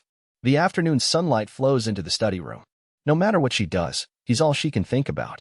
She thinks back to the moment he gave her the chocolate, about his unrelenting stance during preliminaries, about their conversation over tea, over and over again. She thinks about it during class and as she conducts her research, right until she goes to bed. I wonder what's wrong with me. She retrieves the empty box of chocolate from a drawer in her desk. Even though she had already eaten the contents, she could not find it in herself to throw away the beautifully decorated box. The sweet aroma of chocolate still clings to it. Sherry is also curious about a certain rumor. From what she's heard, Sid and Princess Alexia are in love. She doesn't know the specifics, but she imagines the rumor holds up for it to make its way from the Academy for Dark Nights to the Academy of Science. Sherry stretches as she watches the curtain billow with the wind. Okay, I'll do it. She can't concentrate on anything.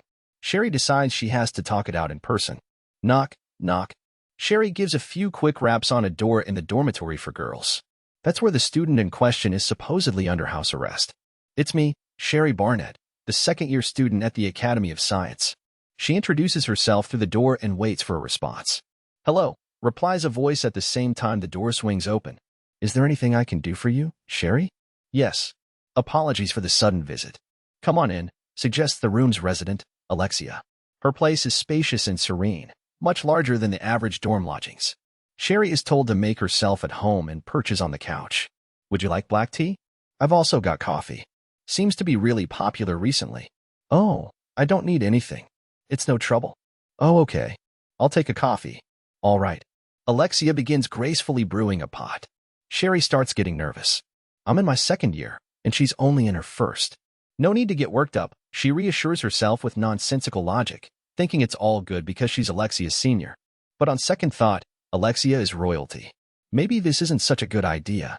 No, she's the upperclassman here. She has to be confident. I can guess why you're here, Sherry. Sherry jolts at those words. This is about the artifact, right? Well, not exactly. There's the clink of a coffee cup.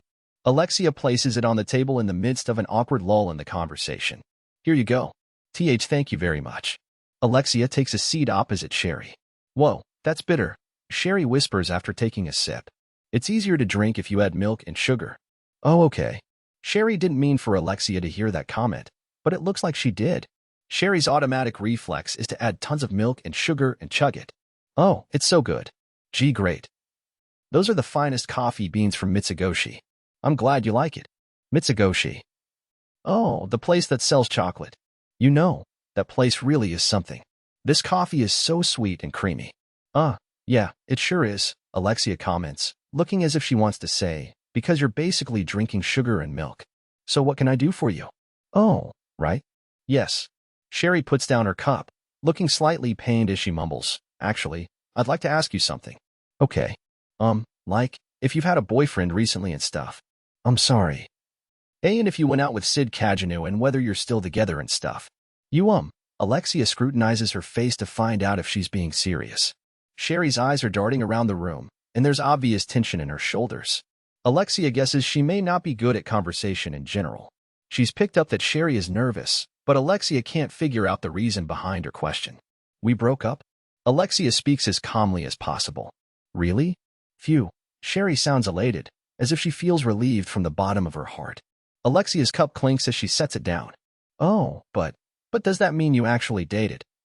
Her tone changes drastically and sounds uneasy. It wasn't a real relationship. There were some circumstances that required us to pretend. Oh, I see. That's great. Sherry giggles cheerfully. Alexia's cup clanks. I just befriended Sid the other day. What? Why you don't say? Yes.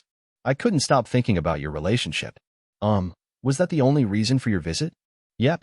It distracted me so much, I couldn't focus on my research. I'm just so happy to know you two aren't dating. Why, yeah, great. Alexia brings the cup to her mouth with a trembling hand. It's empty. Thank you so much. Oh, and thanks for the coffee. Sherry takes her leave with a bright smile, the exact opposite of the expression she wore when she came in. The moment she steps out of the room, there's a sound of something breaking, but Sherry is too ecstatic to hear it. Chapter 6. That scene where terrorists take over the school. The day after I return to school, my last class of the afternoon ends a bit early. The candidates for student council and our current student president will now give speeches. Everyone, please return to your seats. The instructor addresses the students trying to book it out of class. Where are the third-year students anyway? Who knows? I answer Skell's random question with a yawn. He's sitting next to me. The third years are out the whole week for an after-school program. Right when Pat turns back in his seat to inform us, the door swings open. Two girls enter as the instructor leaves the room. I know one of their faces. She was my opponent from the other day, Rose Oriana, the student council president. I've always wondered how a normal school uniform can exude chicness when someone trendy is wearing it. Today, our instructor has given us this precious time to tell you about the student council election. Starts a girl in her first year stiffly, as if she isn't used to public speaking. Am I the only one who feels like this speech is going in one ear and out the other? Skell and I yawn as we space out through the speech. Pat seems to be taking notes. Wait, I'm pretty sure I just made eye contact with the student president. I would be surprised if she remembered the insignificant background character she squashed in the first round. Hey, the student president just looked at me, says Skell, fixing his bangs. Yup, I respond. Hey. She might scout me for student council. Yup. Hey. Being on the council would bug me. I'd hate it. Yup. This is how we pass the time. Then, out of nowhere, my magic feels off. Huh? What is this? I'm constantly training by manipulating magic particles in my body, but now it feels like I can't contain them anymore. Something is blocking my magic flow. I'll probably have to pry it open or make the magic particles even smaller to permeate the barrier. As these thoughts run through my mind, I feel something rush toward the classroom. It's here, I say ominously, just because. At that moment, I hear an explosion. The door flies off its hinges, and my classmates fall into a frenzy. Just then, men in black burst into the room with drawn swords. All of you, don't move. We're the Shadow Garden, and we're taking over this school, they scream, blocking the entrance. Are you serious? My groan is muted by the clamor around me. The students can't move. Maybe this is some kind of special training or a prank, or it was real. Most of the students can't grasp that the Academy for Dark Knights is under attack. I'm the only one who completely understands what's happening. I'm the only one who knows they're serious, that they're blocking our magic, and that the same thing is happening in all the other classrooms. Incredible, I involuntarily utter in awe. These guys did it. I mean, they're really going for it. They're doing what all the boys in the world dream about, what fills a page in the fantasies of boyhood adolescence. They're reenacting the scenario where terrorists take over the school. I'm so moved. I'm shaking. I can't tell you how many times I've imagined this scene. Hundreds, thousands, millions of times. I've thought out countless iterations, and right before me, my dream is coming to life. Stay in your seats. Put your hands up. The men in jet black swing their swords to threaten the students, who are slowly piecing together the situation. They must be high-spec professionals with a cult following. I mean, they chose to side with terrorists. But the focus is, of course, on the student protagonists. What will they do? How will they act? The possibilities are endless. You seem to have no idea where you are, echoes a gallant voice across the room.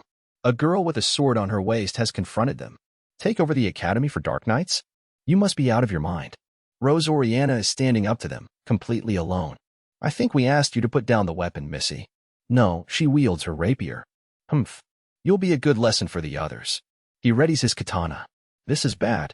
She hasn't realized she can't use magic. What in the? With her sword at the ready, her face turns a perplexed shade of red. Seems you finally caught on. He sneers behind his mask. At this rate, this is going to be really, really bad. But you're too late. The all-black blade plummets toward Rose. She can't possibly defend herself with her magic restrained. I kick a chair over and run. NR. Stop. Don't do that. I process the situation at a breakneck speed, and the world around me slows down. I'm both exhausted and furious in this moment. Aya. If this continues, she'll be the first person killed by the terrorists. And that can't happen. I won't let it. Ayawa. AH. To be the first victim of these terrorists is my duty as an extra. Stuo. I let out a soul-wrenching howl as I leap between them. As she watches the bare blade draw closer to her, Rose knows this is the end. Her fragile body can't tame the magic. Neither can she block nor evade the attack. She tries to twist her torso to lighten the blow, but even that movement is frustratingly sluggish. She won't make it in time. Her death has come. That's reality. At that moment, a shout rings out that she can feel in her eardrums. Stuo. Something shoves her out of the way. Ah. She instantly switches to a defensive posture as she crashes to the floor. When she gets up, her eyes fill with a shocking view. What the hell? In front of her, a stricken boy is lying helplessly on the floor. She can clearly see the pool of blood beneath him growing larger and larger. He sustained a fatal wound. Nuu. A scream reverberates through the classroom. Indifferent to the blood staining her clothes, Rose cradles the boy in her arms, the one who's recently left a deep impression on her. Sid Kajanu, Rose murmurs. The boy slightly opens his eyes. You idiot. Why did you protect me?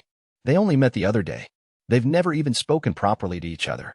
She can't imagine why he risked his life to save her. The boy opens his mouth. Gak, calf. He vomits a stream of blood. Sid. His hacked-up blood splatters across her porcelain cheeks, and he smiles at her, before drawing his last breath. He wears the dying expression of a man who completed his mission. Why? A tear cascades down her face. She stops herself from weeping as she holds him in her arms. When she looks at the dead boy's face, she feels as if she's figured everything out. She knows why he was so strangely persistent during the preliminaries. She knows why his eyes burned when he gazed at her. And she knows why he laid down his life to protect her. They're all connected. Rose isn't dumb. Ever since she was young, she's had suitors chasing after her for being a beautiful princess. But she's never been pursued with this much fervor before. No suitor ever loved her enough to sacrifice his life. Thank you. She can never tell him how she felt, but she vows to avenge him. Let this be a valuable lesson for you. The man in jet black stands before Rose. H. Rose bites down on her lower lip and glares up at him. Still thinking of defying us, huh? TCH. I'll obey your orders. Rose hangs her head, knowing it isn't yet the time to get a revenge. Head to the auditorium, the men in black order, making their move. They get the students to stand, shackle their hands one behind the other, and lead them out of the room. No one dares to resist. 2 male students at the end of the line turn back toward the classroom. Sit. Sit. The boys stare at his stiff face, looking as if they have more to say. Keep it moving. The terrorists force the duo out of the classroom. The sound of footsteps in the hallway grows distant. It's silent again. And then, the arm of the alleged corpse begins twitching. When I confirm the classroom is clear, I pound on my chest. Beat. Damn it. I hit myself over and over, forcing myself to suck in air. Up and at, until. Cough, hack, gack. It stirs, and my one-stopped heart starts pumping again. This is another esoteric technique, 10-minute death, heartbreak mop. With this technique, I let tiny magic particles trickle into my brain from my stopped heart, preserving blood flow and allowing me to stay in cardiac arrest for a long time without any consequences. It's a risky technique. One slip up, and I go to the other side. But sometimes, I have to endanger my life for the art of performance. And that's what happened today. Nothing more, nothing less. Oh. I checked the gash on my back. I let him cut me because I knew I might be examined up close. I avoided getting fatally injured, of course, but it was deep enough to be convincing. I try using my magic to heal myself. It looks like my magic can get around the barrier if I process it in teeny tiny amounts. Alternatively, if I apply pressure and release magic, I think I'll be able to remove the membrane by force. Good enough for now. It'll take too long for them to completely heal, and I'll be in a tough spot if someone catches me in the act. I heal to the point where I have no trouble moving, and with my trusty, I somehow miraculously survived, routine, I should be good to go. All right, I grunt, rising to my feet. I make sure I can control my body and magic, wiping the blood off my face and straightening the wrinkles out of my school uniform. The white curtains ripple in the midday breeze that flows through the window. As they billow and fall, the patches of bright sunlight and black shadows change form. The fallen chairs and scattered desks. The broken door and bloody ground. The sight announces the end of a normal life. I close my eyes and take a deep breath. All right, let's go. I leave the classroom and start down the empty, silent hallway. Sherry Barnett is too focused on deciphering the pendant-shaped artifact to notice the commotion right away. This is. She picks it up and studies it up close, noticing something and narrowing her light pink eyes. This can't be. Her gaze remains focused on the artifact as her pen begins twirling across the paper. She doesn't seem cognizant of the chaos around her. The explosive sounds, the footsteps in the hallway, all of this is beyond her scope of awareness. What's going on? Someone is attacking the school. You can't use magic, so don't be careless. Even the conversation between the two knights doesn't reach her ears. But how? There's no way. She's completely fixated on the artifact. She tends to forget her surroundings during her research, but it's never been this extreme. There's something important about that relic that's captured her attention. Her quill makes crisp movements across the paper. Those light pink eyes come one step closer to uncovering the truth. At that moment, a man in jet black comes crashing through the window of the lab. Flying shards of glass leave small cuts on Sherry's face. What the? Who goes there? The two knights ready their swords. The stinging sensation in her cheeks finally makes Sherry aware of the situation. Huh? What? She grabs the artifact and crawls under her desk to hide. After touching her cheek, she finds a little blood on her hand. We are the Shadow Garden. Or was it the Shadow Guardian? Oh, who gives a crap? I'm Rex. Rex, the game of betrayal. He scoffs behind his mask. This thing is such a nuisance. He flings his mask aside, revealing a flippant man with dull red hair, laughing with the eyes of a starving, feral dog. Eek. The mask lands near Sherry's feet, causing her to back away, still concealed. You're the Shadow Garden I've heard so damn much about. I don't know your motives, but did you really think you could get away with attacking the school? Rex chuckles. I guess that'd be too easy. Oh, the Shadow Garden has it tough. By the way, he stops mid-sentence. I forgot why we're attacking. He cackles evilly. Stop messing around. Oh, but I'm serious. Though that doesn't matter. My job is to acquire the artifact. Once I have it, you can struggle and squirm to your heart's content. Rex narrows his eyes sharply. Do you know where it is? He glares at the knights. I have no idea what you're talking about. We know nothing. Rex smiles from ear to ear. Your faces tell me otherwise. The air quivers, and his magic overpowers the room. Sherry clasps her hands over her mouth to prevent herself from screaming as she crawls. It's just a bit farther to the door. So who wants to go first? Rex's ravenous, feral gaze scours the room. Let's start with the girl. He disappears into thin air. That's when Sherry realizes he's standing before her. Aowa. Farewell. No. Sherry closes her eyes as she covers her head, huddling. I won't let you. The sword hurls toward her and strikes the floor. Sherry fearfully peeks through her clenched eyes to find a stocky knight, with a beard as bushy as a lion's mane, standing in front of her with his sword at the ready. Ooh, impressive. Considering you're working without magic. Magic isn't everything. If I'm fighting a weakling, I can easily dodge any attack. Weakling? Damn buffoon. Do you really think you're stronger than me? Rex ferociously scowls at the large man. I do. Why don't you tell me your name? I am Glenn, the Lion's Mane, Vice Commander of the Crimson Order. Another knight lines up next to him. I'm Marco of the Crimson Order. I didn't ask you. In that last moment, Marco looks down at Sherry. Run. With that, the battle begins. Sherry crawls into the hallway and proceeds to sprint at full speed. She covers her ears to muffle the blood-curdling screams behind her. I walk onto the rooftop and peer down at the campus. I can see all the faculty bound up by the auditorium, which is a massive hall that can easily fit all the students. It's where the school hosts its entrance ceremonies and the occasional lecture by a public figure or a theatrical performance. The Night Order has gathered outside the campus in response to the commotion, but there's a clear threshold beyond which they aren't advancing. That could be the boundary of whatever's blocking everyone's magic. There didn't seem to be any students left in the school buildings, just men in black scrounging for anyone still hiding. I scoff as I look down at the school. I've always wanted to do this. I peer at the ravaged school, the shackled students, and the mysterious terrorist organization. I can cross this off my bucket list. Gaze down at the campus from the rooftop. Check. Well, I guess I'll have some fun before it gets dark. The truth is, I realized something when the men in jet black barged into class. They have no sense of style. Imagine a light breeze, a clear blue sky, a sunny afternoon, and someone coming out on stage in a long black cloak. Who does that? Unheard of. They made one dire mistake, right? They've underestimated the importance of TPO. There's a time, place, and occasion for everything. If you don't adhere to it, fashion sense will be totally out of whack. Their disregard for TPO is tacky. I mean, black cloaks should only be worn at night. I'm planning on taking them out nice and slow. Time isn't an issue. I would rather hold out and savor the fun. Which is why I'm going with the strategy operation, slow and steady till nightfall. I'm thinking all this as I observe the campus when I spot two men in black walking down the corridors. Yuck, wearing jet black on a sunny day? Talk about uncool. Yeah, they make me want to play sniper. I slice off a thumb-sized piece of slime from my suit. I roll it into a ball, infuse it with magic, lay it on the rooftop, and prepare to give it a good flick. You're in my line of fire, you dummies. I mutter to myself, then send it flying. Whiz. Zooming through the air, my slime ball zips through one of their skulls. Ugh. In the same way, I pierce the second man's heart. I've already defeated them in 2 hits. Unbelievable. I'm bummed.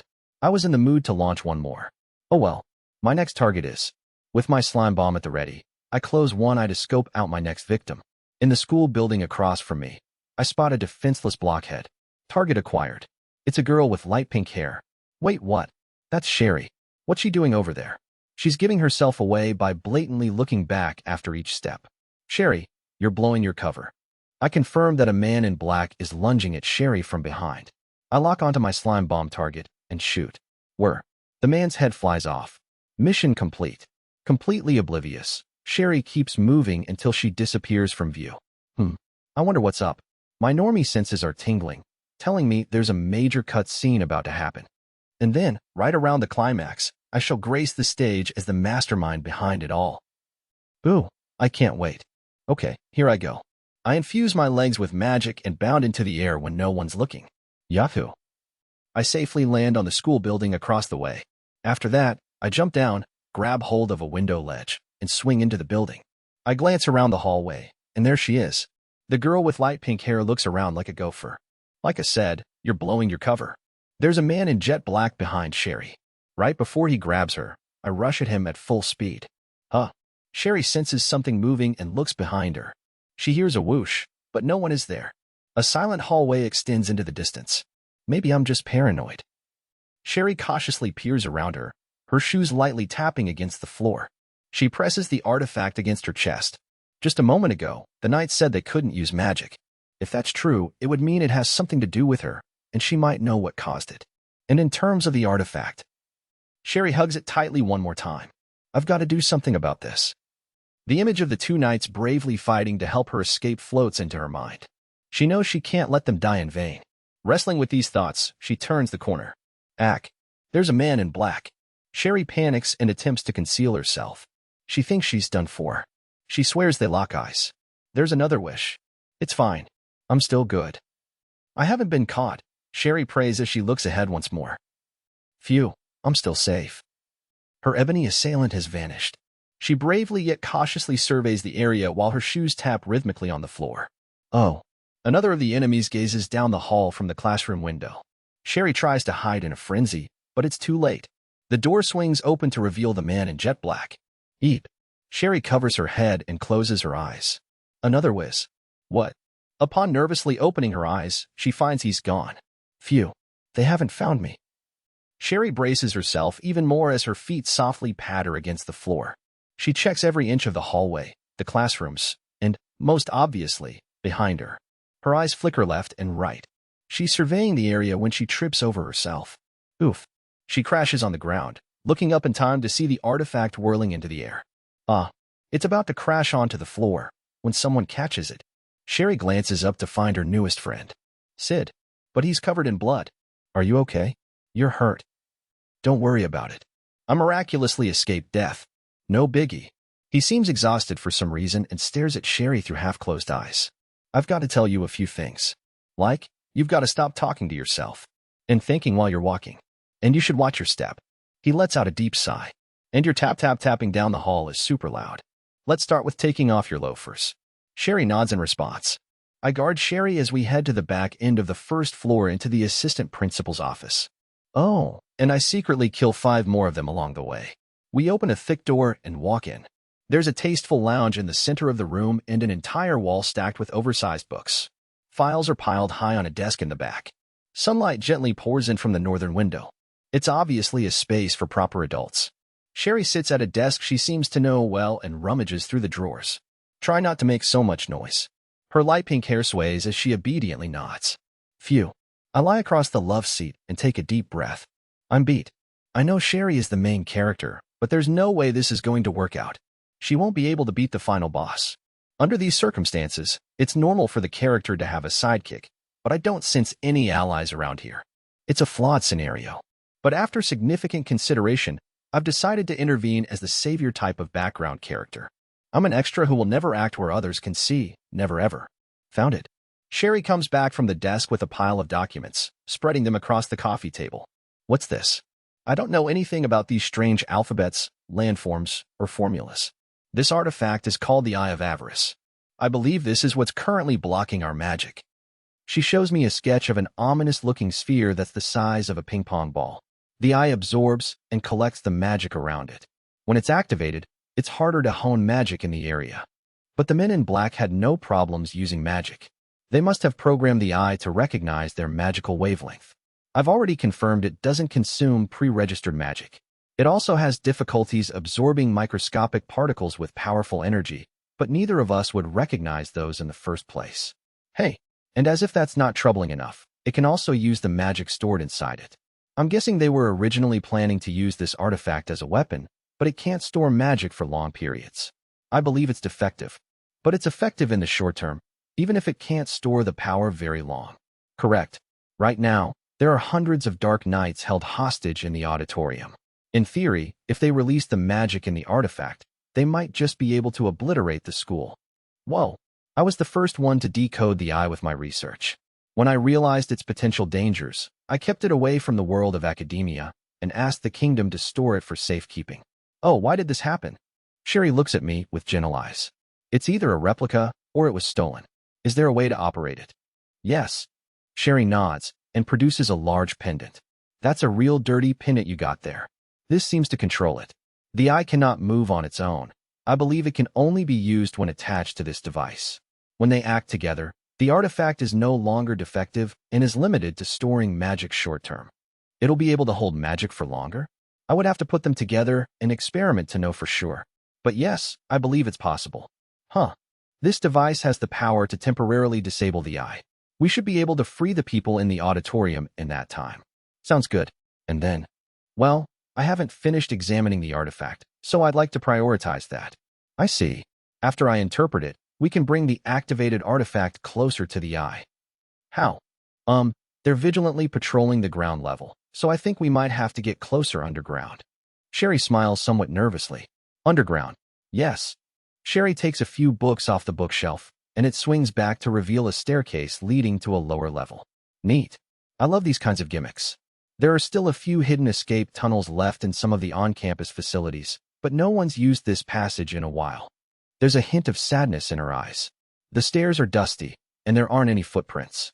I wish my foster father had escaped though here. Assistant Principal Lutheran. He adopted you, right? He used to help my mother with her research, and he's taken care of me for as long as I can remember. Even after Mother died and I had nowhere to go, he took me under his wing and raised me as his own. Sounds like a great guy. Yes, he really is. He's always the one saving me. And this time, I want to be the one to save him. Sherry beams. I hope he's all right. After we get closer underground, what should we do? We go through the tunnels and throw the active artifact into the auditorium.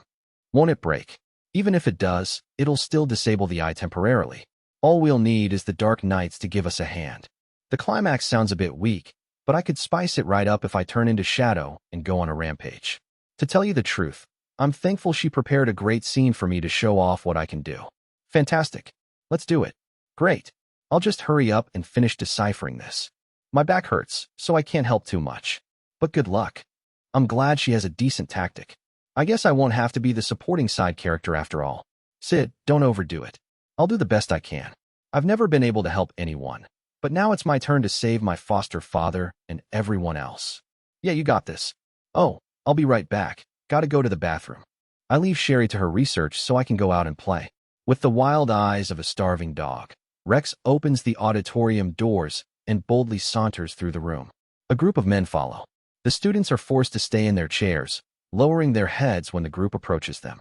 There are 3 floors in the enormous, drafty auditorium, and all of the exits are guarded by men enshrouded in jet black. The students are being monitored and not allowed to make a single peep.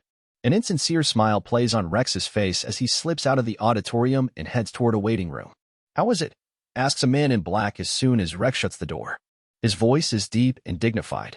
Even though he hides his face with a mask and is dressed like the others, his superiority is instantly recognizable. You don't waste time, do you, Sir Gaunt? We've almost completely taken over the school. The Night Order is making a ruckus outside, but they're not even worth our breath. Irrelevant. I'm asking whether you've obtained the artifact. Oh, the artifact. About that. Rex shrugs as he looks at Sir Gaunt. I'm pretty sure it's in that young girl's possession. You know, the one with peach hair. Are you saying you couldn't retrieve it? Rex scratches his head and averts his gaze. Well, I guess. Quit screwing around. Sir Gaunt's magic heightens, and the surrounding air undulates under its pressure. Rex's cheeks go stiff as he feels the knight's bloodlust. Take it easy. I've secured its general location and shall be retrieving it soon. Your antics are interfering with my plans. The next time you screw up, I'm taking your head. How's that? All right, I get it. Sir Gaunt's piercing eyes follow Rex, who's heading toward the door with his hands lifted above his head. Oh, almost forgot. Rex stops before making his exit. We may have trouble. He looks back to see Sir Gaunt's reaction and receives the cue to continue. A bunch of thirds have been slain. 2 of the seconds are dead. One man's heart has been crushed, and the other had a small incision in his pressure points. My best guess is the latter was stabbed by a rapier. All of them were only struck once. The enemy seems dexterous, comments Rex, sniggering like a ravenous wolf. Well, perhaps it's the Shadow Garden. The bait has finally worked. Seems that way. You might want to watch your back. Chet. You think a man like me needs to be cautious. Oh, I think you'll be just fine, Mr. X Rounds. Humph. Make sure to bring the Shadow Garden's heads along with the artifact. That goes without saying. Rex leaves the room with the corner of his lips curled into a grin. Sir Gaunt sneers to himself. Finally, everything will fall into place. He takes the ominous artifact out of his breast pocket and stares at it suspiciously. This will mark my return to the rounds. The man continues snickering to himself creepily. When Rex and his subordinates are walking through the corridor, something strange suddenly attacks them while they're searching for the artifact. Rex's subordinate vanishes before his eyes. What the?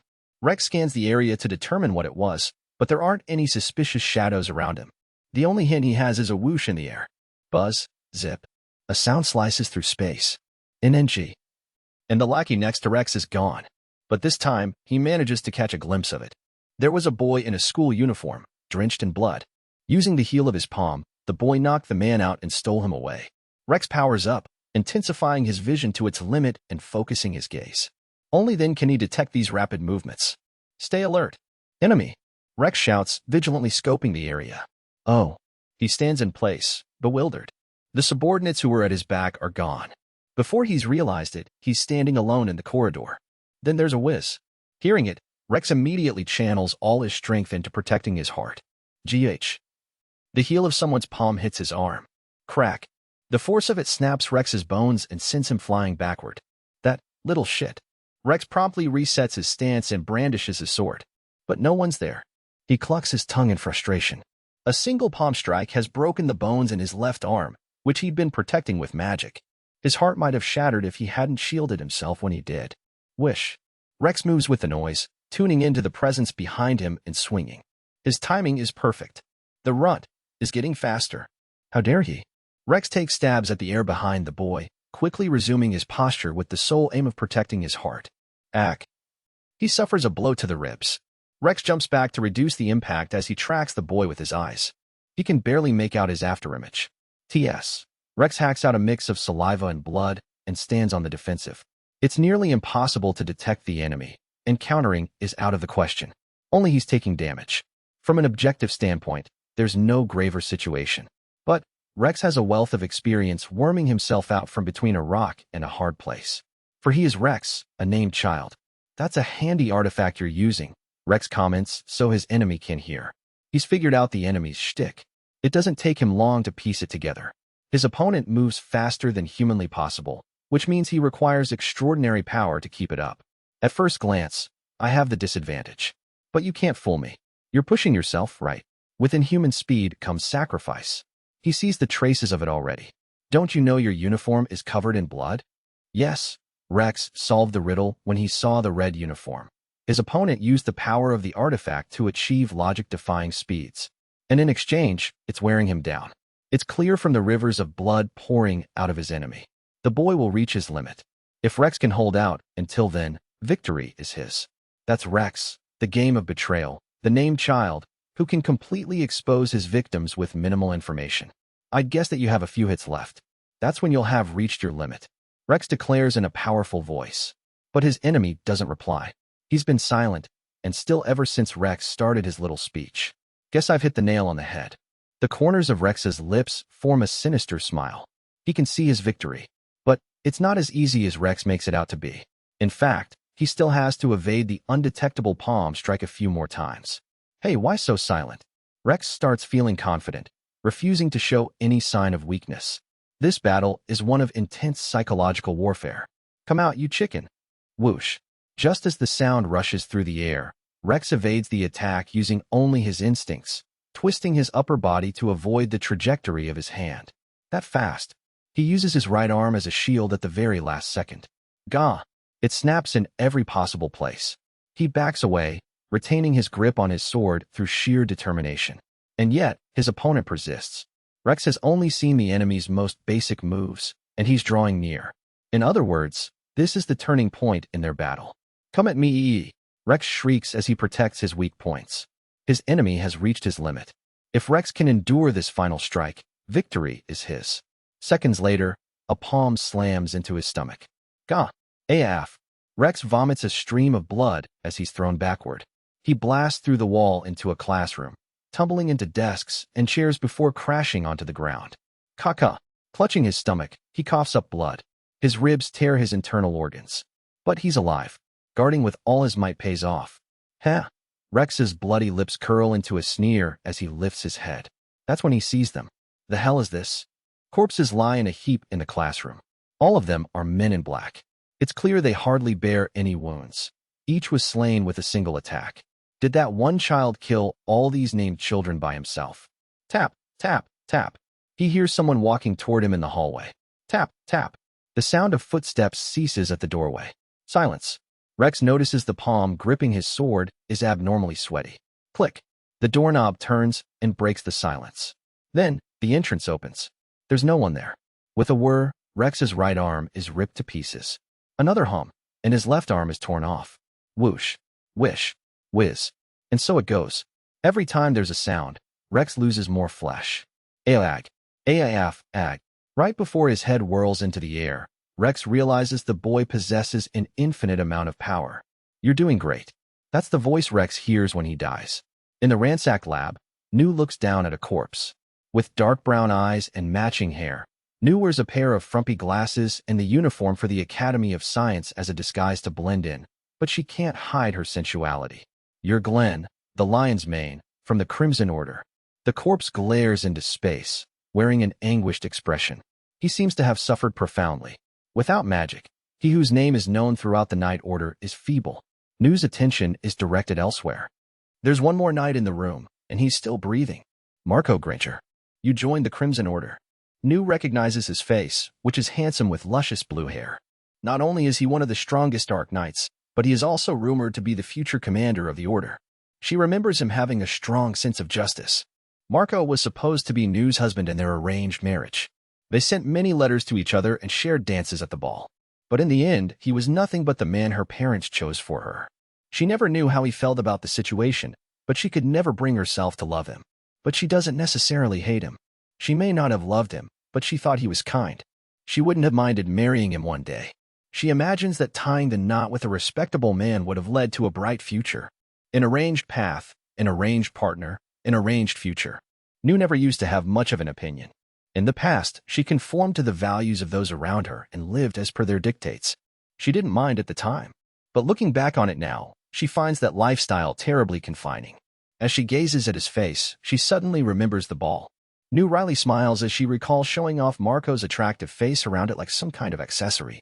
Somehow, memories always stick with us the more we try to forget about them. What's up, Nu? She hears a voice behind her and turns. That she hasn't sensed him doesn't surprise her. She knows him by his voice. Master Shadow. She didn't notice that an average-looking black-haired boy had entered the lab. He walks past Nu and flings open one cabinet after another. This used to be my arranged fiancé. Oh, what will you do? I personally have no reason to kill him or keep him alive. And that's fine, he replies, rummaging through the cabinets and continuing his search. Nu leaves Marco's side and stands next to the boy. Master Shadow, I know it's a bit late, but I have something to report. Go ahead. The Shadow Garden has infiltrated the campus. We're waiting on standby and will move at your command. Got it. But fighting when our magic is blocked comes with a risk. Only the 7 shadows can operate at their usual speed, but the only one of them in the capital is Lady Gamma. And, well, this kind of thing isn't her strong suit. She's got no game. Correct. As for me, I'm only at about half my normal strength. I see. Lady Gamma is currently leading the entire organization. She suggested they won't be in control of our magic for much longer and that we should wait it out until then. All right. The men in jet black are holed up in the auditorium and haven't moved.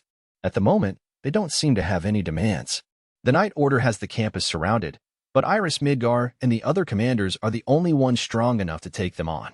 Given that they weren't fond of us in peaceful times, I don't think they'll lend us a hand. Okay. Master Shadow. We'll stay on standby until further orders. Okay. Is that all right? Okay. Oh, wait a sec. Sure. I'm looking for a few things. I need mithril tweezers, the bone powder of earth dragons, and the enchanted stone of ash. Nu retrieves each item from the cabinet. Thanks. Phew, you saved my butt. My pleasure. May I ask what they're for? He holds the various items in both arms. Oh, this stuff? I'm going to use this to alter the artifact. Alter the artifact, huh? Nu parrots. She couldn't have guessed in a million years that he was so well versed in artifacts, but it wouldn't be odd for him to know such things. Why would he want to alter it in this dire situation? Something called the Eye of Avarice is impeding our magic. I'm currently making the final adjustments to a different artifact to temporarily disable it. Incredible! You never let us down. She's stunned. Not only has he identified the source blocking their magic, he's even preparing to nullify it. Plus, disabling a powerful artifact requires extraordinary knowledge. Without the wisdom of one of the greatest minds in the nation, this is an impossible feat. She shudders in the presence of his limitless mind. I should be done around sunset. Understood. We'll be ready to mobilize when it's complete. I can't wait. Yes. Nu watches him leave the room with his items before checking to see if her ex-fiancé is still conscious. She runs her ebony blade down the nape of his neck. His breathing and pulse are normal, stable. He's alive but clearly unconscious. I'll spare you your life. Nu leaves a shallow cut in his neck and disappears. I'm back. Upon seeing Sid return with the ingredients, Sherry smiles, retrieving them from him and lining them up on her desk. Thank you so much. I should be able to finish it now. Good luck. Sherry quickly sets to work on the artifact. Sid is lying on the sofa, reading a book. It's silent for a while. The light that flows in through the window slowly turns vermilion. Sid occasionally gets up to go to the bathroom. When Sherry offers him medicine to relieve his upset stomach given his frequent visits, he accepts it with a complicated expression. Time passes, and the sun begins to set. The red hue intensifies, and the shadows grow darker. When Sherry turns on the lantern, everything becomes a shade darker outside the room. She finally approaches the end of her task around sunset. I'm done. Sherry holds up the pendant and shows it to Sid. It's amazing. Thank you. It's the best I could do. Yeah, and it's nice that it's just after sunset. The future of the school depends on you. Sid stands up and pats Sherry on the back. I can't help you anymore. You must save the world with your own hands. I'll do my best, she says nervously, picking up the lantern and facing the stairs. My sincerest gratitude. Thanks to you, I'll be able to rescue my foster father. Sherry glances back at him once more, then lowers her head. It was nothing. I hope he's okay. Thanks. Sherry grins and descends. After a long trip down the damp staircase, she arrives at the bottom. The air is completely different down here. The dark tunnels are illuminated by the light from her lantern, and the paths start forking off. One wrong move, and she'll never reach her destination. Sherry takes out her map to confirm the path to the auditorium. Go straight and then take a left at the third turn. At first, she timidly scampers down the path. But then she remembers having walked these tunnels with her foster father. Even though she pestered him while he was working, he came down to play with her anyway. This is an incredibly precious memory to Sherry. The young woman doesn't remember her biological father. He died soon after she was born, and the memory of her mother has almost entirely faded from her mind. Her mother was murdered during a robbery one night when Sherry was only 9 years old. Sherry remembers the black shadow she saw through the crack between the closet door. Her dreams were occasionally plagued by her mother's screams and the sound of ghastly laughter. For many years after the incident, Sherry couldn't speak. She rejected those around her, instead choosing to work on the artifact her mother left behind. As if following in her footsteps, Sherry devoted herself to research. Her foster father was her savior. He took her in, supported her research, and gave her a loving family. Through that, Sherry finally regained her voice. Almost all her memories of family are of him. Her entire life, she's been supported by her foster father. And now it's time to repay him. I've got to keep going. Sherry walks the dark path alone. Her steps are no longer frightened or timid. It isn't long before she arrives. I think I'm under the auditorium. The single path split into many, the path to the first floor, then the middle, then up to the second floor. She follows her map. Oh, she's found it. It's a small air vent running between the second and third floors. While it can't fit a person, there's plenty of room for her to toss the pendant inside. Sherry furtively peers through the vent to see what's happening. She remembers Sid's words. When in hiding, it's important to release the tension in the body, to breathe slowly and relax. There are hundreds of students sitting in the auditorium and a few instructors, who were present nonetheless. Then there are a handful of men in black. Sherry believes all the hostages can escape once their magic is free. She's ready. First, she steps away from the vent and takes out the pendant. When she connects it to the enchanted stone, a white light and shining letters float in the air. Sherry tosses the glowing pendant into the air vent without hesitation. Final chapter. My idea of the ultimate shadow commander. Rose observes the men in black with her honey-colored eyes. It's been several hours since she's been brought to the auditorium. The sun has already set, and the warm light from the ceiling illuminates the auditorium. She's cut the restraints off her arms with a small concealed knife. Keeping up the pretense of being bound to her chair, she passes the knife to a girl in the student council, who then hands it off to the next student in line. Rose can move at any time, but she's fully aware that acting now would be a waste. Her enemies may be few, but they're all too powerful to neglect. Plus, they're terribly efficient. Of the group, a man known as Rex and his superior officer, Sir Gaunt, are immensely stronger than the rest. The professors who underestimated and opposed them have been helplessly slain. Even if the hostages could use magic, their chances of winning would be questionable. Luckily, Rex hasn't been back in a while. She hopes the Night Order has slaughtered him outside, but she knows a fierce warrior can't be taken down so easily. Rose's honest thought is that she needs to improve the situation somehow before he returns. While Sir Gaunt spends most of his time in the waiting room, he occasionally shows up in the auditorium to search for Rex, at whom he curses under his breath for his prolonged absence. Judging by his appearance and dense magic, Rose believes he can surpass an expert fighter. He might even be able to topple Iris Midgar. Not that she wants to believe it. If that's true, Rose's chances of defeating him, even if she regains her magic, are remarkably low to none. In any case, Rose knows it isn't the right moment to move yet. But the truth of the situation is she has no time. As the minutes elapse, Rose can feel magic slipping out of her body. She doesn't know the reason, but her best guess is that it's related to the phenomenon that blocks it. Even though Rose is far from feeling weak, the students with less magic are starting to feel sick. In a few more hours, some of them may even suffer from magic deficiency, which means they'll lose the chance to fight back forever. There's a figure who always suppressed panic and unease as it rose in his chest. Every time Rose remembers the heroic stance of the boy who sacrificed himself to save her, a burning sensation rises up in her body. She isn't going to let his wishes be forgotten. As she repeats this promise to herself, she waits for her time to come. And just then, the moment arrives, unexpectedly. The auditorium is suddenly lit up by a radiant white light. Rose doesn't know what it is, but she reacts before she can think. She couldn't care less where it came from. Her instincts are telling her this is her final chance. While everyone is captivated by the blinding light, Rose squints as she rushes toward one of her captors. The moment she wraps her hands around his unguarded neck, Rose has a realization. I can use magic. She chops his head off with her hand. Rose doesn't know why she can use magic again, but it doesn't matter. She snatches the sword from the waist of the headless man. Raising it, she howls. We've got our magic back. Everyone, rise. This is our time to fight back. The auditorium erupts with movement. The girl in the student council is set in motion, slicing through the restraints binding the students, and the liberated ones begin scrambling. The air pulses with the collective, feverish excitement of the students. Rose knocks a man off his feet by releasing a surge of magic on him. All for victory. That's what is on her mind.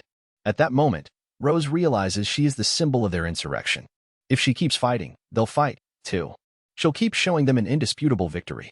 Rose swings her sword at full power without focusing on how she's distributing magic in her body. Pursue the student council president. Swipe her sword. She's the subject of attention and hate and applause as she slaughters multitudes of enemies and frees masses of students, all while continuing to fight. Everyone admires and aspires to her valiancy. But her combat style is also reckless, and she doesn't give her internal regulation of magic a second thought. Her power may be immense, but it's leaving her body, and she's rapidly approaching her limit. She can feel it as she calmly keeps an eye on her cap. Her magic is slipping away, causing her swordplay to dull as her body grows heavy. One it kills become 2 hits, then 3. I'm almost done. Just a few more, she thinks. But Rose can feel them closing in on her. Just need to kill one more. She realizes something as she approaches her breaking point. The zeal of the students has consumed the auditorium. Even if Rose is defeated, they won't stop fighting.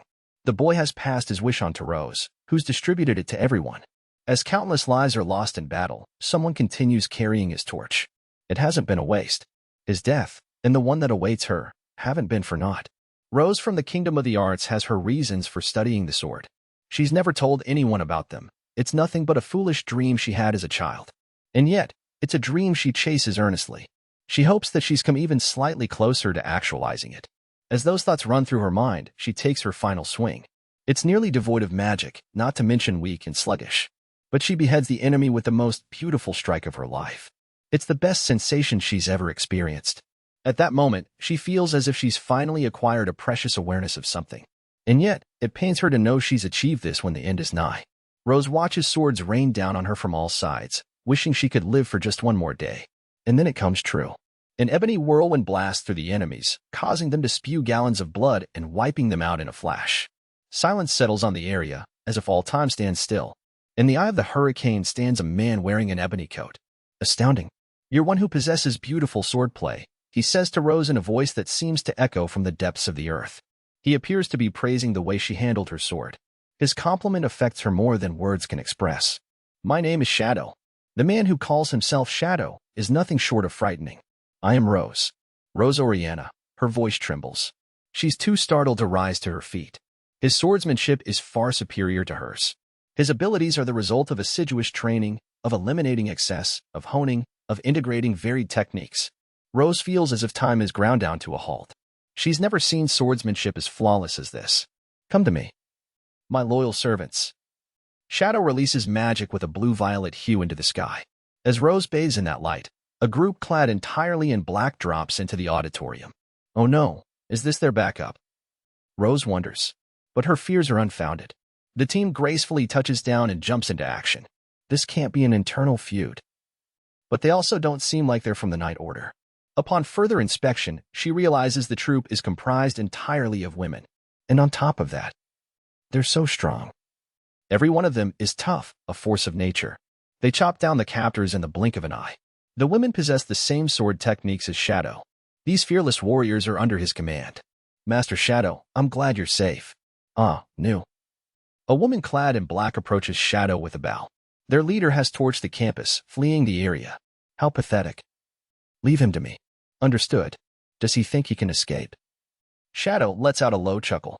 Flinging his coat open, he slices open the auditorium doors with a single stroke of his sword. As an added bonus, the opponents in his vicinity become mounds of unmoving flesh. He's slightly imitating Rose's swordsmanship, waving his weapon as if to flaunt it before calmly disappearing into the night. Each of his movements sets a perfect example for Rose. Are you all right? The girl known as New approaches her. Yes. Those were some fantastic techniques, New comments, readying her ebony katana and leaping into the fight. Her swordplay is extraordinary. She mows down the men in jet black, leaving them face down on the floor. Rose can feel her common sense. No, her common sense as a dark night, shattering into pieces. The swordsmanship exhibited by these warriors doesn't fit into any pre-existing molds. It's an entirely new art of its own. Where did this powerful group and methodology come from? Rose is stunned she's never known of them until now. Fire. There's fire coming this way. The voice pulls Rose back to reality. She can see the flames rising in the back of the auditorium. Escape if you're near the exit. Rose shouts, directing the students. Thanks to the all-women group, they can avoid needless sacrifices. The end of the battle is near.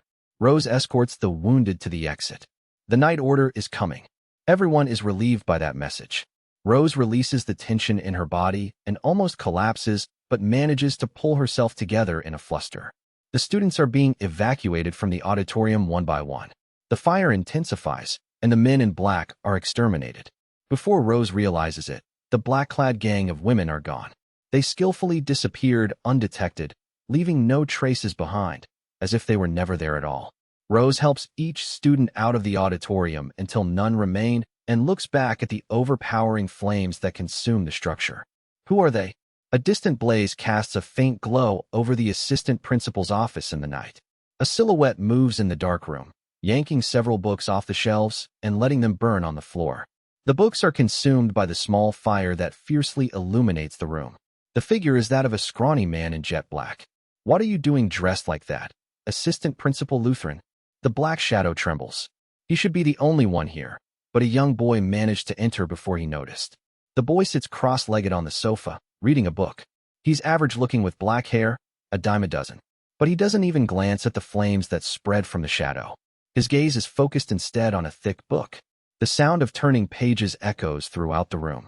How perceptive of you, notes the man, removing his mask to reveal a middle-aged face. It is indeed Assistant Principal Lutheran, sporting gray streaks in his slicked-back hair. Lutheran tosses his mask into the fire. Then he throws off his black clothes and incinerates them. The light intensifies. For my reference, I suppose you'll let me ask how you figured it out, Sid Kajanu. Lutheran takes a seat across from the boy. I knew it the moment I saw you. Sid glances up at Lutheran for a second before returning to his book. You knew just by looking at me, huh? Maybe it's the way I walk or my physique. Either way, you have a keen eye. Lutheran glances at Sid, who's focused on his book. Their two shadows quiver under the light of the flames. May I also ask you something for my reference? Sid asks while staring at his book. Lutheran silently urges him to proceed. Why did you do it? You don't seem the type who enjoys this kind of thing. Why? Well, it started long ago, mutters Lutheran, crossing his arms. I was at the height of my career, before you were even born. I've heard you won the Bushin Festival. Yes, but that's nowhere near my proudest moment. The height of my career was greater than that. You wouldn't understand if I told you. Lutheran grins. He doesn't seem to be speaking facetiously, but appears somewhat tired instead. Soon after I peaked, I fell terribly ill and was forced to retire. After years of struggle, all my honor instantly evaporated. As I was searching for a way to cure my illness, I found potential in an artifact researcher named Lacria. I'm sorry, is this story going to take long? A bit. Lacria was Sherry's mother, an unfortunate woman hated by those in her field for being too smart for her own good. As a researcher, she possessed knowledge that was unmatched, and I found her beneficial to me. I supported her work and gathered artifacts for her, and she focused on her research, which I later used. She wasn't interested in fame or fortune, so we got along just fine. And then I stumbled upon the Eye of Avarice. It was the artifact for which I'd been searching. But you see, Lacria, that stupid woman claimed it was unsafe, and she was about to request the nation store it for her, which is why I killed her. After I cut her from her extremities inward, I impaled her heart and twisted my blade. Sid's book remains open as he closes his eyes and listens to Lutheran's story. I acquired the eye, but the research was incomplete. That's when I conveniently met another researcher, Sherry, Lacria's daughter. She was naive and unknowing, catering to my every whim. She never knew I was the enemy, that sweet, stupid child. Thanks to mother and daughter, the eye is now complete. All I had to do was set the stage to gather magic and prepare the perfect camouflage. Today will be my greatest day, when all my dreams will come true. Lutheran spitefully chortles to himself. How's that for reference? In response, Sid cracks open his eyes. I think I understood most of it, but there's one thing I don't get. Try me. You said you killed Lacria and used her daughter. Is that really true? Sid shifts his eyes off the book and fixes his gaze on Lutheran. Of course it is. Does that anger you, Sid? You'll never know. I can clearly separate what's important to me and what's not, you know. Sid slightly lowers his eyes. May I ask why? I do it to stay focused. I have this one dream I always wanted to achieve, and it used to seem unattainable, which is why I kept cutting things out of my life. Oh, we all go through life amassing things we cherish. We acquire friends and lovers and jobs, and it keeps going from there. But on the other hand, I cut things out of my life, deciding what I don't need. I've thrown so much away. At the end of the day, all that's left are the things I couldn't live without. That's all I live for, and I don't really care what happens otherwise. Sid snaps the book closed. He rises to his feet and tosses it into the fire. You're telling me the fates of the foolish mother and daughter don't matter to you? No. I said I don't really care, but that doesn't mean I don't care at all. Right now, I feel slightly disturbed. Sid brandishes the sword at his waist. I think it's about time we start. Someone might barge in if we take too long. Yes. Sadly, we must part. Two naked blades glisten in the flames, and the battle ends instantly. Lutheran's sword pierces Sid's chest, which gushes with blood. Sid crashes through the door, thrown into the blazing hallway. In a flash, his body is concealed by the crimson flames that engulf him. Farewell, young lad. Lutheran withdraws his sword. The fire in the hallway has entered the room, becoming more intense, and he turns on his heels, about to leave the office. Where do you think you're going? NNR. As if bouncing off the depths of an abyss, a deep voice resounds behind Lutheran. When he looks back, he finds a man in ebony wearing a magician's mask, a hood, and an ebony coat burning bright red. The newcomer pays no attention to the flames as he unveils his sword. Curse you. Lutheran readies his weapon. My name is Shadow. I lurk in the darkness and hunt down shadows. So you're the one I've heard about. Lutheran holds his naked sword steady. Loosely gripping the hilt of his katana, Shadow confronts him. The pair lock eyes for a moment. Lutheran is the first to look away. I see you're quite strong. I've also lived with my sword. I can understand almost everything once I confront my opponent. Even the fact that I'm at a disadvantage right now. Sorry, but I must fight with all my might. Lutheran retrieves a red pill from his breast pocket and swallows it before producing the Eye of Avarice and its command device. The eye's true worth becomes apparent when the items are combined. Like this. The two artifacts clank as they're joined, emitting a radiant light that forms into a helix of shining letters from an ancient alphabet. Lutheran laughs as he holds the artifacts to his chest. Here and now, I'll be reborn. It sinks into his chest and clothes and skin, as if submerged into water. Lutheran roars as he claws at his chest. The glowing ancient letters gather around him, engraving themselves into his body. A blinding luminescence dyes the room white. Then the light dims, and Lutheran is found kneeling in white smoke. He rises to his feet at a leisurely pace. When he looks forward, a series of small, glowing letters has been etched into his face like a tattoo. Fantastic. Incredible. My powers are returning, and my disease will be cured. Lutheran stands in the middle of a torpedo of flames that undulate under the force of his powerful magic. The glowing letters aren't just engraved in his face, but also his hands and neck. You can never fathom my frenzied strength. This magic has far surpassed all human limitations. Lutheran sneers. Let's try it out on you. And then he vanishes. The next moment, Lutheran takes a big swing at Shadow from behind. There's a high-pitched echo, and the air between them ripples from impact. Oh, impressive parry. Upon inspection, Shadow has blocked the attack with his ebony blade as he continues facing forward. Lutheran uses all his might to grind against it, but his opponent's weapon won't budge. I underestimated you. But how's this? Lutheran disappears again. This time, there are shrill noises in succession. 1, 2, 3. Every time, Shadow's blade adjusts slightly, his movement as minimal as possible. On the fourth, Lutheran appears before him. I didn't think you would block that one. I acknowledge your strength. He stares at Shadow and grins calmly. To properly respect it, I'll now unveil my true power. Lutheran shifts his stance. He focuses a devastating amount of magic on the sword raised above his head. In the afterlife, you can pride yourself on making me unleash my might. That single blow comes at Shadow with the power and speed to crush him into smithereens. But the ebony blade parries it with ease. What? A burst of sparks flies between the black blade and the sword of light. You dare block that too? At your level? I'd hope so. The two glare at each other from a dangerously close distance. KSH. I've only just begun. Lutheran's sword slashes rapidly, leaving behind a beautiful trajectory of white afterimages in the air. Raaa. As Lutheran roars, the ebony blade repels all his attacks. Aawoof. The white strikes slam into the ebony blade, the two crashing loudly together as if composing a song. It adds another layer to the burning night. But that's about to end. With one swipe of the ebony blade, Lutheran is flung backward, crashing into the desks and tumbling to the floor. Gak. Impossible. Lutheran clutches his stinging body as he gets to his feet. His wounds will heal quickly, but it looks as if the ancient text is growing dim. I didn't think this would be a struggle. I'm impressed. But no matter how strong you are, I'll end all of you. What do you mean? Well, I've arranged for the incidents to look like they're the work of the Shadow Garden. From the evidence to the testimonies, everything has been prepared. Regardless of your strength in battle, you'll only suffer in the end. Lutheran chortles, screwing up his face before observing Shadow's response. But Shadow is laughing. A dreadfully deep guffaw spills out of him. What's so funny? It's amusing how you think something this insignificant could end us. Lutheran stops smiling. You're just afraid to admit defeat. Shadow shakes his head as if to say, you don't know a thing. From the beginning, we've walked the path of neither justice nor evil.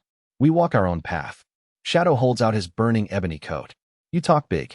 Accuse us for the sins of the world. We'll accept them as our own, but nothing will change. We'll still do what we're meant to do. You say you don't fear opposing the world? Mighty arrogant of you, Shadow. Then crush it out of me. Lutheran lunges, his bare sword swinging down on Shadow from overhead. But Shadow evades the attack, right before his head is split in two. What? There's a spray of fresh blood. The ebony blade has been thrust into Lutheran's right wrist, and he immediately switches his sword in his left hand and starts retreating. Impossible. This time, the black sword slices through his left wrist. While Lutheran falls back, Shadow's katana plunges toward him. Guh.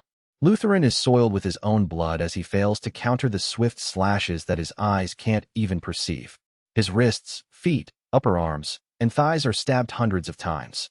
The next series of attacks concentrate on his core. Cut from your extremities inward. Shadow's deep voice echoes between each stab. And twist my blade in your heart, I believe, he confirms, plunging his blade into Lutheran's chest at the same time. Wah! Even as blood gushes into his mouth, Lutheran grabs the weapon wedged in his heart and resists. His eyes meet the boy's gaze from behind his mask. It can't be. You're CI?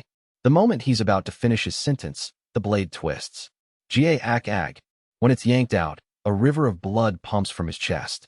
The light in Lutheran's eyes and the ancient text begin to fade. All that remains is the corpse of a gaunt, middle-aged man. And then there's the quiet pattering of footsteps. Foster father? Head to toe in splattered blood, Shadow whips around to see a girl with peach hair. Foster father. She sprints past Shadow and cradles the corpse. No. How? Why? She clings to the gaunt body and weeps. Her foster father moves no more. Shadow watches her tears fall and wet the corpse's face before turning away. It's better you don't know. And then he disappears into the madder red flames, leaving her cries behind him. She hears that the boy with a major back injury is being protected at school.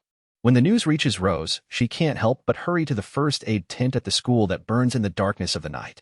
Students and instructors with hands to spare assist with a bucket brigade. The Night Order makes moves to treat the injured and track down the Shadow Garden. And Rose finally arrives at the tent after maneuvering through the flustered crowd. The boy in treatment is a first-year Dark Knight with black hair, and he has the same features as the one for whom she's searching. But he should have died back there, though it wasn't like she checked his vital signs. She hadn't had the time or composure for that. Which means maybe, just maybe, he could be alive. He could be the one inside the tent.